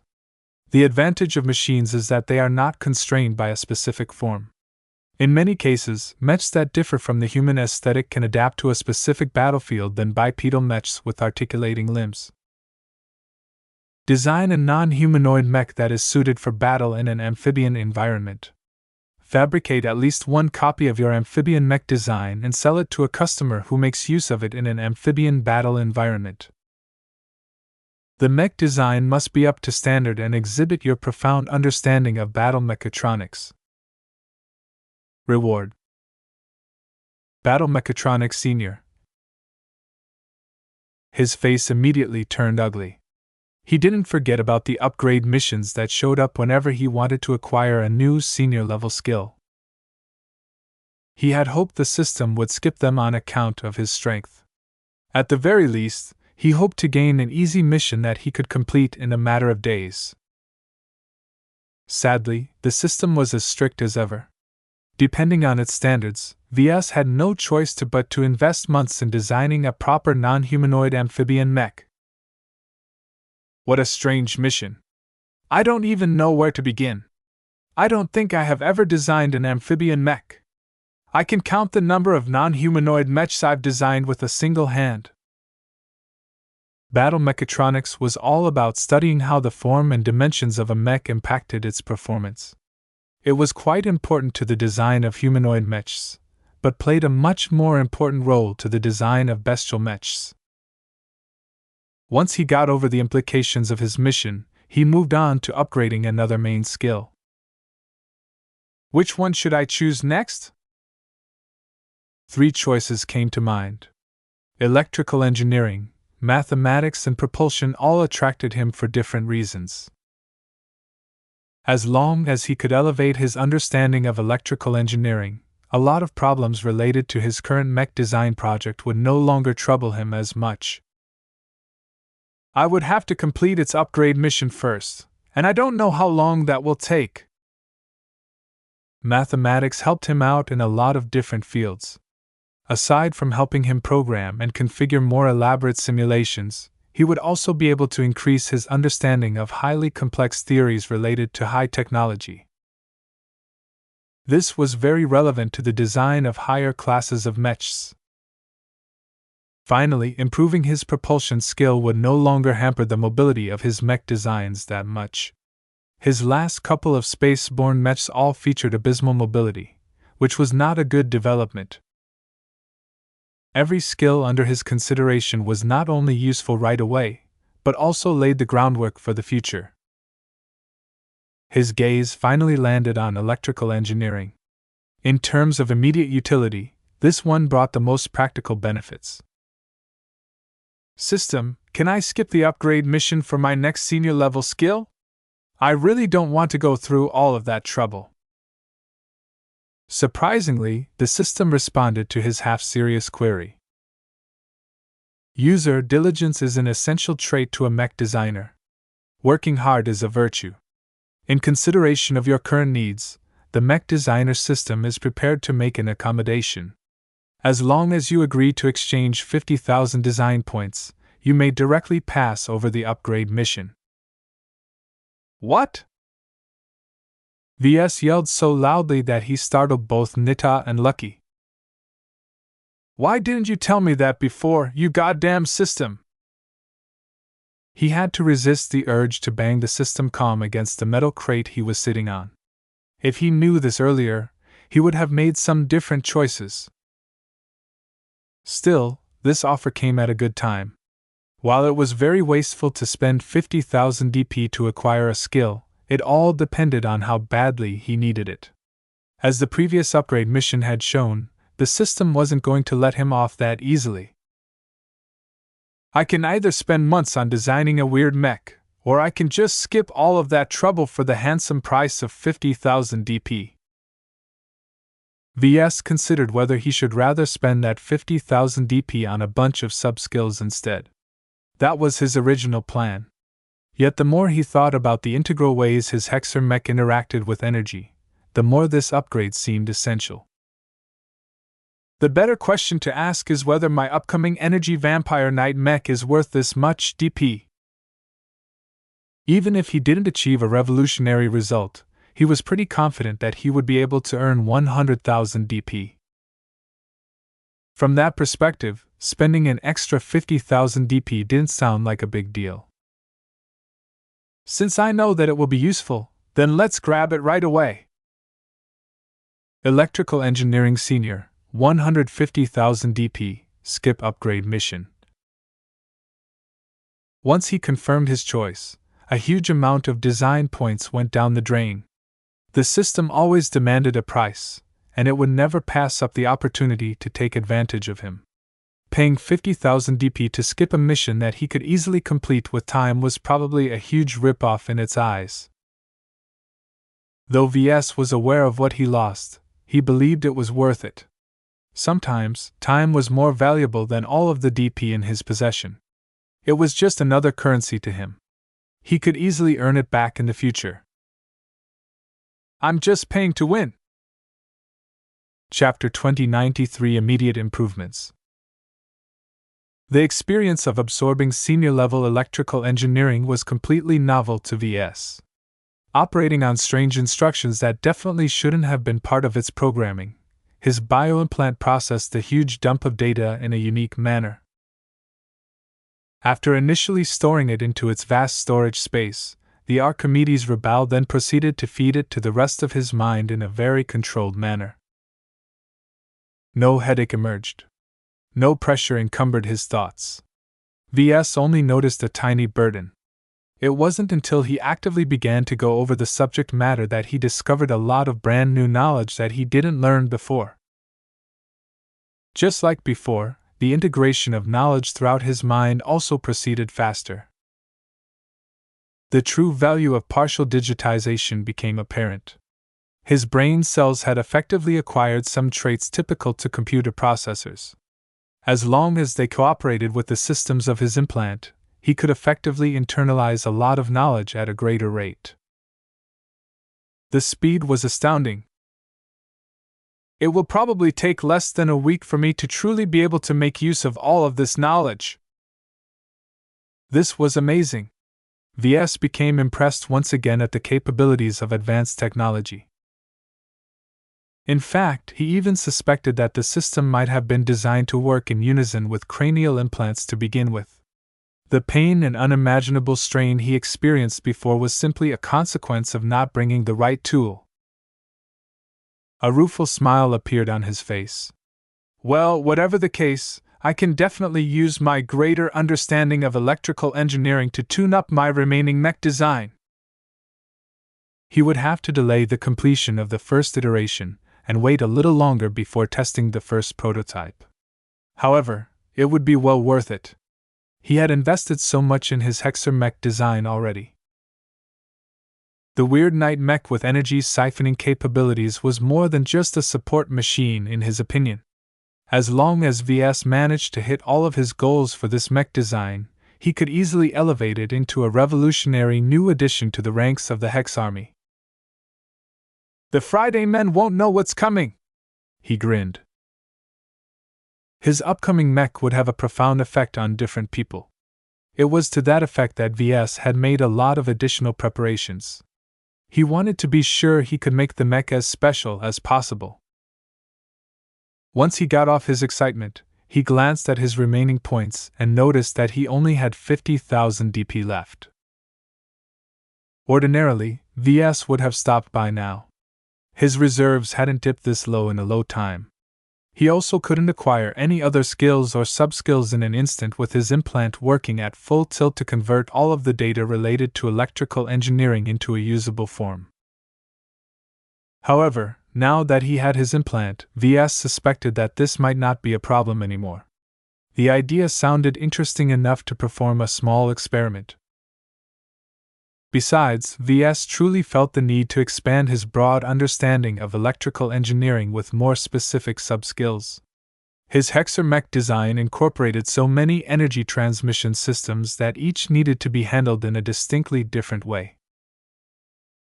Stuffing them all together in the frame of a cramped night mech was almost impossible. The amount of mutual interference and other problems associated with squeezing so many high-energy parts together was stressing him out. Even Gloriana showed signs of frustration. Part of that was his fault. His insistence on adding an energy siphoning system in order to extend the mech's effective operating time added a lot of complexity to the mech while burdening its internal real estate even further. As long as Ves decided to remove the system, every other problem related to the mech design became a lot easier to deal with. It was so easy to just say the word and give it up in order to make the design more practical. Though Gloriana hadn't mentioned it last time, the idea definitely lingered in her mind. If Ves didn't agree with bringing in a technical consultant to solve these thorny issues, she probably would have suggested simplifying their mech design next. This was unacceptable to him. He had spent so much time dreaming up an ambitious vision. What started out as a simple commission for Diva had slowly morphed into another passion project. Ves knew he was being irrational again. Why should he spend so much effort and waste so much DP all of a sudden in order to improve a single mech design? Yet now that he sunk so much emotional investment in this project, he couldn't stop at this point. He would do anything to fulfill the vision he settled upon. After expanding on his vision and concept several times, its scope had grown to a level that he could scarcely imagine. Whatever he created at the end, he was sure the hexadric hegemony would take note. Not even the fact that one of its lead designers was male would hinder its recognition. Since I'm already this deep, I should go all the way. He browsed the skill tree for some useful sub-skills. He didn't linger at the cheaper ones but instead sought something more advanced and expensive.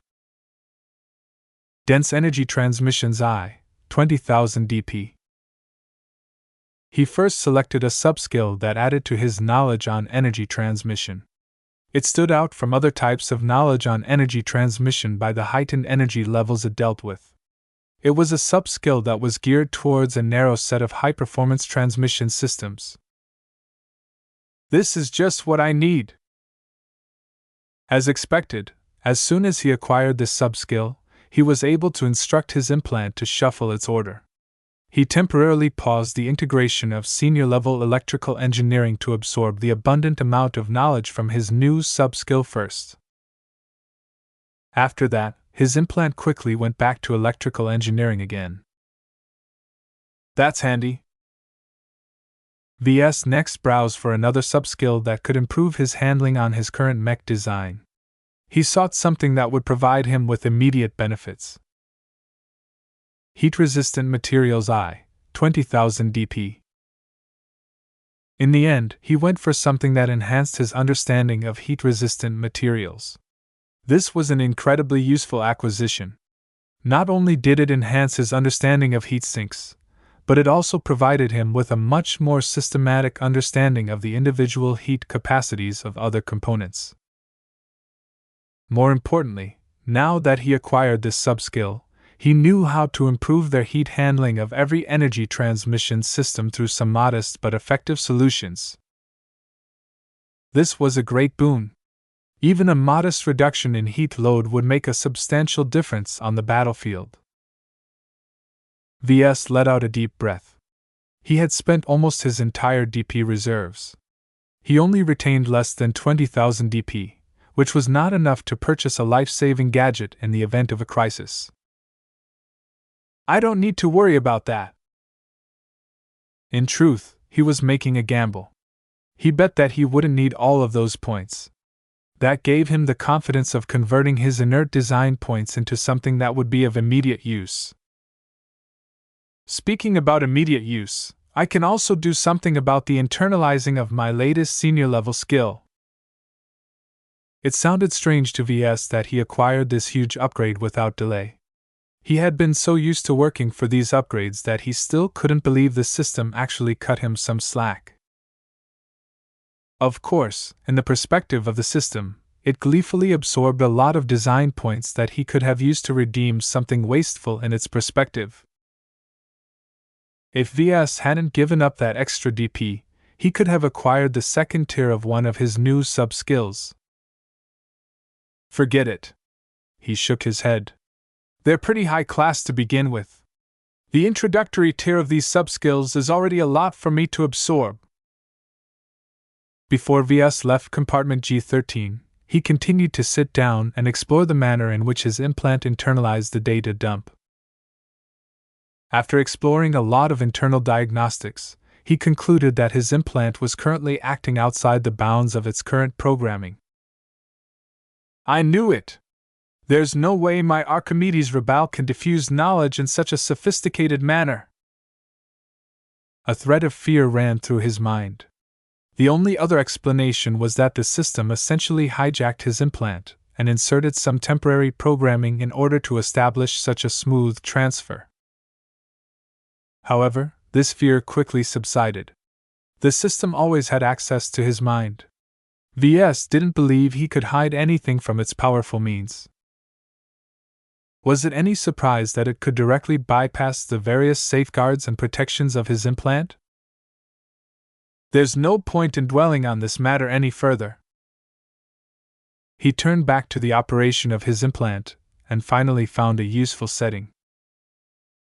Right now, his Archimedes Rebel was transferring knowledge in a normal order. That was not good enough. VS needed knowledge that directly related to energy transmission systems first. Everything else that wasn't as relevant to his current project could wait for later. The setting he discovered allowed him to change the order and rearrange what he wanted to learn first. He immediately made use of it, and spent an hour to sort through all of the dizzying topics the implant tried to cram into his mind. There's so much! VS groaned when he finally snapped out of his daze. His session was done.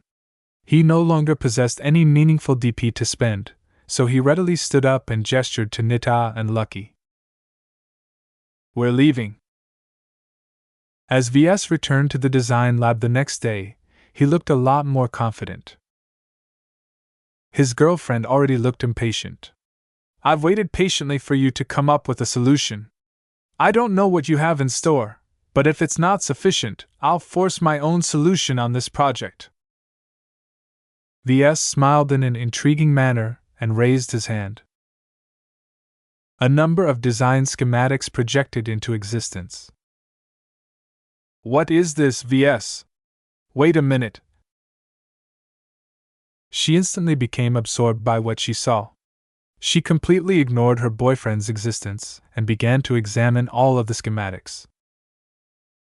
VS had hastily made use of his new knowledge to improve some of the troublesome areas about the internal makeup of their collaborative mech design.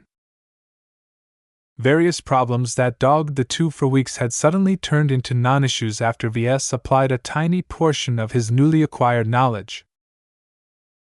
Seeing Gloriana becoming so absorbed brought a smile on his face. This. She looked up at him with wide eyes. How did you obtain these improvements? They all bear your style, but that's impossible. You can't possibly be that good? VS grinned and tapped the side of his head. I just consulted a lot of books, that's all.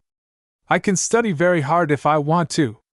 After receiving some sparks of insights, I instantly knew how to resolve these issues. That's amazing! Gloriana sounded incredibly impressed. You're also lying. Thank you, wait, what? Do you think I'm stupid? She pressed her finger against his chest. We were in a deadlock for weeks.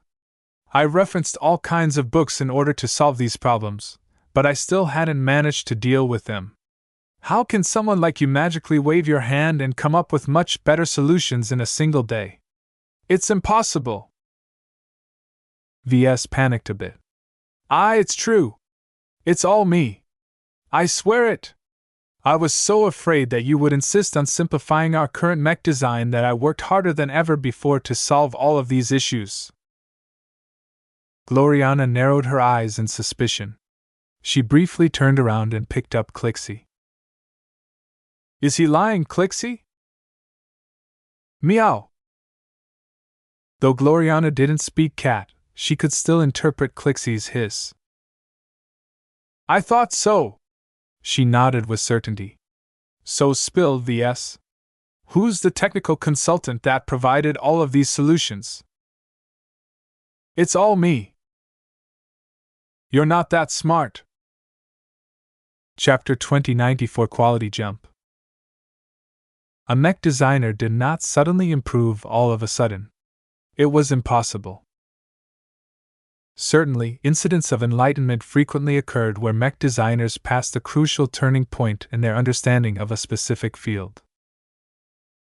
Yet those cases were not only rare, but also took place after a long period of precipitation. The sudden boost in understanding and application on energy transmission systems was anything but normal. Ves was a mech designer who specialized in a more esoteric field. Achieving successive breakthroughs in the field of electrical engineering and other related fields was too ludicrous. Even if Ves possessed an implant, it was not as simple as downloading a huge amount of textbooks and academic journal articles. Rote memorization without taking the time to understand and internalize what they actually taught was pointless. This happened to be the unique strength of the system. It was capable of making Ves absorb a huge amount of knowledge as if he truly spent months and years of diligently studying a lot of books. Even if the Big Two somehow managed to develop this amazing technology, it would certainly be reserved for themselves. There was no way a tiny figure like Ves could have access to such an astounding means. Therefore, Gloriana couldn't believe that Ves had improved. According to her, he must have consulted some other mech designer. Who is it, Ves? She imperiously placed her hands on her hips. Is it Professor Ventag? No, it shouldn't. The improvements don't carry his style. It was all me. I can prove it to you. I still have some ideas left to implement, so let me demonstrate. He disliked it whenever Gloriana questioned his competence. Even though he didn't specialize in technical mech design like her, that did not mean he was a drooling idiot when it came to this important aspect. Every mech was a machine. Ves still understood this truth, so he often reminded himself not to neglect this aspect. Playing with spirituality may be a crucial part of his main specialization, but that did not mean that he should neglect the fundamentals of his profession. He was not his mother. He followed his own path. As Ves sat down behind a terminal and began to refine the energy siphoning mechanism of the extra appendages of their hexer mech, Gloriana curiously observed his work. It didn't take long before she started to feel less confident about her assertion. Before her eyes, Ves seemed like a different mech designer from yesterday. All of a sudden, he solved numerous problems while mitigating other issues to a much better degree than before. Though the overall gain in efficiency was only as little as 5%, this was already a huge accomplishment. When their project had reached their stage, most of their design choices had been setting, which meant that there was very little leeway to squeeze more performance gains. To achieve small but solid performance gains with just a short amount of work was nothing but mind-blowing to Gloriana. This is impossible. She had worked years alongside Ves. She knew exactly what he was capable of. They had collaborated on so many mech designs that she could probably draft a reasonably accurate list of all of his skills and competences. Now, she suddenly discovered that she severely misjudged his capabilities. Or did she? The wheels in her mind spinned at unheard speeds. However, the more she observed the solutions conjured up by Ves, the more she became enthralled by the elegant and sophisticated methods he employed. A lot of problems were akin to trying to deliver a parcel from one city to another city. Previously, They dabbled with relatively low-tech solutions such as making someone bring the parcel to its intended destination by foot or by horse. None of these solutions satisfied the pair. They were too slow and inefficient. Yet they couldn't come up with anything better. Yesterday, Gloriana was pretty sure that they were both at this level. Yet for some inexplicable reason, Ves had suddenly improved to the point where he was able to build a shuttle from scratch that could be used to deliver the parcel to its destination at a much greater speed than before. Even if this analogy was a bit too exaggerated, it aptly described the shock she felt. This much difference in a span of a single day was simply too ludicrous. Sadly, her imagination was only so big. She could never conceive of a notion that Ves made use of something as heaven-defying as the Mech Designer System. That did not mean that Ves may have used other unorthodox means to gain enlightenment. It was just that Gloriana couldn't put much stock in all of those low-probability possibilities. After a long time, she eventually came to a conclusion. This was not the first time that Ves pulled off something inexplicable behind her back.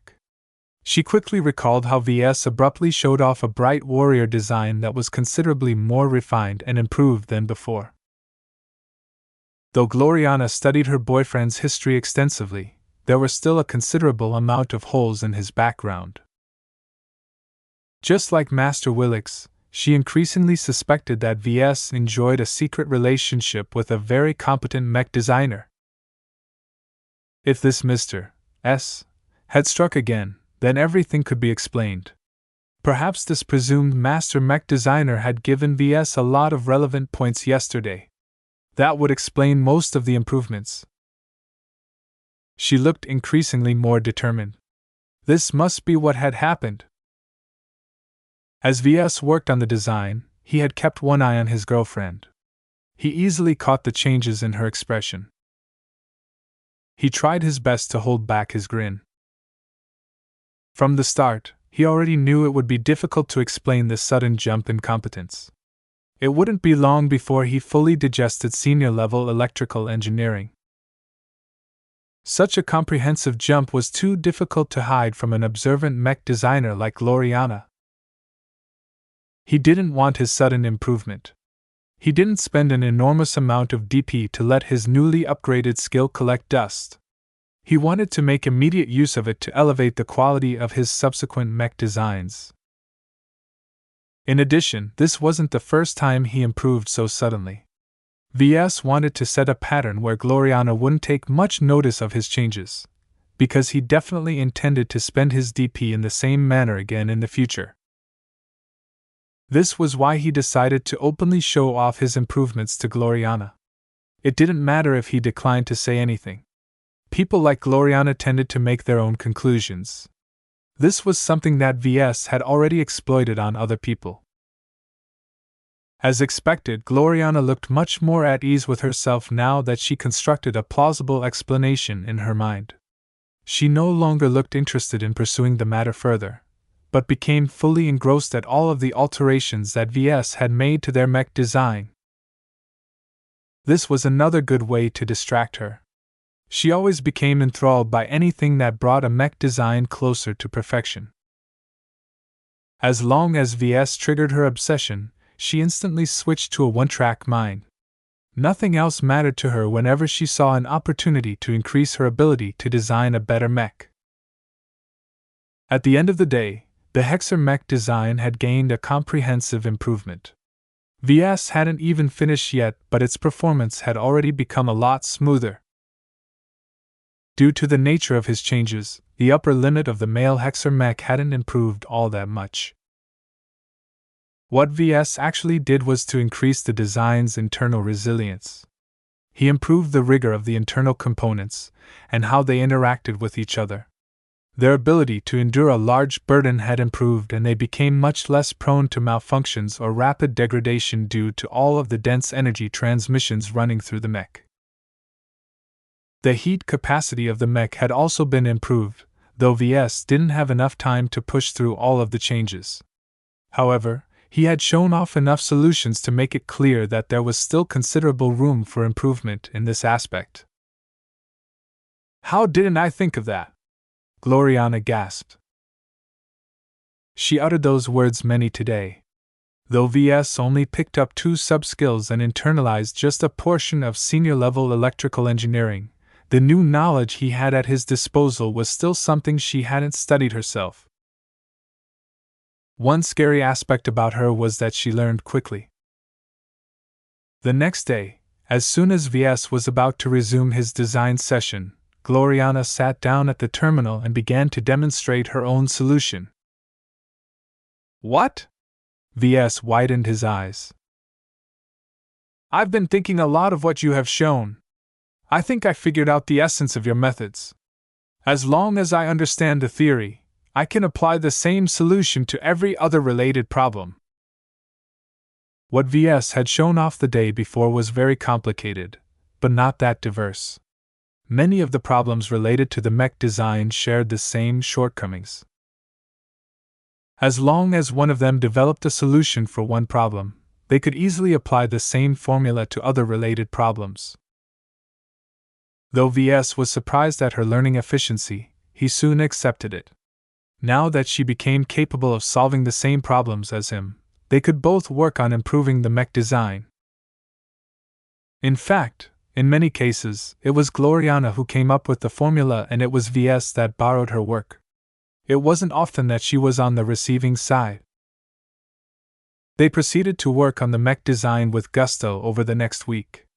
The more time passed, the more VS absorbed more knowledge on electrical engineering.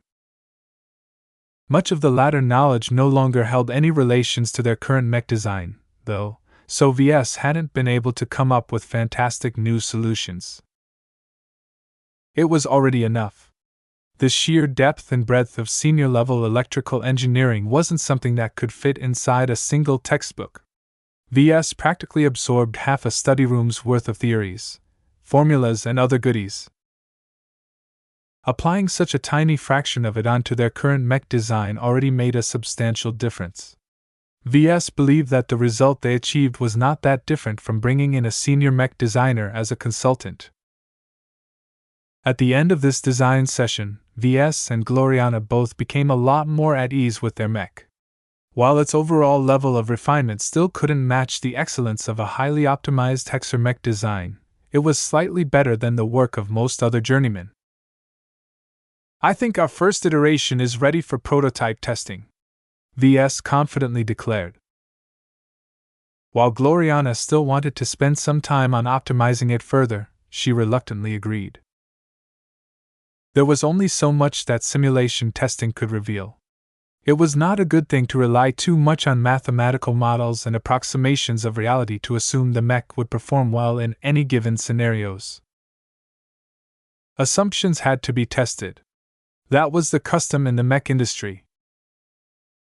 Who will fabricate the prototype? She asked. That was a good question, and one that momentarily stumped VS. He initially wanted to leave this task to his design teams, but he immediately pulled back this suggestion. Their Hexer mech design was too sophisticated. Not only that, it incorporated a lot of restricted Hexer-developed technology and components that couldn't be spread. Though the pair could easily do it themselves, if they did so, that would make the creation of their first production model a lot less special. That was something that neither of them wanted. Maybe we could ask another mech designer's help, VS suggested. Don't forget that we are currently in Synapse 6. There are loads of mech companies on this planet, and several of them are led by seniors. I'm aware of that, Gloriana stated. While I'm sure that they are capable enough to fabricate a mech of this caliber, I am pretty certain they won't be allowed to do so. Let me look into this matter. Chapter 2095 The Final Gathering. While Gloriana sought to find someone close at hand that could fabricate their prototype, VS exited the design lab in order to take stock at what else had taken place. He soon found out that the Larkinson family was finally departing the Synapse system. They're leaving? Ves looked surprised. The Larkinson family has already lingered in Hisneck for several months, Raymond Billingsley Larkinson noted. You have to keep in mind that the old family is much less prosperous than our clan.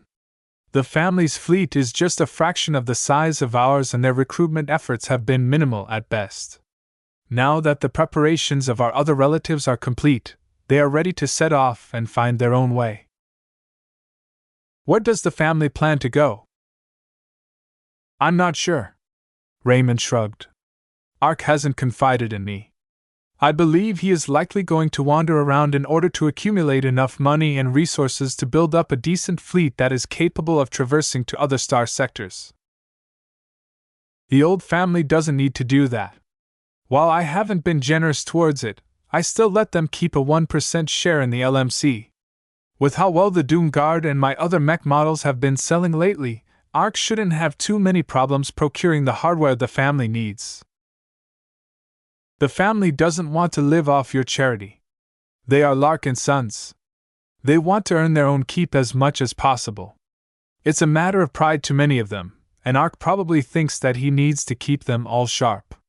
If they begin to take the wealth granted by their minority stake in the LMC for granted, then the old family would soon become a shadow of its former self.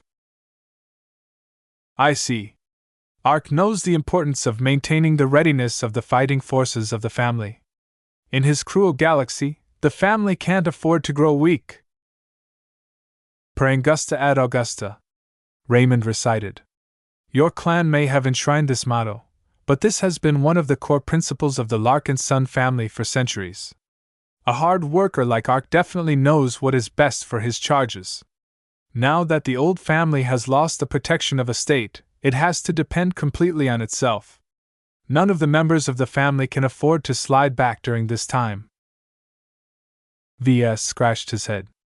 While I understand this argument, leaving a safe star system like Hisneck will only increase their vulnerability. I'm sure the family has taken all of the risks into account. Don't forget that your uncle is a strong expert pilot. He is much more frightening than a Doom Guard in battle. That was true. Ves had no choice but to put down his worries and trust that Ark knew what he was doing. His impressive track record already proved that he was qualified to lead the family during these difficult times. Will there be a final farewell? Of course. The date has already been set. Every true-blood Larkinson is invited. Raymond momentarily paused. For various reasons, it is best to keep the adopted Larkinsons at a distance. There are many members of the old family who believe that bestowing our name on tens of thousands of unrelated people is a great betrayal to our heritage. Though it would be a shame to keep so many deserving clansmen away, it wasn't as if they possessed a lot of affection towards the old family. Though this decision was technically discriminatory towards the clan, it was unlikely that anyone would kick up a fuss at this time. Even now, the status of true-blood Larkinsons was still eminent. If there aren't any major issues, then I approve. Good. This is very likely the last time that we will physically be in each other's presence, so Ark wants to make it memorable. No stunts, no drama. We should let every relative say their goodbyes to each other in peace. The separation between the family and the clan would become final at that time. Before this day, a couple of Larkinsons still maintained the hope that the two groups of Larkinsons would be able to reconcile their differences. Sadly, no such movement had occurred. The Larkinson clan had already chosen a different development trajectory that was simply too radical for the Larkinson family. The day of the final gathering soon came to pass. The ragtag fleet of the Larkinson family looked a little less shabby after several months of upgrades and acquisitions. The gracious Indigo was no longer as lonely as the family managed to secure several more light carriers and other ships from who knew where. Every true-blood Larkinson in the Hisneck system temporarily put down all of their duties and gathered in a large hall aboard a space station. The entire section had already been booked by the clan. A lot of security showed up in and around the station in order to prevent anyone from disturbing this highly sensitive gathering. If someone managed to launch an attack on the space station, almost the entire original lineage of Larkinsons risked going extinct. Since the gathering was such a juicy target to the enemies of the Larkinsons, Ves didn't hesitate to employ every space-borne penitent sister asset to form a security cordon around the space station. A lot of routine business and traffic encountered hindrances that day. The mere presence of so many intimidating second-class mechs practically turned the entire space station into a floating ghost town. Fortunately, the clan's prestige along with the generous amount of money they threw at the owners of the station solved every objection. A rather awkward union took place in the hall. While the interior had been converted in the style of modern brighter architecture, hardly any true-blood Larkinson felt at ease. This moment was simply too heavy for all of their hearts. Ves, followed by Lucky, slowly approached Benjamin Larkinson. "Grandfather." "Ves. Do you have confidence in the family's future?" The old man smiled. "I wouldn't be a part of it if I wasn't. I believe in my son. Ark truly has what it takes to lead the family to a new future. Trust in him. He won't lead us astray. At least he won't be alone. You'll be there to advise him along with all of the other elders." "That's not necessarily a good thing, Ves." Benjamin shook his head. "All of our knowledge is centered around our circumstances back home. When it comes to traversing through foreign states, I barely know more than Arkansas. In these cases, it is best to lead someone with a nimbler mind. That is why Ark is our new patriarch instead of someone from my generation." They chatted a bit until Ark himself approached. The expert pilot possessed such a huge presence that everyone couldn't help but pause at his passing. To Ves, his uncle Ark looked considerably more impressive. Had he fully adjusted to his new role as the guardian and leader of the Larkinson clan? Whatever the case, this was a welcome development to Ves. The more imposing Ark became, the more leverage he would hold when he negotiated with other parties. The two closed in for a warm hug.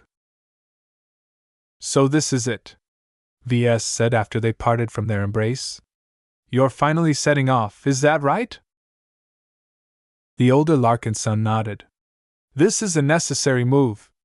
The longer we stay in the Hisneck system, the more we huddle under the shadow of your clan. As a fellow patriarch, I'm sure you are aware of the necessity of maintaining self-sufficiency." "I know."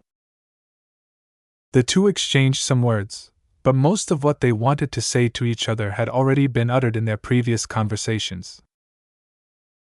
One irksome issue was that Ark Larkinson kept his plans for the family to himself. This bothered Ves a lot.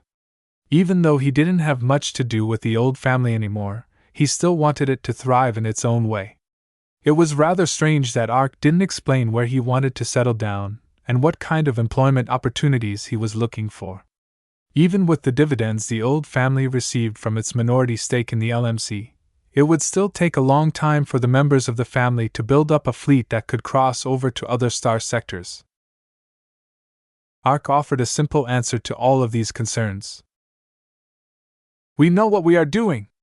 Let us overcome this challenge on our own. If we ever need your help, we'll call you right away, but until then, let us prove to ourselves that we can stand on our own 2 feet in the wider galaxy." "All right," Ves reluctantly said. Soon enough, Ves and Ark proceeded to the front of the hall where they addressed their blood relatives. "Fellow Larkinsons," Ves began, "our time of parting has come. In the preceding months, I hope that you have made the most of our time together. From this day onwards, it will no longer be possible to hug each other. While we can always stay in contact with each other over the galactic net, make no mistake. Our physical separation will only widen our emotional separation." Every Larkinson looked sad at that. They all knew that the family and the clan would only grow further apart over time. Do not be sad, my fellow Larkinsons. Ark spoke in a gentle tone. As much as this parting makes the schism in our original family permanent, let us celebrate this occasion. We have accomplished much when we were together, and we will accomplish even more now that we are pursuing different trajectories. Even though you will never see hundreds of Larkinsons again, each of you will still be surrounded by relatives. Ves smiled. Splitting up doesn't make us weak. In fact, it's the opposite. Branching out in different directions will only strengthen our lineage. Before the schism, our family had always been vulnerable to getting wiped out at once. Now that we are traveling in different directions, we no longer have to be afraid of losing our entire name and heritage. Even if the clan is lost, the family will still be able to carry forth the banner of the Larkinsons. The same goes for the family. New adventures await us both. Ark looked hopeful at the crowd of gathered Larkinsons. The Larkinson ancestor once traversed an unimaginable distance to start a new life in the Komodo star sector. Now, we follow in his honored footsteps. To traverse the stars is not a betrayal to our heritage. It is in our lifeblood. Though both of us have different ideas on what constitutes a proper home, both Ves and I will do our best to lead you all to a great future. The Larkinsons all clapped. Every Larkinson felt the depth of energy and emotions behind the words of the patriarchs. Each of them couldn't help but feel touched in their hearts.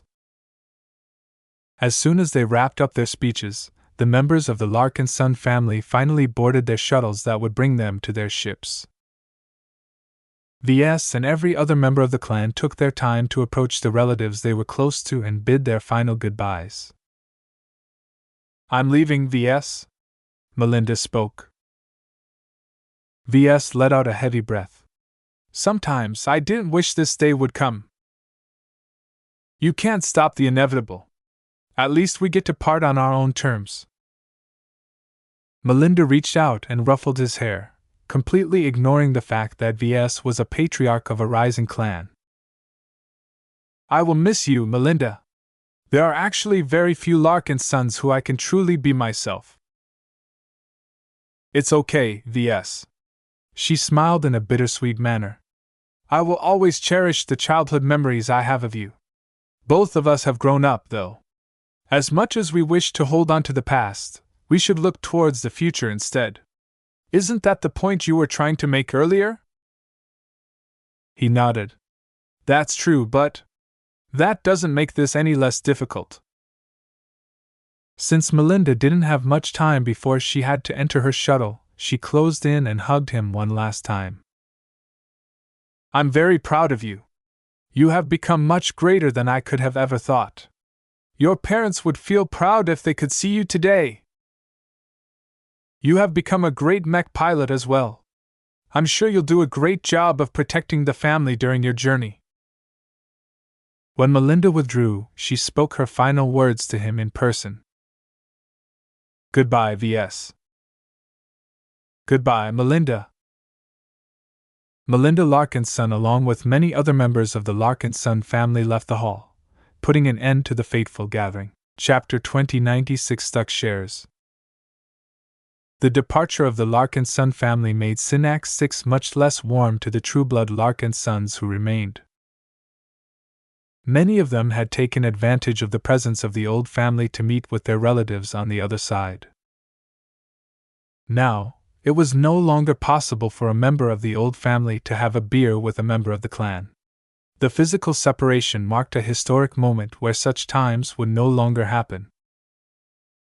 With this momentous change, Ves no longer felt a pressing need to remain in the Synnax system. His urge to set off and embark on another journey grew stronger. We'll be leaving soon, Ves reminded Raymond and Gavin in his temporary office. Just like the Larkinson family, we need to work towards our own future. Right now, that future lies in the Red Ocean. We need a huge amount of merits to reach the dwarf galaxy, boss. Where can we possibly get that much?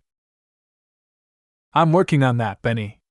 I have been keeping my eye open for various opportunities. If there aren't any, then I'll simply make one. There are always ways to earn a lot of merits if you are daring enough.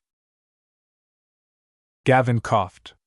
Not every mech designer possesses the same tolerance of risk as you, boss. In that regard, you are a huge outlier. I made it this far intact. Mostly. You have a lot of weird parts inserted inside your body. They're pretty useful once I had them fixed. Raymond tapped the surface of the desk. You're still thinking about diving into the Nixian Gap, aren't you, Ves? That will likely be my next destination. Neither Raymond nor Gavin looked happy at this answer. I don't think that is wise, Raymond cautiously said. While we are all willing to step up when it's necessary, we Larkinsons haven't survived for so long by committing suicide at every possible turn. Ves frowned. The whole point of founding this clan is because I believe we can achieve greatness if we take some risks. The Nixian Gap may look intimidating, but with the Penitent Sisters, we will hardly face any challenges. We just have to keep our eyes out for dangerous localized anomalies, but as far as I know, they tend to be more concentrated in the central regions. Even if that is true, there is no reason for you to bring us all along. Many members of the family aren't combatants. They have no place on the battlefield. Ves finally understood what Raymond was getting at. You want to split up our fleet? Leave the bulk of the Larkinson clan here. If you want to go on another adventure, then bring only those who are ready to face the challenges of the Nixian Gap. This way, your fleet is leaner, faster, and much easier to protect. You don't want to enter this perilous region with a lot of baggage dragging your heels. That made a lot of sense. Ves already became convinced. Though he preferred to keep his entire clan together, in this case it was too irresponsible to do so. Leaving a huge portion behind would instead free up his combat forces. All right. We'll do that, he announced. We can't bring all of our combat forces with us. We'll have to split them up as well. I'll likely leave behind a considerable amount of sentinels and enough Penitent Sisters to form an effective deterrent. I'll contact Major Verl and tell him to form a plan. He did not know his own mech forces well enough to make this determination. The size and scope of the avatars, sentinels, and other mech forces had already exceeded his ability to command them in person. It was far more appropriate to leave this matter to the professionals. The conversation soon turned to business-related matters. How well is the Doom Guard faring these days? We have reached every state in the Star Sector that is open to telling our new mech model, Gavin replied. We have even seen some growing signs of smuggling. While the Friday Coalition doesn't want to see our mechs in its sphere of influence, the demand of some of the customers there is simply too great. What about our sales figures? Our analysts estimate that our sales will likely peak in a month or two. While we have a lot of buyers, they aren't ordering a lot of copies. This is different from the Desolate Soldier, where it isn't unusual for outfits to order dozens of mechs at the same time. That was the nature of a premium mech. The Desolate Soldier was a budget mech that still sold for a very affordable price. Bulk purchases were the rule rather than the exception. In contrast, most outfits only wanted a single copy of the Doom Guard. More would be helpful, but not necessary. Gavin soon proceeded to outline all of the revenue they made so far. The figure already looked incredibly astounding. This was more wealth than Ves ever possessed, even in the heyday of the Desolate Soldier's success. It was too bad that the clan's expenses had grown as well. Aside from the growing upkeep due to all of the expansion, the clan also spent massively on acquiring new hardware. The good news is that our financial position is no longer declining. Gavin grinned.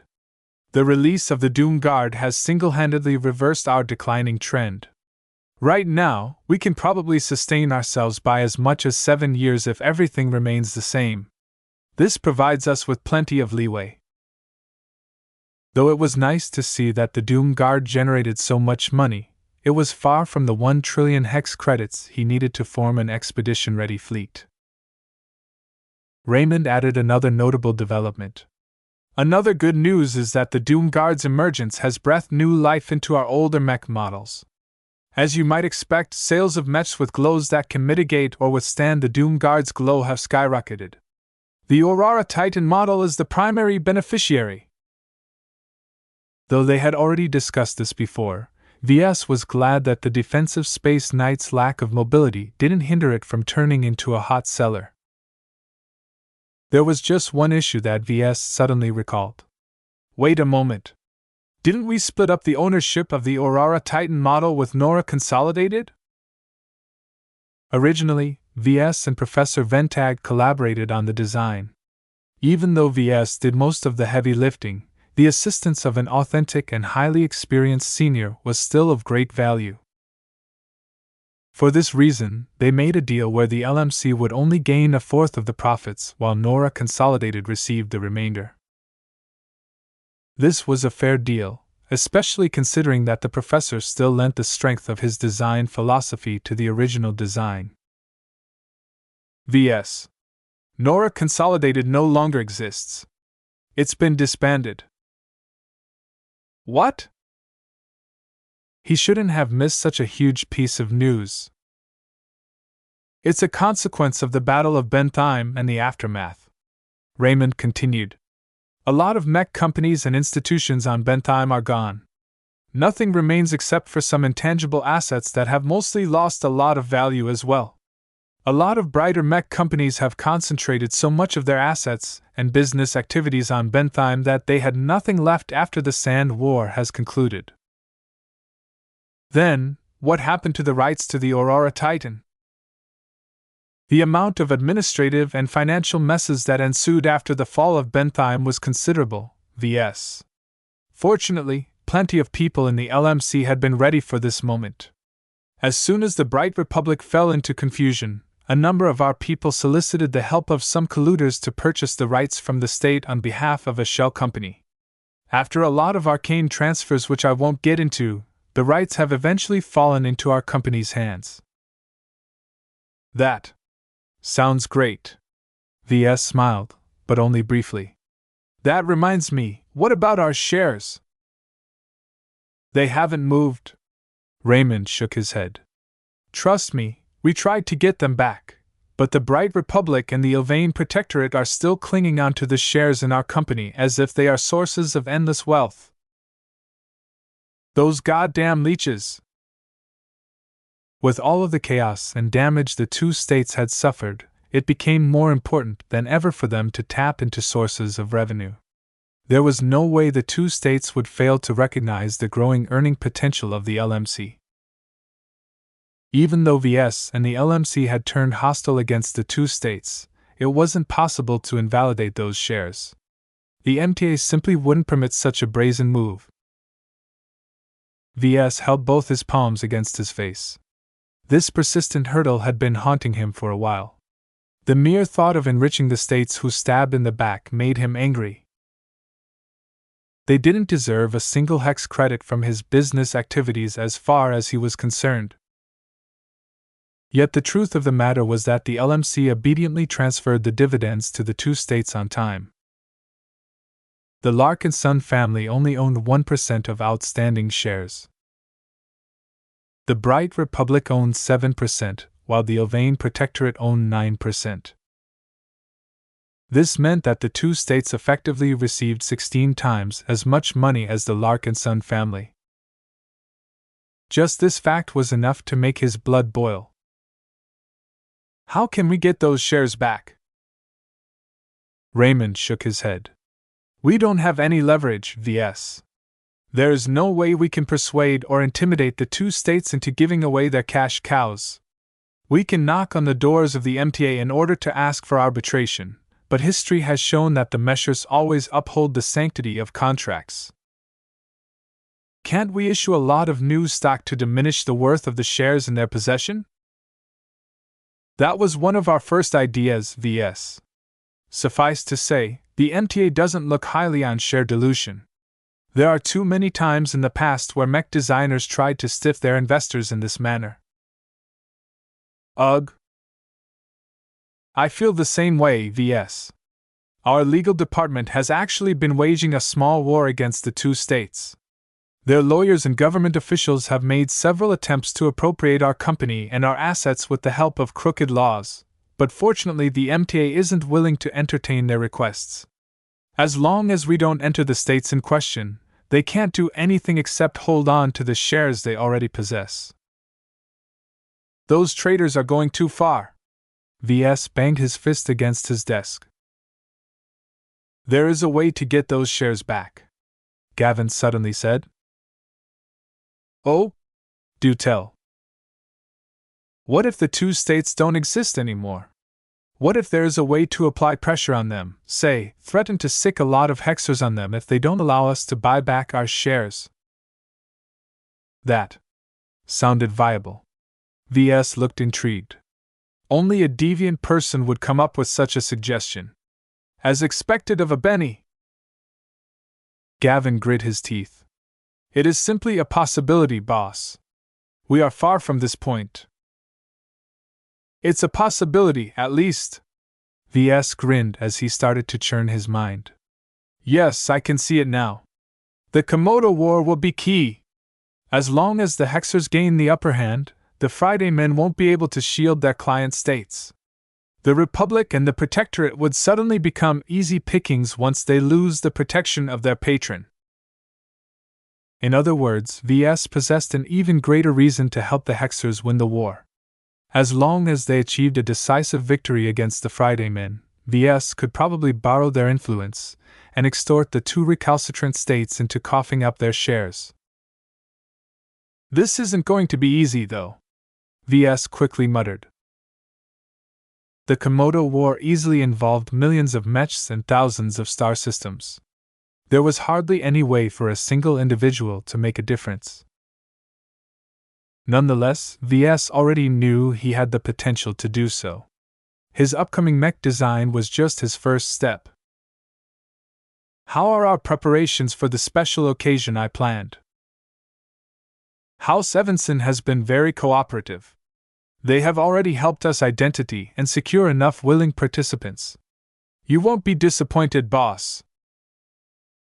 Chapter 2097 Chaos Reman. The departure of the Larkinson family made the Synapse system a lot less lively. A lot of True Blood clansmen already started to miss the presence of the relatives who left. Still, as much as they missed the company of the people they grew up with, they had a new family now. The Larkinson clan brought warmth and life from both old and new faces. Though the integration of the adopted Larkinsons did not go perfectly, it was remarkable that people from every background managed to mesh together. Brighters, Ilvanans, Reinaldans, Sentinels and more all interacted with each other on a daily basis without raising any tempers. This was already an incredible achievement, especially considering that some people like the Ilvanans possessed very strange customs. Certainly, the different groups were still far from integrating into a single, cohesive whole, but the current state was already optimistic considering the clan was less than a year old. As VS looked out the window of his office, he studied the bustling activity inside the rented base. Mechs and people moved in every direction. Their glows blended with each other, impacting the people around them with varying moods. Different uniforms and different colors mingled with each other. No matter if they were ordinary clansmen or elite avatars, every Larkinson treated each other with a measure of trust. The sight filled him with pride. Meow. Oh? You finally produced another gem for me. It's about time. Meow. Lucky flicked a purple gem at VS with his paws before phasing through his desk and scurrying away. I hope it's not a Hexer-themed gem again. 3 is already too much. VS picked up the new gem and studied its details. Minor Chaos Remnant. An infinitesimally small remnant of chaos is captured within this gem. Increases the penetration of any sharp melee weapon wielded by a mech by 40%. Well, this is different. This time, the description didn't reference any forgotten gods, ancient warriors, or figures that sounded as if they emerged straight out of a fantasy drama. In fact, the description sounded outright boring in relation to its strong effect. 40%. Sure, the Mother's Love gem offered a whopping 100% boost, but the variable it affected was 100 times more useless. Compared to such a useless gem that Lucky probably derived from getting pampered by Gloriana all the time, Ves vastly preferred anything that directly affected a mech's combat parameters. As a keen mech designer, Ves understood the horror of this gem. Its boost remained potent even when Ves paired it with a mech wielding a weapon that was already sharp and powerful. If paired with one of the melee configurations of the Quint, it would have given the masterwork Bright Warrior the power to harm any standard second-class mech. If Ves happened to embed this gem in a melee-oriented second-class expert mech, then that machine would turn into a butcher of other second-class expert mechs. It's too wasteful to put this gem in any ordinary mech. I should reserve it for an expert mech. Expert mechs all featured some of the best armor of their class. Almost no expense was spared in their design and construction. Therefore, a lot of combat between expert mechs devolved into a race of which machine could breach the armor of the other machine first. This gem is worth the wait. Ves gleefully grinned as he lovingly put the gem in his Sintra Umbra pouch. Though Lucky's rate of gem production had slowed down considerably, none of their effects were weak. Ves only felt exasperated by the fact that their effects varied considerably. There was no telling whether he would get something useful like the minor chaos fragment, or obtain something completely frivolous like the whipping boy. Whipping boy. The fear of a boy towards women is encapsulated within this cursed gem.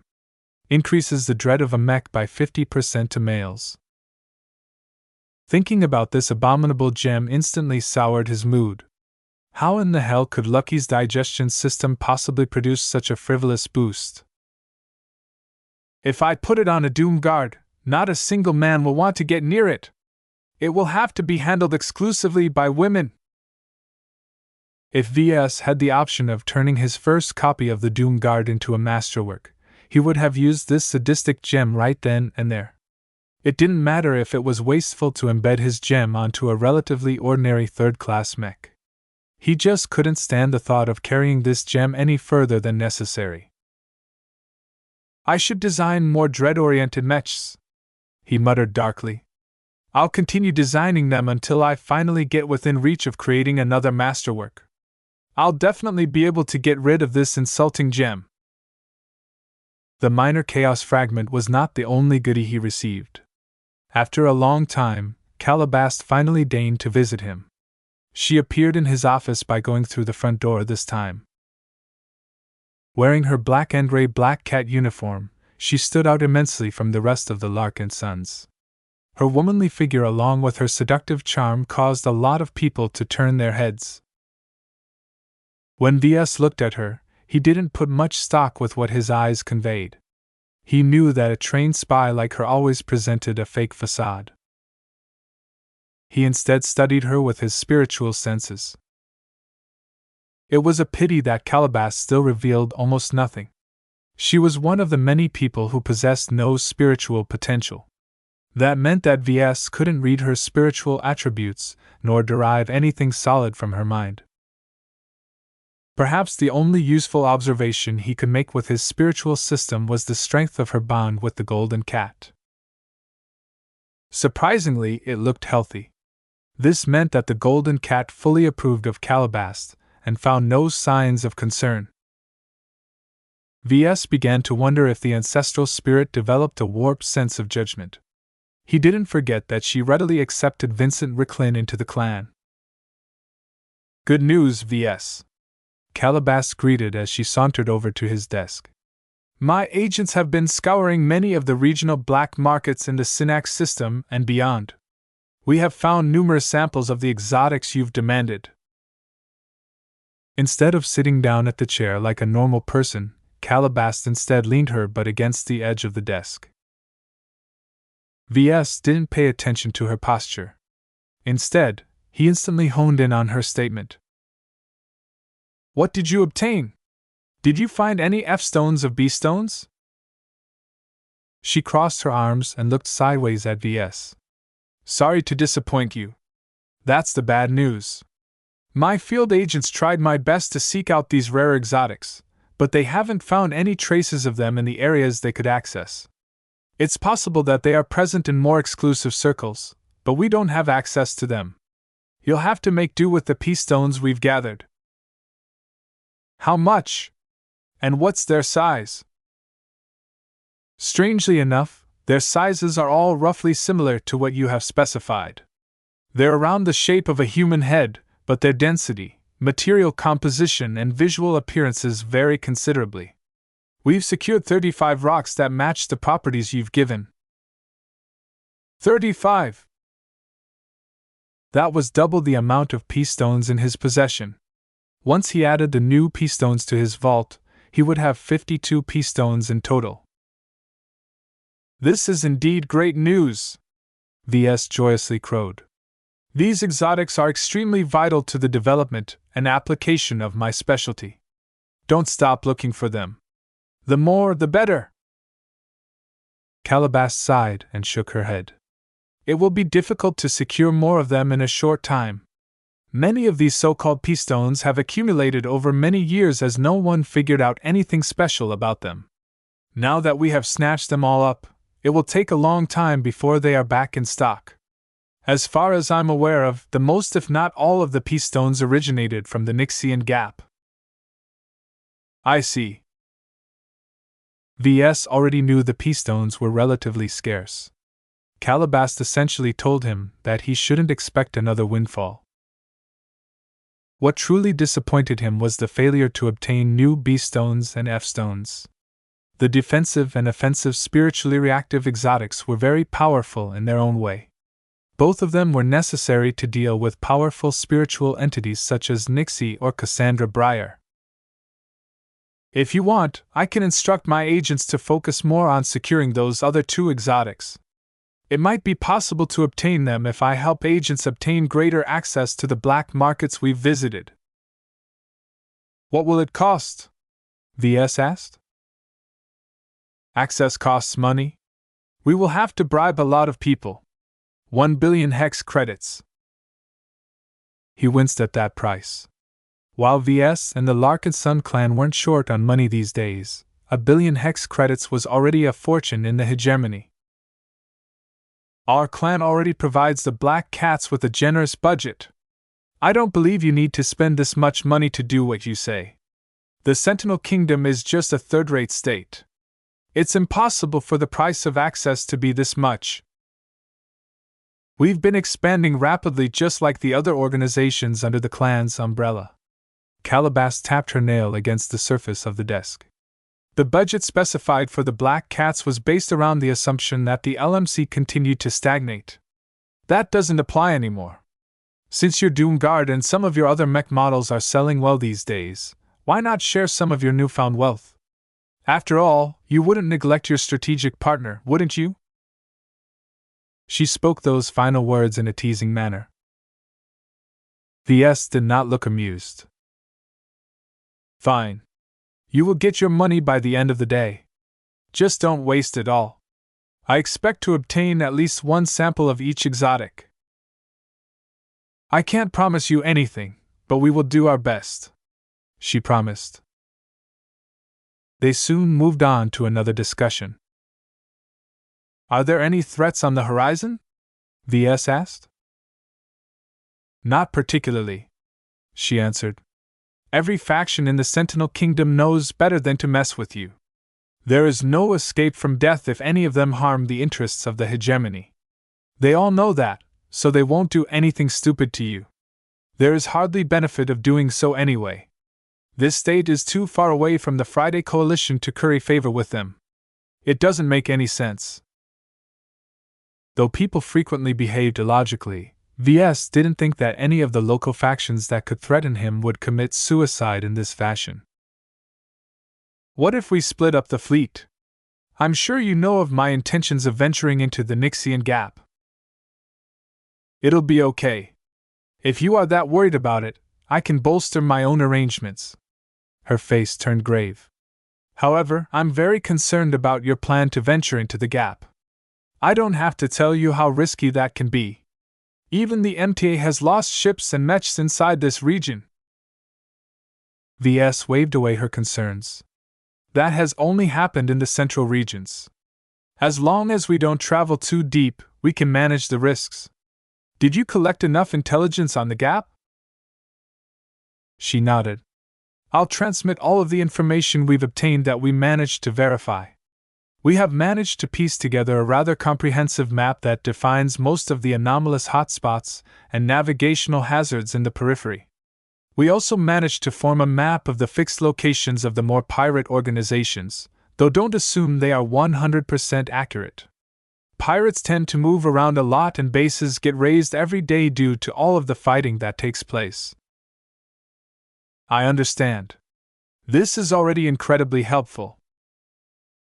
One of the reasons why he lingered so long in Hisneck was because he wanted to take the time to gather intelligence. Heading into the Nixian Gap blind was not only stupid, but also unnecessary. Ves couldn't help but recall the time when the flagrant Sword Maiden fleet crossed over into frontier space. Major Verl and the rest of the Vandals wouldn't have known what to do if not for the alliance they struck with Lydia's Sword Maidens. Oh, that reminds me of your other request. Calabas smiled. The men I've assigned to investigate the Nixian Gap have also been looking out for the tiger mech you mentioned. Ves immediately sat straight. Did you find the Devil Tiger? This was his first masterwork mech. It was also the mech his ghostly mother stole from him. Ves worried constantly about the risks involved in piloting this mech. He explicitly designed it for pirates, so he weakened a lot of safety precautions that were meant to protect the mech pilot. The thought of his own father piloting one of his twisted experiments made him sick. Chapter 2098 Continuous Shock. Ves didn't hide his reactions at the mention of the Devil Tiger. He couldn't. How could he remain calm when this mech was tied to both of his parents? There was no way Ves could disregard any news that could tell him more about his missing father and his inscrutable mother. What were they up to? Was his father piloting the dangerous mech in person? What kind of battles had he fought while he was trying to do his best to avoid getting caught by the Five Scrolls Compact? Calabas watched him very carefully. She confirmed a number of theories, disproved some others, and formed some additional conclusions. All of this happened in the span of a few seconds. Ves. She opened her mouth. Don't tell me. The Devil Tiger that is striking fear in the hearts of pirates. It's mine, he confirmed. I designed and built the Devil Tiger. Fortunately, the office had already been jammed and secured. Uttering something explosive as this in public would instantly land Ves in hot water. Backed by hexers or not, the Sentinel Kingdom would universally condemn him if he had made any dealings with Nixian scum. Calabas looked incredibly serious all of a sudden. I should have known. Even if the Devil Tiger in the rumors doesn't possess any glows, I couldn't get rid of the hunch that you had a hand in its creation. Ever since it emerged, this mech has exacerbated the chaos that has been brewing in this region. What did you say? Ves reacted in shock yet again. Was it a coincidence she used the word chaos? Let me start from the beginning, she said. There are several unusual aspects about the mech and the faction it belongs to. From what information I've gathered, the Oblivion Hand existed for quite some time as a notable but relatively unremarkable band of dark mercenaries. That was until the emergence of their new leader. Someone who goes by the name of the Dark Cleaver has triggered a mutiny against Commander Arnold Defoe, the prior leader of the Oblivion Hand. The Dark Cleaver? The Oblivion Hand? Ves couldn't imagine his relatively upright father mixing in a cesspool where these lurid names were common. Who is the Dark Cleaver? No one knows. Calabash shrugged. There are countless rumors surrounding his abrupt rise, but the Nixian Gap isn't exactly a place where keeping accurate records is common. At least in civilized space, you can always find reliable traces in the records of various government institutions. That's not the case here. The stories vary so wildly that I don't dare to mention any of you lest you develop an incorrect bias. She had been looking at him very intently when she talked about the Dark Cleaver. With her powerful deductive abilities, she constantly became more certain about her guess. The Dark Cleaver. Is your father, isn't he? I don't know. I need to hear more. Ves knew there was no way he could hide his thoughts on the matter from Calabash. She knew too much. If Wrinkle is your father, it would explain much, she slowly said as she parsed her thoughts. There are too many uncertainties, though. As far as I'm aware of, ever since the Dark Cleaver took control of the Oblivion Hand, the Dark Mercenary Corps has grown explosively. How? Conquest, Calabash replied. Ever since the Oblivion Hand had a change in leadership, it no longer performed illicit missions on behalf of clients who don't want to besmirch its reputation. Instead, the Hand has turned its entire attention to attacking certain pirate factions. That isn't very unusual, Ves spoke. Everyone in the Nixian Gap fights against each other. True peace doesn't exist in a place like that. It's much easier to rob the people next to you than to travel all the way to the Sentinel Kingdom in order to raid some trade convoy. This is different. She shook her head. The Oblivion Hand isn't just engaging in opportunistic robbery. It has been ending entire pirate organizations that have existed for decades, if not centuries. The Hand has razed over a dozen fortified pirate bases, which has disrupted all of the existing patterns that have taken shape in the surrounding regions. Ves couldn't help but drop his jaw at that news. How could his father ever accomplish such a feat? Was the Oblivion Hand that strong when he took it over? That was impossible. Back in the Bright Republic, Wrinkle Larkinson was the younger, and much less talented brother of Ark Larkinson. Ves knew very well that as much as he loved and respected his father, he had never performed better than the average Larkinson mech pilot. He didn't possess that much ability for command either. It was way too much to equate his father as this notorious Nixian pirate killer. Yet Ves couldn't ignore the fact that the Dark Cleaver piloted the Devil Tiger. His mother stole the masterwork mech herself. She recognized its exceptional value.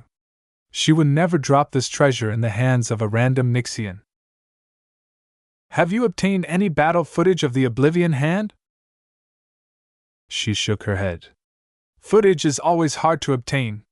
The Sentinel Kingdom always cracks down whenever someone tries to spread anything that takes place in the Nixian Gap. From what I can gather, the Oblivion Hand fights so viciously that they rarely leave anything behind. Was this truly the organization that his father led? How could he have grown so ruthless? Why is the Oblivion Hand so aggressive? Has anyone figured out its goals? I'm not sure. From the information I've gathered up until now, I believe the Dark Cleaver wants to expand his organization. What do you mean by that? It has become clear that the Oblivion Hand is clearly targeting pirate organizations with lots of assets. Calabash spoke with admiration. Not only that, but after every battle, the Hand grows stronger. Despite the casualties, the Dark Mercenary Corps is able to field more mechs and ships. It doesn't have any problems attracting new recruits either.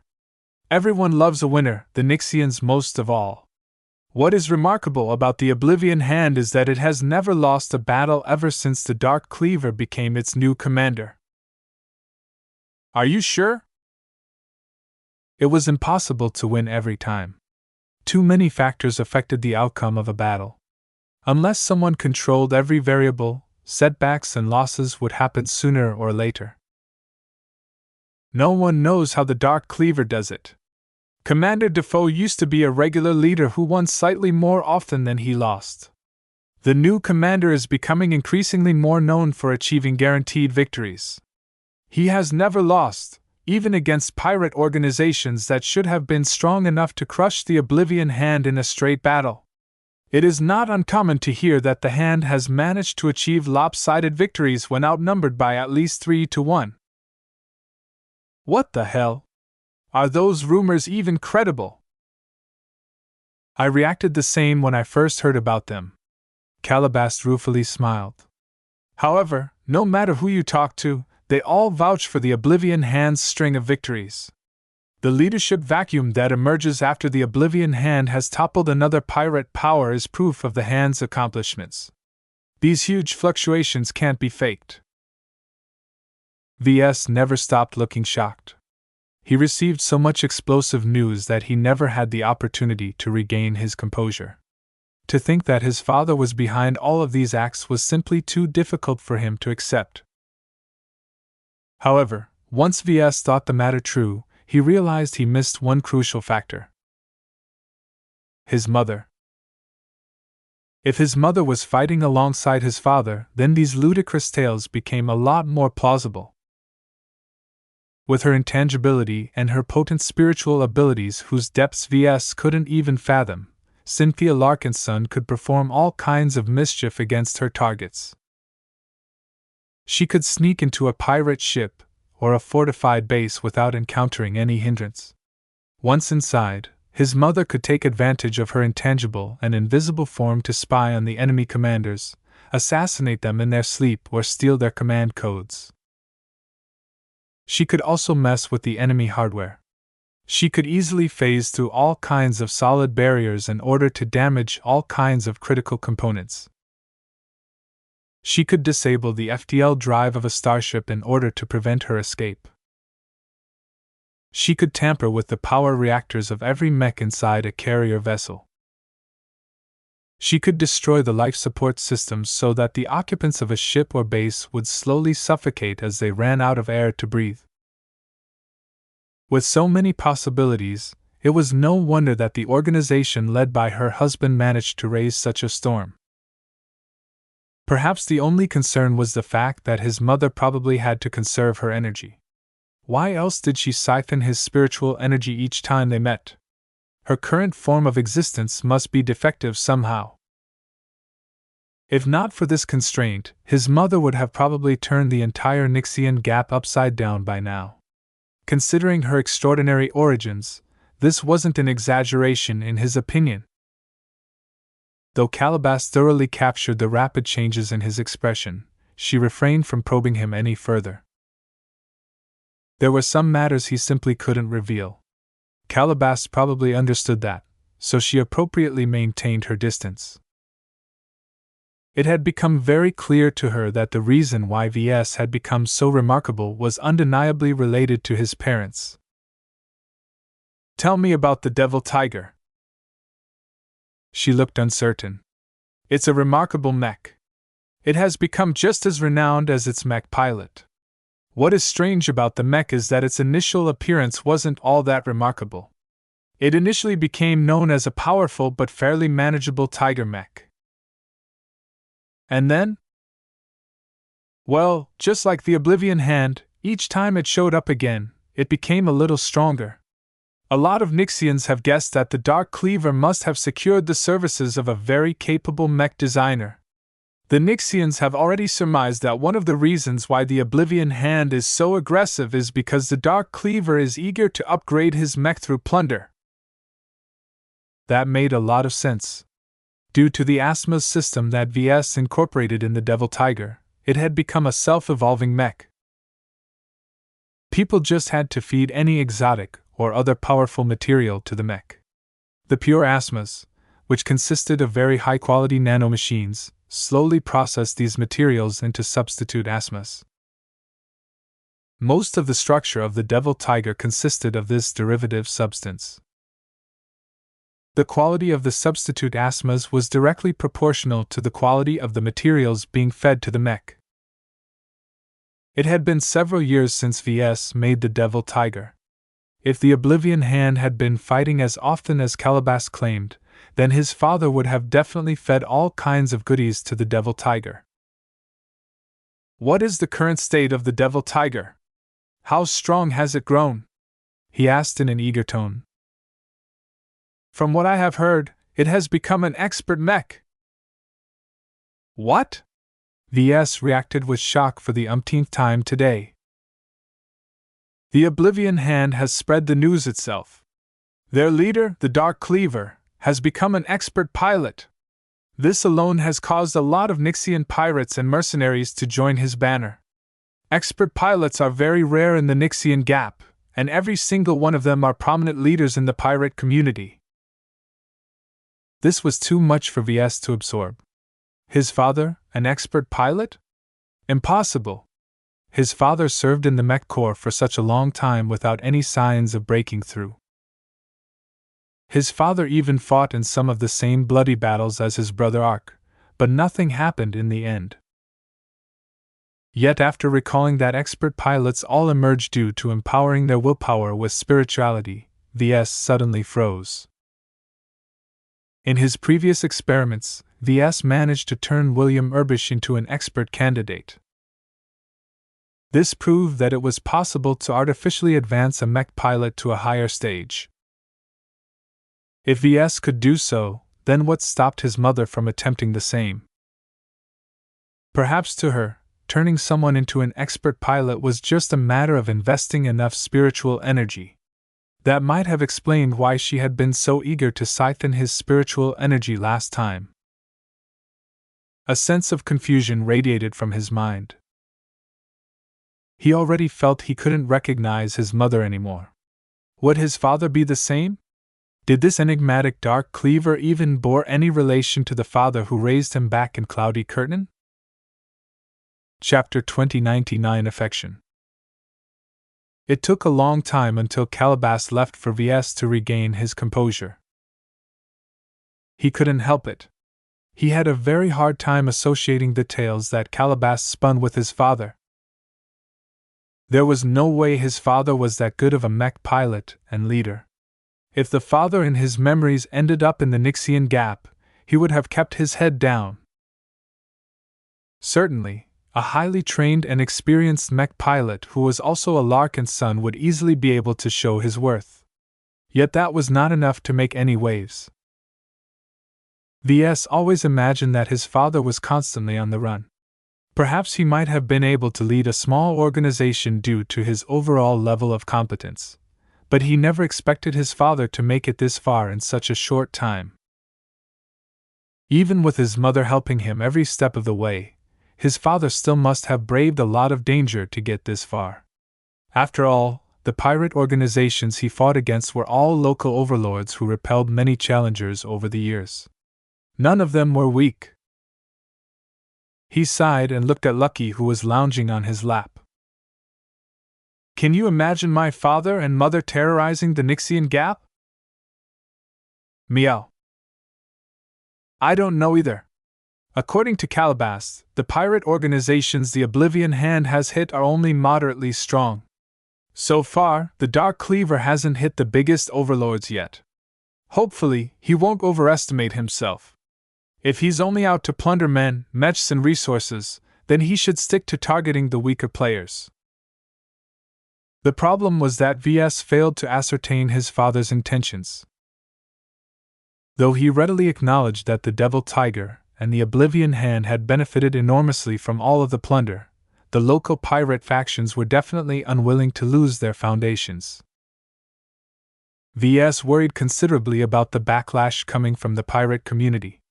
It was always possible that the pirates put down their infighting and overwhelmed the Oblivion Hand with so many mechs and ships that a single intangible saboteur couldn't possibly render them ineffective. My parents are playing with fire. Aren't they afraid of getting burned? The fact that the Oblivion Hand fought so brazenly and developed a very high profile meant that his parents might be feeling desperate for some reason. Considering that the Five Scrolls Compact was constantly hunting them somehow, this was not an outlandish suspicion. His parents must have truly felt the need to strengthen themselves very quickly. This made VS feel very helpless. The VS from before was not the VS today. Even though he hadn't grown strong enough to resist the Five Scrolls Compact, he had definitely become capable enough to provide his parents with a lot of material assistance. He began to develop the risky notion of heading into the Nixian Gap in order to seek out his parents. There had to be a way to provide them with some relief. His Devil Tiger, despite its double-edged nature, seemed to cooperate quite well with his father. As the sole designer of the Tiger Mech, VS knew that there were limits to its self-evolution capabilities. The mech did not solely consist of pure asthmas and substitute asthmas. A considerable chunk of its structure and core components consisted of solid components. Ordinarily, it would be quite difficult to upgrade them. At this time, the Devil Tiger should still be making use of those original components. But when VS heard that the mech had displayed the ability to achieve resonance, he grew a bit uncertain. Did the Oblivion Hand secure the services of some exiled senior? There was no way the Devil Tiger could turn into a working expert mech by relying on its self-evolution capabilities alone. It took serious technical expertise to instill a mech with resonating abilities. Back when he designed the Devil Tiger and programmed its pure asthmas, VS had no clue how to design an expert mech. In fact, as of this moment, he still didn't know. All of this meant that the Oblivion Hand must have hired or made a deal with a mech designer who knew a thing or two about designing expert mechs. Sure, there was the possibility that this mystery mech designer was a master instead, but VS didn't believe such figures would stoop to assisting Nixian scum. Whatever the case, regardless of how well the Oblivion Hand took care of the Devil Tiger, VS could definitely strengthen it in a lot of ways. He could also aid his father in other matters, such as providing new mech designs to delivering essential supplies. The more he thought about it, the more the urge grew stronger. Even if his mother had stated that he should stay as far away as possible, VS really didn't want to leave the Komodo Star sector with the impression that he abandoned his parents to their fates. "I'm not that weak anymore." Though VS understood that it was very dangerous and irresponsible to dive straight into the Nixian Gap in order to seek out the Oblivion Hand, he didn't care. "It's one thing if I'm still weak and helpless. It's another thing if I have grown capable enough to lend them a hand." VS understood the immense challenges of such a dangerous course of action. The Oblivion Hand was both powerful and elusive. Its fleet mainly sustained itself through continuous plunder, and never rested in the same location for long. This not only allowed his father to avoid the retribution of vengeful pirates, but also their mysterious pursuers. With so much threats baying for its blood, the Oblivion Hand should never be in a position where VS could track down its fleet. Damn it! VS leaned his head against his hand. Meow. Lucky climbed up to his desk and patted him with his paw. Yeah. I know it's a bad idea. It's not only dangerous, but also impossible. Still, as much as his logic told him to drop this idiotic idea, his heart still couldn't get rid of it. The desire to meet with his father at least once before he left this part of the galaxy had grown into an ardent wish. He shook his head. If he was alone, then he would have tried to reach his parents no matter the cost. Unfortunately, he wasn't alone anymore. As a mech designer, he became increasingly reliant on others to facilitate his activities. The LMC and his mech forces all existed to empower him. The more he advanced, the more he needed money. The greater his value, the more he needed protection. Though his growing clan had become incredibly helpful to him, its existence also constrained him. Unlike before, he couldn't go on a reckless jaunt by himself. This was especially so because the Larkinson clan consisted of his own family. It was one thing to abandon or betray some random lackeys. It was another thing to lead his own blood relatives to ruin. Responsibility. What a heavy burden, he sighed. It was too difficult for him to make a choice between his parents and his clan. To be honest, he didn't want to make that choice. Perhaps the only consolation was the thought that his parents weren't inept. As his father and presumably his mother had already proven, they had managed to thrive in the Nixian gap. Even if Ves never managed to reach them, they should still be fine. Do you think my father and mother need any help? Lucky looked away from Ves. Meow. I can help, you know. Meow meow. Thank you for the vote of confidence. Though Ves had grown stronger, he was still far from the point where he could intervene in the struggle that beset his parents. This made him feel profoundly helpless and depressed. He had a lot to go. Becoming a senior was not enough. Perhaps becoming a master still wasn't sufficient. Ves did not forget about his original goal. With the system, he wanted to surpass his limits and reach the pinnacle of mech design. Only at that height would he be able to solve the root of the trouble that his parents had incurred. Yet, how long would that take? A century? 2 centuries? Becoming a master was already arduous enough. To go beyond, only the legendary polymath advanced to star designer at record speed. I shouldn't dream so much. Becoming a master is already a huge hurdle.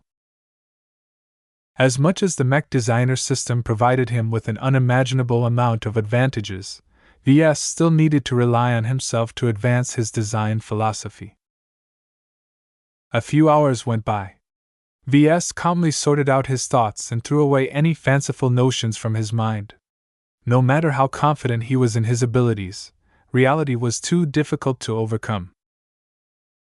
Any notions of seeking out his parents in order to gain answers or provide them with valuable assistance were nothing but dangerous delusions.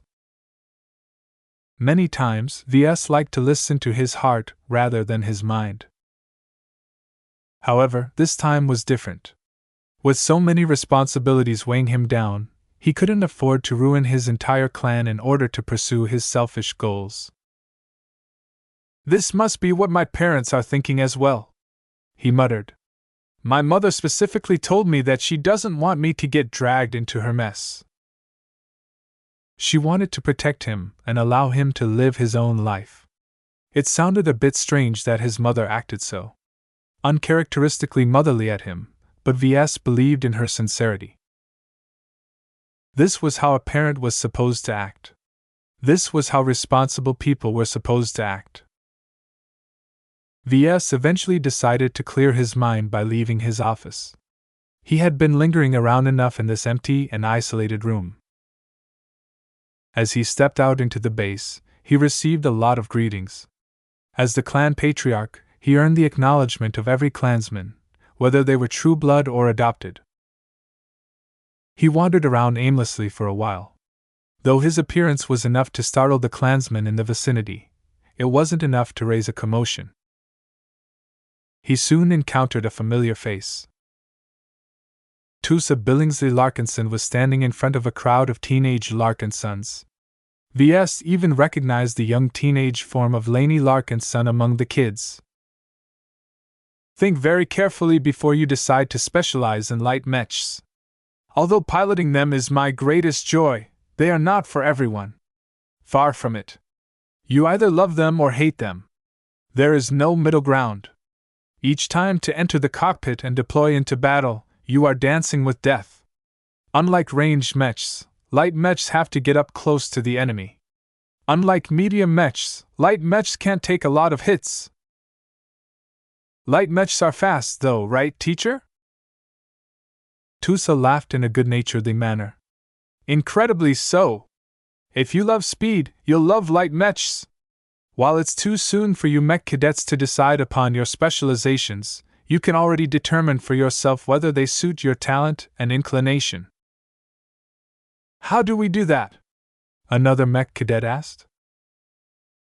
Just spin up your simulators and try out some virtual light mechs. Don't just pilot them aimlessly. See whether you can accomplish anything without dying. While it is easy to get caught up by them when you're playing a game like Iron Spirit, don't think that reality is as generous. Each time your mech is down on an actual battlefield, you risk dying. If you think that is bad enough, then let me tell you that this risk is considerably greater when you pilot a light mech. Some of the cadets gasped. Therefore, those who pilot the cheapest, smallest, and most fragile mechs on the battlefield are some of the bravest mech pilots. Each of them must rely solely on the mobility of their mechs to avoid getting hit. Every single hit not only poses a fatal danger to your mech, but also to your life. After all, the cockpits of light mechs are just as fragile as the rest of their frames. Tusa continued to regale the realities of piloting light mechs to the class of enthralled mech cadets. Ves found it rather weird that an honored expert candidate would spend his valuable time on tutoring a bunch of brats. Yet the sight also made him feel a lot of warmth. No matter what, the Larkinsons cared for each other. Letting the older generation instruct the younger generation was one of their time-honored customs. Tusa had long noticed his presence. Ah, Ves. You should know a thing or two about light mechs, right? Could you tell these cadets about light mechs from the perspective of a mech designer? Why, certainly. Ves smiled affectionately.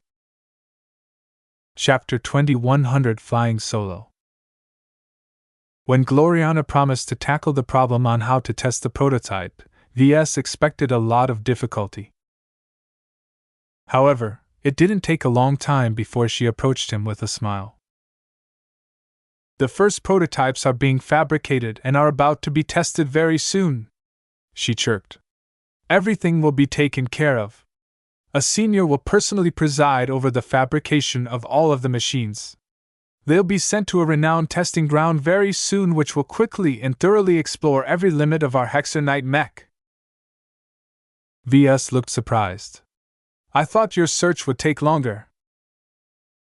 His girlfriend grinned. I didn't bother contacting any companies on Hisneck. We've been arranging these sorts of tests by ourselves for such a long time that we never thought about contacting more capable services. It's fine to test our third-class mechs in this fashion, but hardly any testing ground in a lesser state is capable of defining the upper limits of a second-class mech. Wait a minute. Ves widened his eyes in realization. You contacted Hexers? Of course. Why not? A Hexer mech design ought to be tested in the hegemony. Since our mech design consists entirely of proprietary parts and specifications from the Hex Army, there is no other choice. I already contacted my mother about it. She has already taken care of everything. Our Woden dynasty employs our own mech designers, you know. We have access to all the facilities that we ever need. This made a lot of sense. A faction as large as the Woden dynasty always employed a lot of mech designers. Even if it hadn't managed to secure the cooperation of a master, it was definitely possible for them to partner with a bunch of seniors. Still, Ves felt very uncomfortable about this arrangement. First, the testing would take place many light years from his current position. The extreme separation made him feel as if a portion of his work was completely out of his hands. Second, the person who arranged it all was Gloriana's mother. What would Madame Constance think of his unfinished prototype?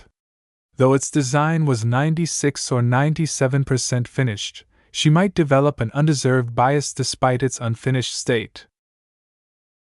What was more, the mech currently did not house any glows. Ves doubted whether Madame Constance witnessed any glows in person. The weaker spiritual foundation of his Hexer mech might lead her to believe that his glows were weak. Don't worry, Ves. I know what you're concerned about. She cuddled up to his side and leaned into his arm. My mother has been watching us closely.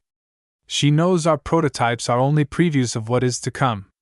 She'll definitely obtain some copies of our finished design when it's ready. We'll definitely be able to impress her at that time. That did not reassure him a lot. How soon can we expect the results? 3 days. What? That fast? VS was used to waiting for a week to obtain all of the testing data. Gloriana rubbed her face against the fabric of his uniform. It's easy enough if you fabricate a dozen copies of our mech and test them at the same time. Mother is pulling all the stops. The sooner we get our reality-tested data, the sooner we complete our mech. The sooner we complete our mech, the faster we can tackle other priorities. A testing ground based in the hegemony was not a simple obstacle course. In order to provide the most accurate data on a mech's real performance, it featured many high-tech facilities that could emulate all kinds of battlefield conditions. On top of that, the sensors they used were much more extensive and much more accurate. Gloriana already told him to get ready to receive a huge influx of data. While the prototype testing was being taken care of in the distant scimitar system, VS and Gloriana decided to take stock of their future. Are you still thinking about venturing into the Nixian Gap? I am, he replied with a determined expression. We need the merits, Gloriana, and accepting a high-risk mission from the Rim Guardians is the best way to obtain them. I have already prepared extensively for this trip. Our clan is ready to undertake this challenge. She tilted her head and looked up to him. It's not just about that, isn't it? No sane mech designer would ever think that entering the Nixian Gap is a good idea. You're different. You have a hunger inside you that drives you towards peril. Even though I'm a mech designer, I'm also a Larkinson. The experiences I've been through have shaped my design style for the better. If I hadn't learned all of those lessons and gained so much inspiration, I would have never become a partner who is worthy to work alongside you. I know it's risky, but I'm confident in my strength. His confidence came from his preparation. Unlike many of the other adventures he had been through, this time he was in charge of everything. He didn't have to follow the arrangements of Lord Jeremiah Kane, the Mech Corps, or Lady Miralix Laterna. One of the main reasons he worked so hard to cultivate his own mech forces was to gain complete control over his own protection. All of the years he spent cultivating the avatars and sentinels finally paid off. He could call upon hundreds, if not thousands of mechs. On top of that, VS also had the penitent sisters at his disposal. The hundreds of second-class mechs he intended to bring along would be his sharpest knife as well as his biggest shield against any powerful threat he might stumble upon in the Nixian Gap. This was not the Graining mission. This was not the Glowing Planet campaign. This was not the Aeon Corona mission. Not only did he possess sufficient strength, he also obtained an extensive amount of intelligence. The value of Calabast and the Black Cats finally became apparent. No longer would he be going in blind and encounter crises that emerged out of the blue. With so much information at his disposal, a large portion of the Nixian Gap was no longer a mystery to him. He was aware of every hazard and every notable pirate organization that operated in the periphery of the region. Of course, Calabast had already warned him that she wouldn't be able to tell him about the deeper regions of the Nixian Gap. The hazards in those zones, along with the increasingly more intense space warping, meant that even the Big Two lost entire fleets inside the abyss. Many of the most lucrative missions were situated in these deeper regions. For now, VS didn't consider traveling this deep. Not only were the risks too high, but it took many months and years to enter and exit these core regions. Have you decided to come with me, or do you prefer to stay behind in Hisneck and hold the fort while I'm gone? He asked. Gloriana frowned. This was a very difficult question for her. As much as she wanted to accompany VS, she knew she wouldn't be as useful as him in a crisis situation. Unlike Ves, who had been forged in the flames of war and the unknown, Gloriana fit much closer to the mold of a classic mech designer. She was most comfortable when she was safely working in a design lab on a highly secure ship or planet. Ves took a deep breath and took in her flowery scent. The intoxicating perfume she used only reinforced the impression that she didn't belong on the forefront of a risky expedition. People who ventured straight into danger did not bother with this kind of vanity. "Just stay here," he suggested when Gloriana didn't answer his last question. "You don't have to feel guilty or anything. I'll just be going on a trip for a few months. Personally, I feel much more reassured if you remain behind and keep everything stable on my behalf. I'm particularly concerned about the disposition of the penitent sisters. They're kind of unruly and they won't listen to the other members of our clan. Only a prominent hexer like you can keep them in line." She sighed. "You're right. I agree with everything you said. It's just that I feel a bit guilty for staying behind. I will miss you very much. It's for the best. Your presence in the Nixian Gap won't add much to our strength." "Are you calling me useless?" "No. It's just, I can probably solve every challenge by myself. I'm not heading into the Nixian Gap to design a mech for the market. Whatever work that requires my services will likely involve a lot of improvisation and rushing. In these situations, working quick and dirty is the norm, and there is simply no room for thoroughness and precision." She scrunched her face. "That sounds awful." "Even if a mech design is bad, as long as it manages to solve the problem, it's enough." Gloriana looked very uncomfortable with this approach. Though her mind understood the necessity of working in this fashion, the rest of her felt repelled at the thought of rushing any of her work. "I understand," she said. "I'll settle for staying behind then. I can catch up to some of my other work while you're away." "That's a good idea. We can even embark on some solo design projects. While I don't like Master Willix, I think she is right when she said that we shouldn't take our collaboration for granted. As fully fledged mech designers, we should still be able to design a good mech by relying on ourselves." "Mem. I suppose I can pick up my old occupation and design some custom mechs. Who in the clan requires my services?" "Too many," Ves helplessly replied. "I recently spoke to Tusa. As an expert candidate, he deserves to pilot the best light skirmisher that fits his strengths. Janzi already has the Shield of Samar, but Tusa has been piloting the same commercial mech as before. Even though it's a powerful machine, it is still a mass-market model." "I see. Designing a mech for an expert candidate sounds nice. Depending on how much he improved, I might even design a second class for him. He should be powerful enough to handle one. It will be expensive, though." "That's fine. I have a lot of Briar alloy in stock." "I'm not sure if Briar alloy is the best option for Tusa. He's a light skirmisher specialist, right? I think I will go with importing lighter alloys. I'm more worried about the glow. Unless I adapt one of your existing mech designs, I can't add a glow to any of my custom mechs." That was a considerable problem, especially when Gloriana had already become accustomed to their presence. "Mechs don't need glows to perform well," he told her.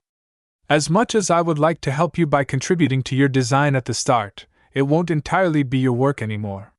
You should try your best to figure something out on your own. If you can manage to imitate some of my techniques, then that's great. If not, then no harm is done. Tusa will still be able to perform well without a glow. If it truly bothers you a lot, then I can always develop a variant of your work." "Ah, that will work. Let's work from his premise." Ves smiled.